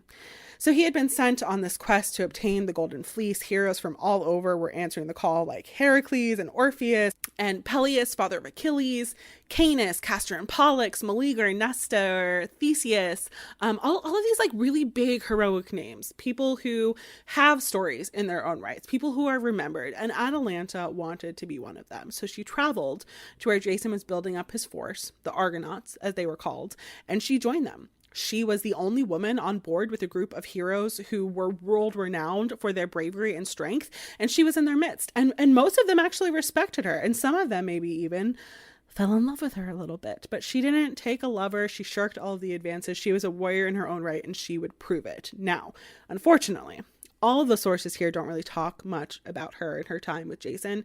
She is a background character of a much bigger story, which is the story of Jason and Medea. I have a whole episode about that. If you haven't listened to it, stop this episode now and do that because spoilers are incoming. But also it's my favorite myth.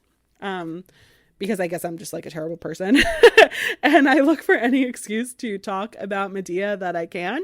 Honestly, I think that Medea is my favorite myth because it kind of reminds me of like a mythological true crime case. Even though Medea is awful, I find her fascinating and like tragic, kind of like how my favorite serial killer is Eileen Wuornos. And don't look at me like that as I say favorite serial killer, because everyone who is into true crime has a favorite true crime case and they have a favorite serial killer. Okay, so brief recap of Medea, because I can, and because I like to think that although Atalanta is a background mythological character in this story, if Jason and Medea were to actually have existed, right? And all of the stories in the myth of Jason and Medea were to have actually have happened, and Atalanta were to have existed with this thought process, I think she would have been there for everything that happened during that myth. Because I just got finished reading ACOTAR, the whole series of ACOTAR, Court of Thorns and Roses, and they repeat over and over again, like calls to like calls to like. And I think that like does call to like, because Medea, a badass bitch, would recognize and gravitate towards other badass bitches. And who is the baddest bitch of them all, but the only woman amongst the greatest warriors of all time, Atalanta. So, recap. Jason's father, Aeson, had his throne usurped by his brother Peleus, not the father of Achilles, it's a different Peleus. And then he went to an oracle who told him, one day the one-sandaled man would come and he would be a descendant of Aeolus and he will kill you, Peleus. And Sure enough, one day here comes the one-sandaled man named Jason, and he wants his father's throne back and is told he has to go get the golden fleece and break a curse, and then Peleus will just hand it over to him. So Jason gathers the Argonauts. That's what they come to be called because he has a boat called the Argo, and therefore the people are the Argonauts. And then that's when Atalanta comes in and is like, hey, I heard there were some badass bitches that were ready to fight. It's me. I'm badass bitches. And like, that's so interesting to me because this whole idea of women being bad luck on board is not something that's like exclusive to the universe of Pirates of the Caribbean. So the fact that she joined is amazing. Also amazing is that Canis is on board, who is one of the first trans mythological characters. You have like the Babylonian Iphis, which I did an episode on, and then you have Canis, who was born a woman, and then she was sexually assaulted by Poseidon. And he was like, oh man, I kind of feel a little bit bad about that. Can I do anything to like make it up to you? And Canis was like, yeah, you can make me into a man so this never fucking happens to me again, because being a woman in God's damn fucking mythological Greece fucking sucks, and I also don't want to get pregnant because that would also fucking suck. And Poseidon was like, yeah, fam, I feel ya. And then he changed Canis into a man, and then he became this amazing warrior. And like even some of the guys on the ship are really, really good guys, like Meleager, who we'll talk about in a little bit. I love Meleager. So Jason and the Argonauts make their way to Colchis, so Atalanta is there. She's mentioned again after they complete the tasks on Colchis and get to the Golden Fleece as they're fighting their way out. She does get injured and is healed by Medea on the ship as they're fleeing, which means Atalanta is there watching as Medea is like, oh no, my father is following us. It would be a shame if something were to distract him. Something like gathering all the parts of his son so that the funerary rites can be completed properly to get him to the underworld. And oops, I've killed my brother and cut him into pieces and casually tossed him into the ocean. Whatever am I to do? Oh no! Then all of the Argonauts make their way to Circe's island, which means that Atalanta is there when Jason and Medea get purified by Circe. And then all of the Argonauts go back to Iolcus, where they come up with a plan to infiltrate the city, which, depending on what version you read, it's either with Medea disguised as an old woman or just Medea being this jilted bride who's gotten into a fight with her terrible new husband. But both times she's accompanied by handmaidens. What women are nearby that know who Medea is, who know what she's planning to do and would be okay with it because it's all in the name of war and their job as a warrior? What woman would accompany her and probably protect her because they're badass warrior bitches? That's right. I think fucking Atalanta was one of these handmaidens that accompanied Medea and most likely vowed to protect her like fucking Brienne of Tarth, which means that if this is the case, Atalanta is there when Medea murders Peleus and then when the Argonauts flee Iolcus. Now at this point, she may have left. She may have ran away from Medea and Jason, or maybe she accompanied them to Corinth and was there as Medea and Jason started their family. And then when Jason decided that he wanted to start a family with someone else, because that's just something that you do apparently. And then maybe Atalanta was one of the servants or soldiers who stood by Jason and Medea. Maybe Atalanta was there when Glauce and Creon burned to death by Medea's spell. Maybe she was there when Medea did what she did to her children. I don't know. She's not mentioned, like I said, but honestly, none of the servants and soldiers are named. So most of the time, it's just kind of like assume it's just a random person. So in my world, Atalanta is there for the whole thing. And after everything that happened, I think that this would just confirm for Atalanta what the Oracle said such a long time ago, that when you get married, you lose yourself. Because Medea, when she got married, lost herself.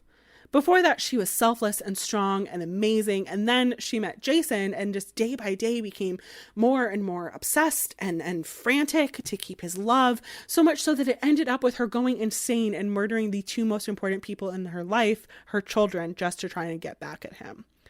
The Medea that you meet in Colchis that helped with the 3 tasks, knowing that if her father were to find out that she was helping, would kill her, looks at her father like a monster for having those thoughts of killing his children and making those threats, and then she becomes the same. She becomes a child murderer. No. If I was in Atalanta and I witnessed all of this, it would confirm for me that I would never want to get married and I would run as far away from it as I could.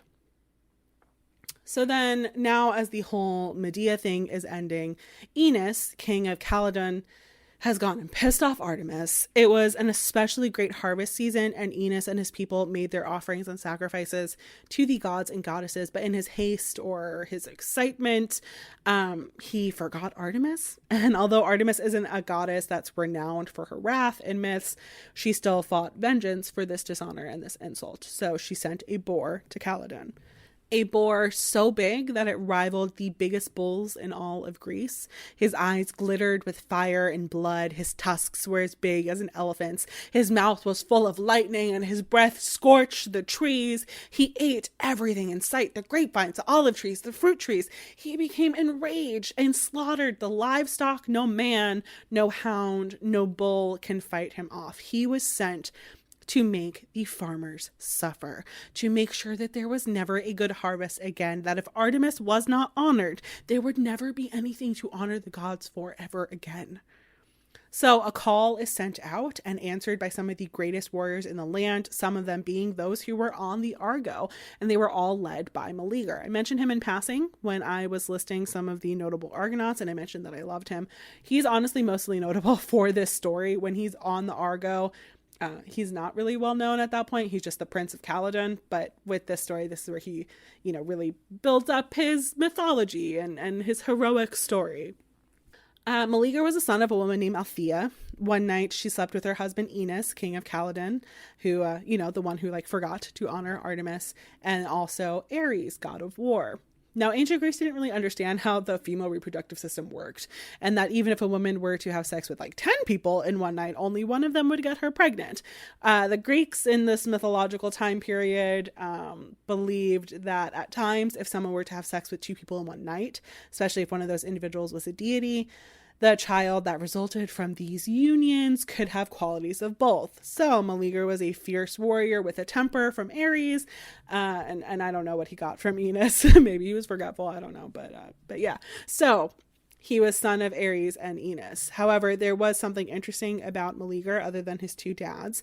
The moment that he was born, maybe perhaps because of his descendancy from Ares, the 3 fates, Clotho, Lachesis, and Atropos, appeared before his mother. Clothos told Althea that Meleager would be noble. Lachesis told her that he would be brave. And then, fucking Maleficent, not invited to the party, Atropos looked at Althea and then picked up a single log sitting in the fireplace, whispered to Althea that he would live until this log turned to ash, and then she yeeted it into the fireplace and disappeared. So the moment the fates disappeared, Althea jumped out of bed, snatched the log out of the fireplace with her bare hands, extinguished it, and hid it deep within the castle where no flame could ever get to it. So Meleager would be noble, brave, and fate attached entirely to a piece of wood, but it was hidden and nothing could ever get to it, so he would live forever, right? Right? So like I said, Meleager was leading the band of warriors who were set to hunt down the boar, and one of those warriors was Atalanta. But of course it was Atalanta because, first off, having a virgin huntress on board when you're trying to make Artemis happy is probably a good call, but more so, Meleager fell in love with Atalanta the moment he saw her for the first time. He stood beside her on the Argo and would stand beside her in the boar hunt and would stand beside her forever if she allowed him to. But he mostly kept this love to himself, whether it was because he knew of the prophecy somehow, or maybe it was because he was so caught up with everything between the Argonaut thing and the boar hunt, or maybe he was just playing the long game and was hoping I'll just get really close to her because, the best relationships develop out of friendships, right? So one day all these people are out in the woods looking for the boar and they find it, or rather the boar finds them. It starts ripping through the men, the hounds that they brought, the very trees themselves. Every arrow fired and spear thrown misses its mark. Artemis is said to be interfering at every opportunity. At one point, one man is actually able to make contact with the boar with his spear, but as the spear is in the air, Artemis grabs it, rips the iron tip off and lets it keep going. So the boar essentially just gets poked by a dull stick, and the boar starts just taking out the warriors one by one. The boar starts to retreat into the thick-wooded forest when Atalanta knocks her bow, takes a steadying breath, and fires. And Artemis, who loves Atalanta so much, doesn't interfere this time. The arrow grazes along the boar's back and embeds itself into its ear. Atalanta is not satisfied, but Meleager witnesses this entire thing and screams out "Oh, hell yeah! Did y'all fucking see that? I was like, holy shit, that was awesome. Everyone is going to know that you were the one who drew first blood. Everyone is going to know that you were able to fire this first thing, that we were able to take the boar down because of you. Did you all fucking see that? I am so turned on right now. This pisses off every other man, because not only did she draw first blood and sort of like emasculated these men that were there, but Meleager has the audacity to be a feminist. So one of the men, who was named Ancaeus from Arcadia, calls out to the men to watch him. He's like, it's time that you all learned that no woman will ever match a man with a weapon, and I will show you how a man wields a weapon. So he takes his giant double-edged axe and he holds it over his head, readying himself to give the killing blow to this boar, and gets tusked in the balls, which happens to disembowel him also, but it kills him like immediately. But the balls part is just like chef's kiss, so poetic, you know? So a lot of the men, after seeing this, back away a little or try to be a little bit more cautious about how they approach this bull, except for Atalanta and Meleager. They both continue on. Meleager picks up 2 spears. The first misses and the second finds its target. Artemis lets it find its target. This weakens the beast enough for Meleager to end the blight on Caledon. So Meleager gets to work and he skins it and turns to Atalanta and asks her to share this trophy with him. Share this victory with me. Share this glory with me. And he presents the boar's hide and its tusks.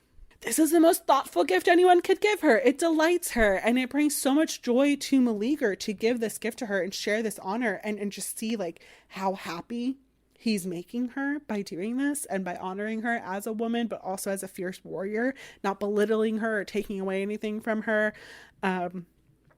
Other men standing by do not feel the same. They are envious and also pissed and do the exact opposite. So Meleager's 2 uncles on his mother's side, named Toxius and Plexippus, step forward and are like, oh, so romantic. Okay, well, we all know that she's very pretty, Meleager. We all know that. But let's be real. She doesn't deserve this. She doesn't deserve this. If you don't want the hide and the tusks as Prince of Caledon, then it's your right, but it should go to us as uncles of the Prince of Caledon, because that's totally a thing with inheritance. It shouldn't go to this woman, even though she was the one who, like, you know, fired the first shot. But it doesn't matter. Leave it to the men, sweetheart. And they rip the hides and the tusks out of Atalanta's hands, and then they turn to go to leave. And Meleager is like, excuse me. I don't fucking think so. See, while you guys were standing back with your thumbs up your ass, I was the one who killed the boar, and I wouldn't have been able to kill the boar if it wasn't for that first arrow that Atalanta landed. So don't try to steal my glory, and especially do not try and steal hers, and do not belittle her when she is more of a warrior than you will ever be. And Plexippus turns to say something stupid, I'm sure, to Meleager, and finds himself standing face to face with a spear. And without another word, Meleager kills his uncle. Toxius is in shock and has a moment where he's like, I should probably say something or like avenge my brother. But at the same time, Meleager's a little scared right now and he's out for blood. So I think I'm just going to like run away and we'll finish this some other time. And as he turns to leave to try and flee, he doesn't get very far and Meleager cuts him down as well. Back in Caledon, the news has reached Althea about her son's victory, and she's gathering like gifts and all the offerings to the gods to bring to their altar. And when she hears that her brothers have been killed, she just is beside herself with grief. She beats at her chest and she cries out, asking what happened. Was it the bull? Were they a victim of Artemis's fury? And she's told, no, Meleager killed them in seemingly cold blood fired by the rage of Ares. And Althea's grief then turns to rage itself. So she goes to the secret place in the palace, fetches the log, and builds a fire. She thinks of her brothers, turns her back to the fire so she doesn't see exactly what she's about to do, and tosses the log over her shoulder. The log groans in the fireplace, and miles away, Meleager starts to groan as well. Meleager starts to feel hot. He has no idea what's happening. He doesn't know what his mother has just done in revenge for her brothers. His mouth grows dry. He is so thirsty. The heat is unrelenting. It starts hurting. He's a warrior. He's been in pain before. He knows his courage can get him through, but the pain keeps spreading and the heat is unyielding. He's not sure what's coming over him, but as he weakens and falls to the ground, he laments that this is how he meets his end, so bloodless. He is a warrior. He is an Argonaut. He is killer of the Caledonian bull, and this is not a warrior's death. Even Ancaeus, disemboweled through his balls, had a better death than this, and he cannot believe that this is how he reaches his end. And as the log turns to embers and then ash, Meleager takes his last breath. Now it's said that the entirety of Caledon mourned him. Commoners and nobles, young and old, men and women, all cry for Meleager. Althea hears the cries of the town and she kills herself. Meleager's father, Enos, tears out his hair and exclaims that his life is cursed and Artemis is avenged and content. So don't piss her off, like, ever. And while this is happening, Atalanta saw the whole thing. Meleager most likely died standing before her. He may have even fallen into her arms, and Atalanta was done being a warrior. So she went back home, and word of her exploits and successes have traveled across all of Greece. Her father, who was so quick to just fucking abandon her in a mountainside as a newborn, welcomes her home with open arms because she has brought such honor to his name with absolutely no fucking thanks to him. Atalanta, she just wants to live a quiet life, and her father tells her that she is more than welcome to if she gets married. Atalanta is like, fuck no, I don't want to do that. I'm not going to get married. And her father is like, well, you don't have a choice. So real good time to start actually being like a dad now that she's grown and not, you know, she was a child and actually needed her father. So anyway, she makes a bargain with him that she will marry if someone can beat her in a race. It's said that she's the fastest woman in the world, so let's put it to the test. If they win, they can marry me. If I win, I get to kill them. And her father's like, okay, yeah, that's fair. Okay, sure, let's do that. And a slew of men who, like, obviously only think with their dicks just line up to race her. They all thought that they could beat her. She's just a woman. These are men. They doubted her and her abilities, and they all died for it. A man named Hippomenes came one day just to witness everything that was happening. He actually thought with the head that was on his shoulders and was like, what kind of stupid motherfucker could possibly risk his life for a woman? There are a ton of women. Like half of the population are women. Like, this one sounds pretty cool. I'm going to give it to you. But I'm good. And then Atalanta walked onto the field. And she shed her overclothes, and Hippomenes took in her, quote, splendid form, as Ovid so nicely says, and is like, oh shit. Okay. Yeah, no, I see it. I understand. Sign me up. I'm in. I would like that. Yes, please. I would let her do anything to me. She could kill me and I would probably enjoy it, which, I mean, very well may happen if I lose this race. He fell in love with her at first sight, and Atalanta, as she readied herself for the day's races, caught him in the corner of her eye, and she seemed to feel a little flutter, a little butterfly in her stomach. But then the race begins. She takes off. Hippomenes watches in awe as her feet are like wings. Her hair flows freely behind her, and there are little white ribbons at her knees that flutter in the wind as she runs. She easily outpaces all the men who are trying to win her hand, and then they all die by her hand. And then Hippomenes shoots his shot. He walks over to her and is like, of course you won. I mean, did you see those guys? Like, I'm not going to speak ill of the dead. Nice technique with the murdering, by the way, but why seek such easy victories? You should race me one-on-one. You know, my great-grandfather is Poseidon. Think of the glory you'll receive if you defeat someone descended from a god. You're as fast as the wind, Atalanta, but I'm as swift as the seas. And Atalanta is used to men. She's fought by their side. She's participated in and listened to their conversation. She knows how they work and the things that they say to try and get what they want from women. And yet, this man seems different. Did she really want to win this race? She thinks to herself, is there some cruel god who has cursed this boy, who has sent him here to essentially commit suicide? He's young, but he's bold and fearless, and I can see the god in him as he stands before me. And I'm not worth it. I'm not worth bringing about his death.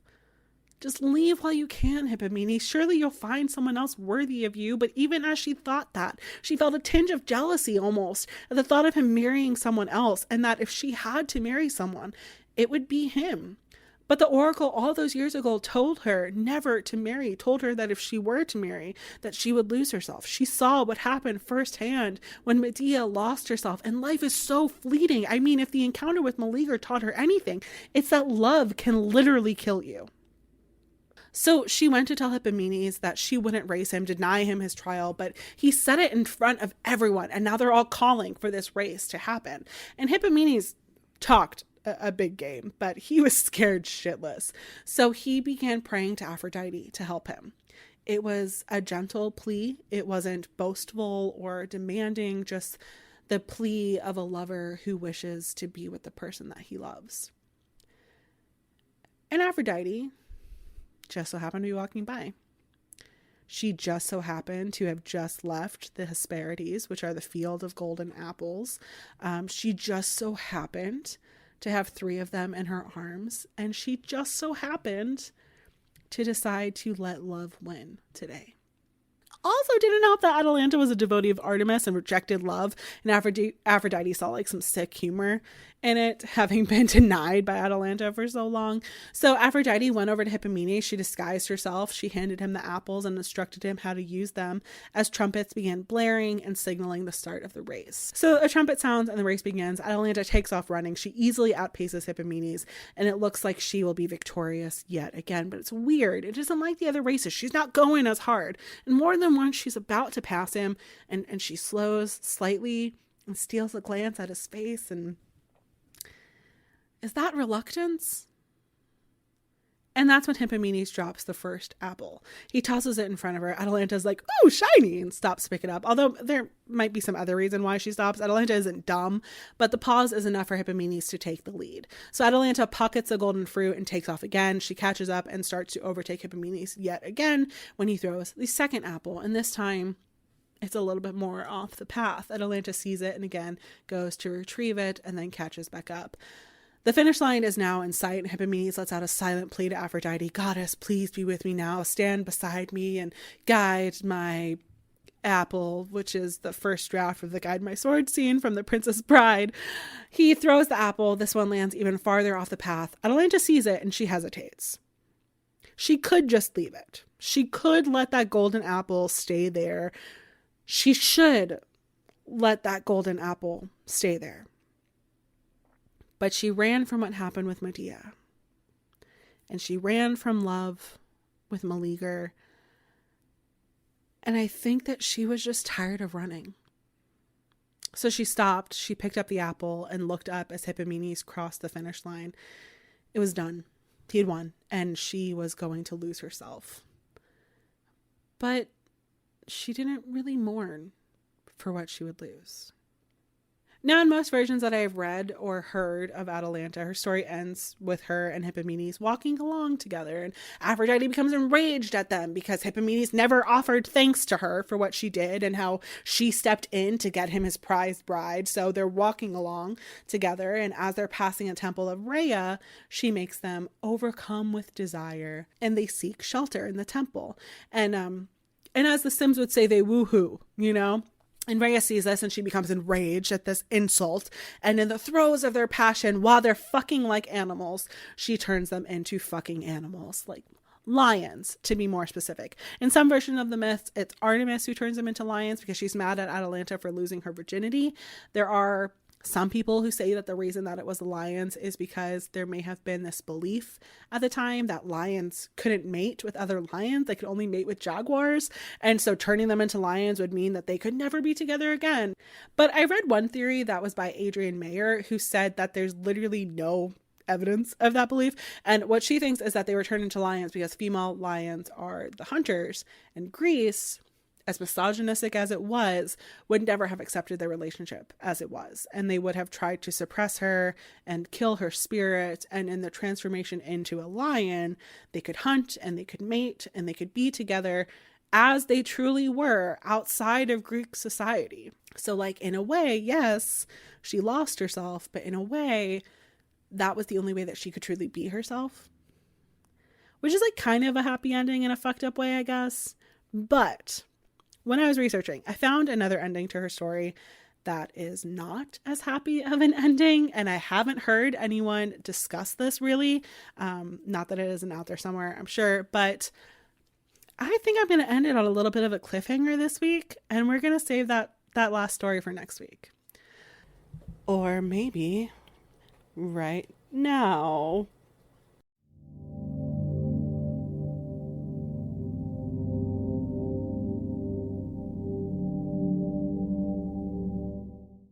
Part 2. The mythological mother of my children, Atalanta. So this story picks up where the last episode left off, kind of. Atalanta and Hippomenes get married and they consummate their relationship without being turned into lions. And then later on they have a son named Parthenopaeus, who later becomes one of the 7 against Thebes. Now, we mentioned him in passing in the Antigone episode when I talked about the war against Thebes, but I didn't really talk much about him because I couldn't really find much about him until I started researching Atalanta. So Parthenopaeus is described as very young. He's most likely a teenager that should not be going to war. Atalanta tries to stop him and convince him that he can sit this one out, but he's proud and he's got that young, I'm never going to die attitude. So during the Battle of Thebes, he was a fierce warrior and he carried a shield that depicted his mother shooting the Caledonian boar. So his mother, it's like figuratively, literally at his side throughout the entire thing. He fights vigorously and ignores the advice of other warriors around him who are telling him to slow down and back off, and he continues to fight. Back home, Atalanta starts having nightmares that he won't return, that he'll die in battle. So one day before dawn, hair undone, flying in the wind, barefoot to connect with the earth, she goes to the waters of Ladon because she can't stop thinking about these nightmares, and she would give anything to save him. So she makes her way to the shrine of Artemis at the base of a large oak tree. She prays to Artemis, who she is still devoted to. She said that although she is no longer a virgin, she was still a devoted huntress, and although she was a mother, that child was worthy of Artemis. He crawled to her weapons and asked for more. She taught him the way of the hunt. She taught him to be a warrior. She raised him on stories from the warriors that she fought side by side with. Heracles, Orpheus, Jason and Medea, Meleager. He went into war as a young child, not understanding the horrors of it. She prayed for Artemis to spare him, or at least let her see him one more time. Let her die in his place, and if he did have to die, let it be an honorable death. Let it be a death that he would be proud of and that she would be proud of, but more importantly, she just wanted him home. And it was said that as Atalanta looked up, even the oak tree was weeping for her. So she takes everything that makes her her. She lays aside her bow and her steel, the Caledonian boar's hide, the tusks, her spoils from her life, everything that made her her. She would lose it all. She places it at the base of the oak tree. She was no longer scared of what the oracle said all those years ago, and she would happily lose herself for her son. So this is where that oracle idea, if she never would have gotten married to Hippomenes, she never would have consummated her marriage, they never would have had a son, and she never would have lost herself. Artemis listened. With swift feet, she made her way to the battlefield outside of Thebes, but on her way, she was intercepted by her brother Apollo. He's like, I know what you're trying to do, but it's hopeless. The fates have seen fit that none of the 7 against Thebes will survive, and there's no point going and trying to save him. But Artemis still goes. She says that she will protect him for as long as she can, and even though she can't save him, she will make sure that every person who harms him or attempts to harm him will not make it off that battlefield either. She lands on the hills of Thebes, who knew Artemis. The woods themselves trembled at her arrival. They remembered all that she has done in her life and how fierce of a warrior this huntress truly was. Artemis watches as Parthenopaeus rode around on his horse on the battlefield, and he was so young and so inexperienced. He reminded the Theban warriors of their own sons as he rode by. They put down their spears and they let him pass, sighing with silent longing, wondering if they would ever see their sons again. And those who didn't yet have sons wondered if they would one day have a son so beautiful and full of life as Parthenopaeus. Artemis watched on and cried. She sobbed. She mourned for him, and she mourned for his mother. She thought of Atalanta and how she watched her raise little Parthenopaeus, and how Atalanta let him believe that he was this little fierce warrior as she protected him from the horrors of the world. She made her way onto the battlefield, disguising herself as a mist. First, she stole the light arrows straight from his quiver and replaced them with her own celestial darts that would always find their mark. And then she sprinkled ambrosia all over him and his horse so that no one could touch him. The soldiers looked on in awe as he starts taking down some of the best warriors with his bow and arrow. He doesn't even seem to aim. At one point, one Theban soldier named Amphion, who is a descendant of Zeus, was like, "How long you gonna last, kid? The only reason people aren't coming after you is because you're a fucking child. Go back home to your mommy, and I'm sure you're late for your next breastfeeding." And Parthenopeus is like, "You want to talk about my fucking mother? Okay. Let's talk about my mother. My mother was Atalanta. My mother is beautiful. My mother should be treated like a fucking queen. My mother is a badass. My mother is a warrior and a huntress. She slaughtered 2 centaurs while your mother was sitting on her ass while other people decided who she was going to marry, because the only thing that your mother could fucking amount to was being someone's wife and pumping out children. But looking at you standing before me, she probably should have just fucking swallowed, because I'm sure she thinks that you're a fucking disgrace. And you want to talk about how young I am and think that that's an insult when I'm looking at your fucking army, man, and how they're fighting, and I might be too old.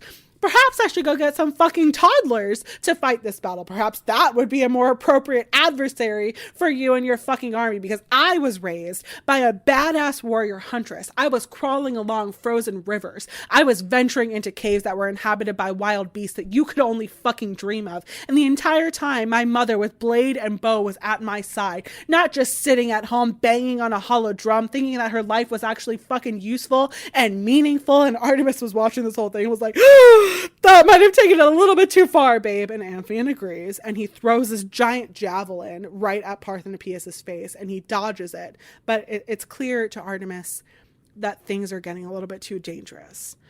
So Artemis disguises herself as Parthenopeus' tutor named Dorceus and told him, "Enough. Think of your mother, who's worried sick about you."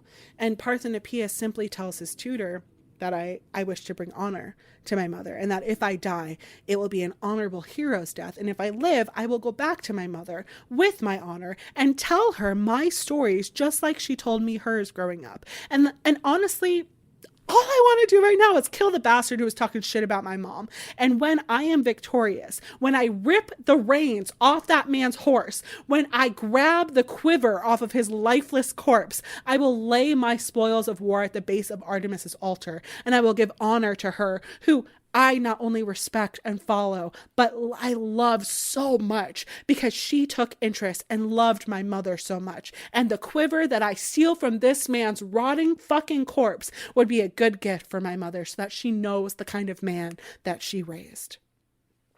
And Artemis just looks on with tears in her eyes as he turns and continues to fight. But as this conversation is happening between Parthenopeus and Artemis disguised as his tutor Dorceus, Aphrodite comes in.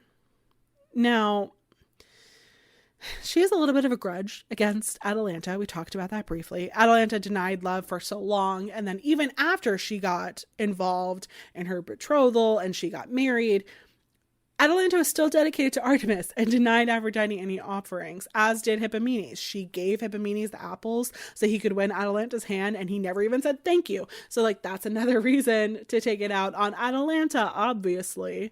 So she goes over to Ares, who is her lover, longtime lover, not her husband. Her husband is actually Hephaestus, but Ares is who she would be with if she could pick. And she's like, "Do you see how Artemis is down there flaunting her virginity, taking victories that aren't hers, leading battles that aren't hers to lead, fighting wars that she shouldn't be fighting? Is she the new god of war? Shall I get you a dress so that you can go hunt in the fucking forest and become the new huntress, Ares?" And Ares is like, "Absolutely the fuck not," and descends into the fray of the battle and is like, "What the fuck are you doing, Artemis? This is not your war. You will not win. Stop defending this boy. The fates have spoken. None of the 7 against Thebes are making it out alive. Now get the fuck off my field." And she tries to argue with him, but at last she has to retreat. And she just watches in shame and sorrow at what happens next. So Artemis watches as Ares walked over to a man named Dryas, who is son of Orion. Now, Dryas hated anyone who followed Artemis more than anything because of what she did to Orion. Artemis was involved in the death of Orion, and Ares fills Dryas with rage, and he starts cutting down any man in his path, making his way to Parthenopaeus. Without Artemis at his side, Parthenopaeus starts growing tired. His arrows start running low. They were no longer finding their target. His arms start feeling heavy. Parthenopaeus looked all around him and saw less and less of his friends were at his side. He saw the real Dorceus and stepped next to him, fighting by his tutor's side, but he could see that even the old man was growing tired. And then Dryas stepped before him. And suddenly Parthenopaeus felt like a very small boy who should be at home with his mother. He felt like a very small boy who was not ready to die. He raised his shield and prayed in vain to Artemis. Then he put it down, and he readied his bow as Dryas threw his spear, which sliced the bowstring in two and lodged itself into Parthenopaeus' shoulder. The arrow and the bow fell from his hands as Dryas readied a second spear to finish the job, but before he could throw it, he fell so strangely to the ground without any word, and he was dead. And I wonder who did that. I wonder who vowed to make sure that any man who harmed Parthenopaeus would also not make it off of the battlefield. Parthenopaeus is pulled aside by Dorceus, who tries to tell him he's okay, but he knows what's coming, and so does Parthenopaeus. But even in his final breaths, Parthenopaeus thinks of Atalanta. He asks Dorceus to go and comfort his mother, although he's sure that she already knows. He tells Dorceus not to come at her quickly or when she has weapons close by, and when she's in a calm state, then tell her that my last words were that I deserve this, and that I should have listened to her. She was right. I was too young to become a warrior, and even when you tried to restrain me, I still came, but know that I fought without fear. Mother, that your bravery that you instilled in me is what let me fight for as long as I did. Live, Mother. I know you will be angry, but be angry at my pride, not at me, not at the gods, and don't blame yourself. My only regret is that I am dying so far away from home without you here to touch my face and receive my last breath.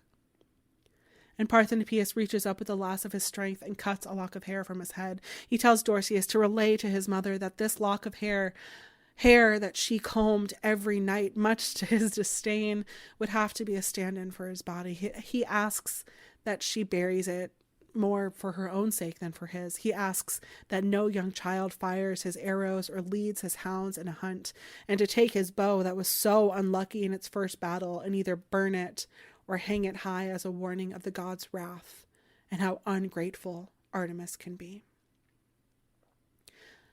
But as we talked about in the Antigone episode, there were no survivors in the army of the seven against Thebes, and the terrible punishment that they received even after death is that none of them were allowed to be buried. The next we see of Atalanta is with the March of the Mourning Women. So those who fell in battle who weren't allowed to be buried were, of course, mourned by their wives and sisters and mothers, and in this group was Atalanta. This group of women marched to Thebes, and they were so sad, and the sight was so heartbreaking that deities started following with them. Hecate followed behind them, groaning and crying for their loss. Demeter took pity on them and led the way to Thebes with her secret fires. Hera took place at the front of the march, concealing them and hiding them from anyone who may have told them to turn back or have forbidden the journey. Iris, goddess of the rainbow, flew ahead onto the battlefield, still littered with bodies, and preserved the corpses of the leaders of the seven against Thebes, bathing their bodies in ambrosia. The group of mourners make their way to Thebes, and there is a man named Ornitis who tries to convince them to turn back. He tells them that if they continue, Creon will have them killed and take pleasure in taking them far away from the bodies of their loved ones to do it, and then they will not be buried either. He urges them to turn back, saying, "You're only women. How would you fight against the powers of Thebes?" He tells them that if they're really so determined to get onto the battlefield, they should go to Athens and appeal to Theseus, because he was so involved with Oedipus. He respected Oedipus. He took pity on Oedipus and his children, and if there's anyone who will help them, it would be him. The women halted at these words, and their tears ceased. They were not turning back. They were not going home. And one of the women named Argia, who was Polynices' wife with, quote, unfeminine power, decided that she would directly oppose the king's decree, quote, despite her gender, and be like an Amazon. An Amazon would not step back and be afraid. And she felt guilty because she spurned on Polynices and convinced him to go and build up his army, and she could see his body, but more so his naked ghost haunted her dreams. She tells the women that they can do whatever they want. They can go home or go to Athens, but she was going in the castle and she would confront Creon head on. My sisters-in-law are in there. My husband's family is in there. His mother is buried there and his uncle is king. I am not a stranger and I will not be ignored. I'm not going to wait while we travel to Athens and talk to Theseus, who may or may not help because he's terrible. And she made her way onto the battlefield. Her way is lighted by Hera and the full moon. She finds the body of her husband and runs straight into Antigone. And together they mourn Polynices, and together they bury Polynices. The other women who marched with Argia, Atalanta included, went to Athens to ask Theseus for his help, still led on by Hera. They prayed upon an altar that wasn't to any deity in Athens. It was just to mercy itself. Theseus came and listened to the women. They didn't ask for vengeance against Thebes for their loved ones dying. They knew the risk that their loved ones took going to war. What we ask for, Theseus, is for them to be treated like men, no matter where they were from or what side of the war they fought on. They were born under the same stars as the Thebans and deserve to get their burial rights. Where do you stand, Theseus? On the side of justice or on the side of villainy? If you don't help us, where does the savagery end? Truly you, defeater of the Minotaur, warrior in battle, know that this is wrong. What would your mother think? And Theseus agrees. He declares that if Creon does not right these wrongs, he will now be at war with Athens so soon after this last war when his troops are deeply injured and their numbers are cut. And this myth is really making me have an existential crisis, because who am I, if not hater of Theseus, for abandoning the sweetest and most beautiful princess on an island, which we will discuss later on this year. But who am I, if not hater of Theseus and hater of the oracle? And this myth is just like, you thought that, but actually you're wrong. Even Athena was at his side, screaming and shaking her shield so that Medusa's image woke up and her snakes reared and they marched into Thebes. Even Theseus's wife, Hippolyte, who was the leader of the Amazons, wanted to go to war, but she just found out she was pregnant, and Theseus urged her to stay home. He asked her to forgo her thoughts of war and hang her quiver. Its services are now complete in their marriage chamber. And I don't think this is intentional, because the story is not about Atalanta. Like, the Theban is not about Atalanta. I'm just choosing to tell it from her perspective. But I think of what the oracle said to her when she warned Atalanta never to get married, because she'd lose herself. And this is exactly what's happening to Hippolyte. It's the expectation that regardless of who you were before marriage, if you are a woman, you cease to exist the moment those marriage vows are made, even if you are the leader of the Amazons. Theseus marches towards Thebes with soldiers and the mourning women in tow, including Atalanta, and when they arrive in Thebes, they let Creon know that they come in peace but are not afraid to fucking fight if Creon does not see the error of his ways. Creon is like, I make no mistakes. I have never made a mistake in my life. Fight me, bitch. You already know what happens to those who lose against me. But on the inside, he was panicking and he was shitting himself. But he so ordered his troops, who had just finished fighting, to head out. But out of the corner of his eyes, he's making his way out of the castle onto the battlefield. Are those the Furies in the castle? Those deities of vengeance come to Thebes to right the wrongs against nature? Are they here for him? The Theban armies meet the Athenians on the field. The slaughter is brutal and favoring the Athenians, and Theseus and Creon come face to face, and with a single spear, Creon is killed. Theseus stood over Creon's body and said, "Now will you grant the burial rights to your dead foes? Now will you let these women bury their husbands and brothers and sons? Go to your dark punishment, Creon. But even I will bury you and let you have the underworld that you deserve, because I'm not a monster, despite what Krystina thinks in like every other myth about Theseus." And the mourning women let their grief take them to the bodies of those that they held dear, and Atalanta at last held her son Parthenopaeus. She touched his face and wept. His beauty was still intact thanks to Iris, and either side, Theban and Athenian alike, beheld them and wept at the lost beauty of Parthenopaeus and the grief of his mother as she built the funeral pyre and buried her son. So yeah, not as fun as an ending with the lion thing. I suppose you could say she went home and like found Hippomenes and the lion thing still happened if you want to like end on like a weird fucked up, slightly positive note. I mean, I don't know. Maybe as a lion she like forgot all of her sorrows. And then that's like her happy ending, that she forgot that she had a son to mourn, I guess. I don't know. I like the story of Parthenopaeus. Like I think it's really sad and it's depressing, but I like that way more than the myth that she turned into a lion and like lost herself that way, because with Parthenopaeus, she willingly lost herself. It's like a sacrifice almost, you know. She wasn't sad that she lost herself. She raised a child that she loved wholeheartedly, that she raised to be a confident and brave warrior, even though she was there the whole time to defend him and protect him from whatever lurked in the woods. And she was a badass warrior and a badass hunter and became a badass mother. And like, there's nothing wrong with that. And she put it all aside to try and save her son. And I have to say too, like when I was researching this and writing this podcast, I had a moment where I was questioning whether I should actually do this story, because she's just a background character in a lot of the other stories about these like crazy warriors. But I think, I don't know, I think that's just sort of like the Greek mythological way, you know, like if they're not a deity or mother of a warrior, you don't really hear anything about them. Even in the case of deities, like how many myths does Artemis have versus like her brother Apollo or Zeus?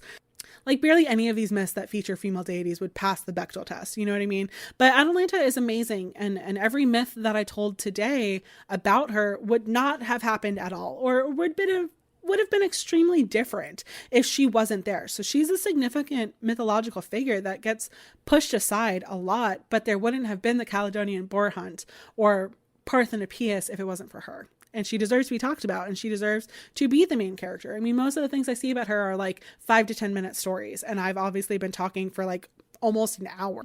Even if her myths make me have extreme existential crises and analyze all of my opinions, as the Oracle is not a bad person, and like neither apparently is Theseus now, I still like it. I still enjoy telling the story. I told my husband all of this. I was like, who am I? I'm having an existential crisis. And he's like, oh, so it's just like Greek mythological fan fiction. Okay. And like, I like that description.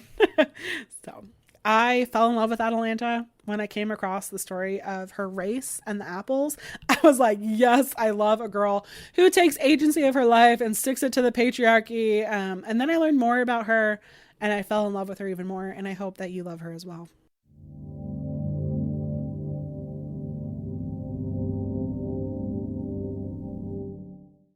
And with that, the 2023 International Women's Day has come to pass. So thank you so much for listening today. I hope you enjoyed some of these stories of some of my favorite women that I have discussed thus far on this podcast. That is not to say that these are all of my favorite women in history. There are many more that I cannot wait to have the time to talk to you all about. Hopefully I will not be taking classes over the summer so that I can just like research my brain off for something that's not related to grad school. So that way I can just bring you all new podcasts about amazing people and amazing stories and amazing myths. I so look forward to being able to discuss more of those in the future. So if you like what you heard and you want to hear more, please consider subscribing or leaving a review or joining my Patreon for as little as, I believe, $1 a month. Maybe $2 is my minimum tier for it. And remember, friends, history may be watching you, so don't fuck it up and stick it to the fucking patriarchy. Bye.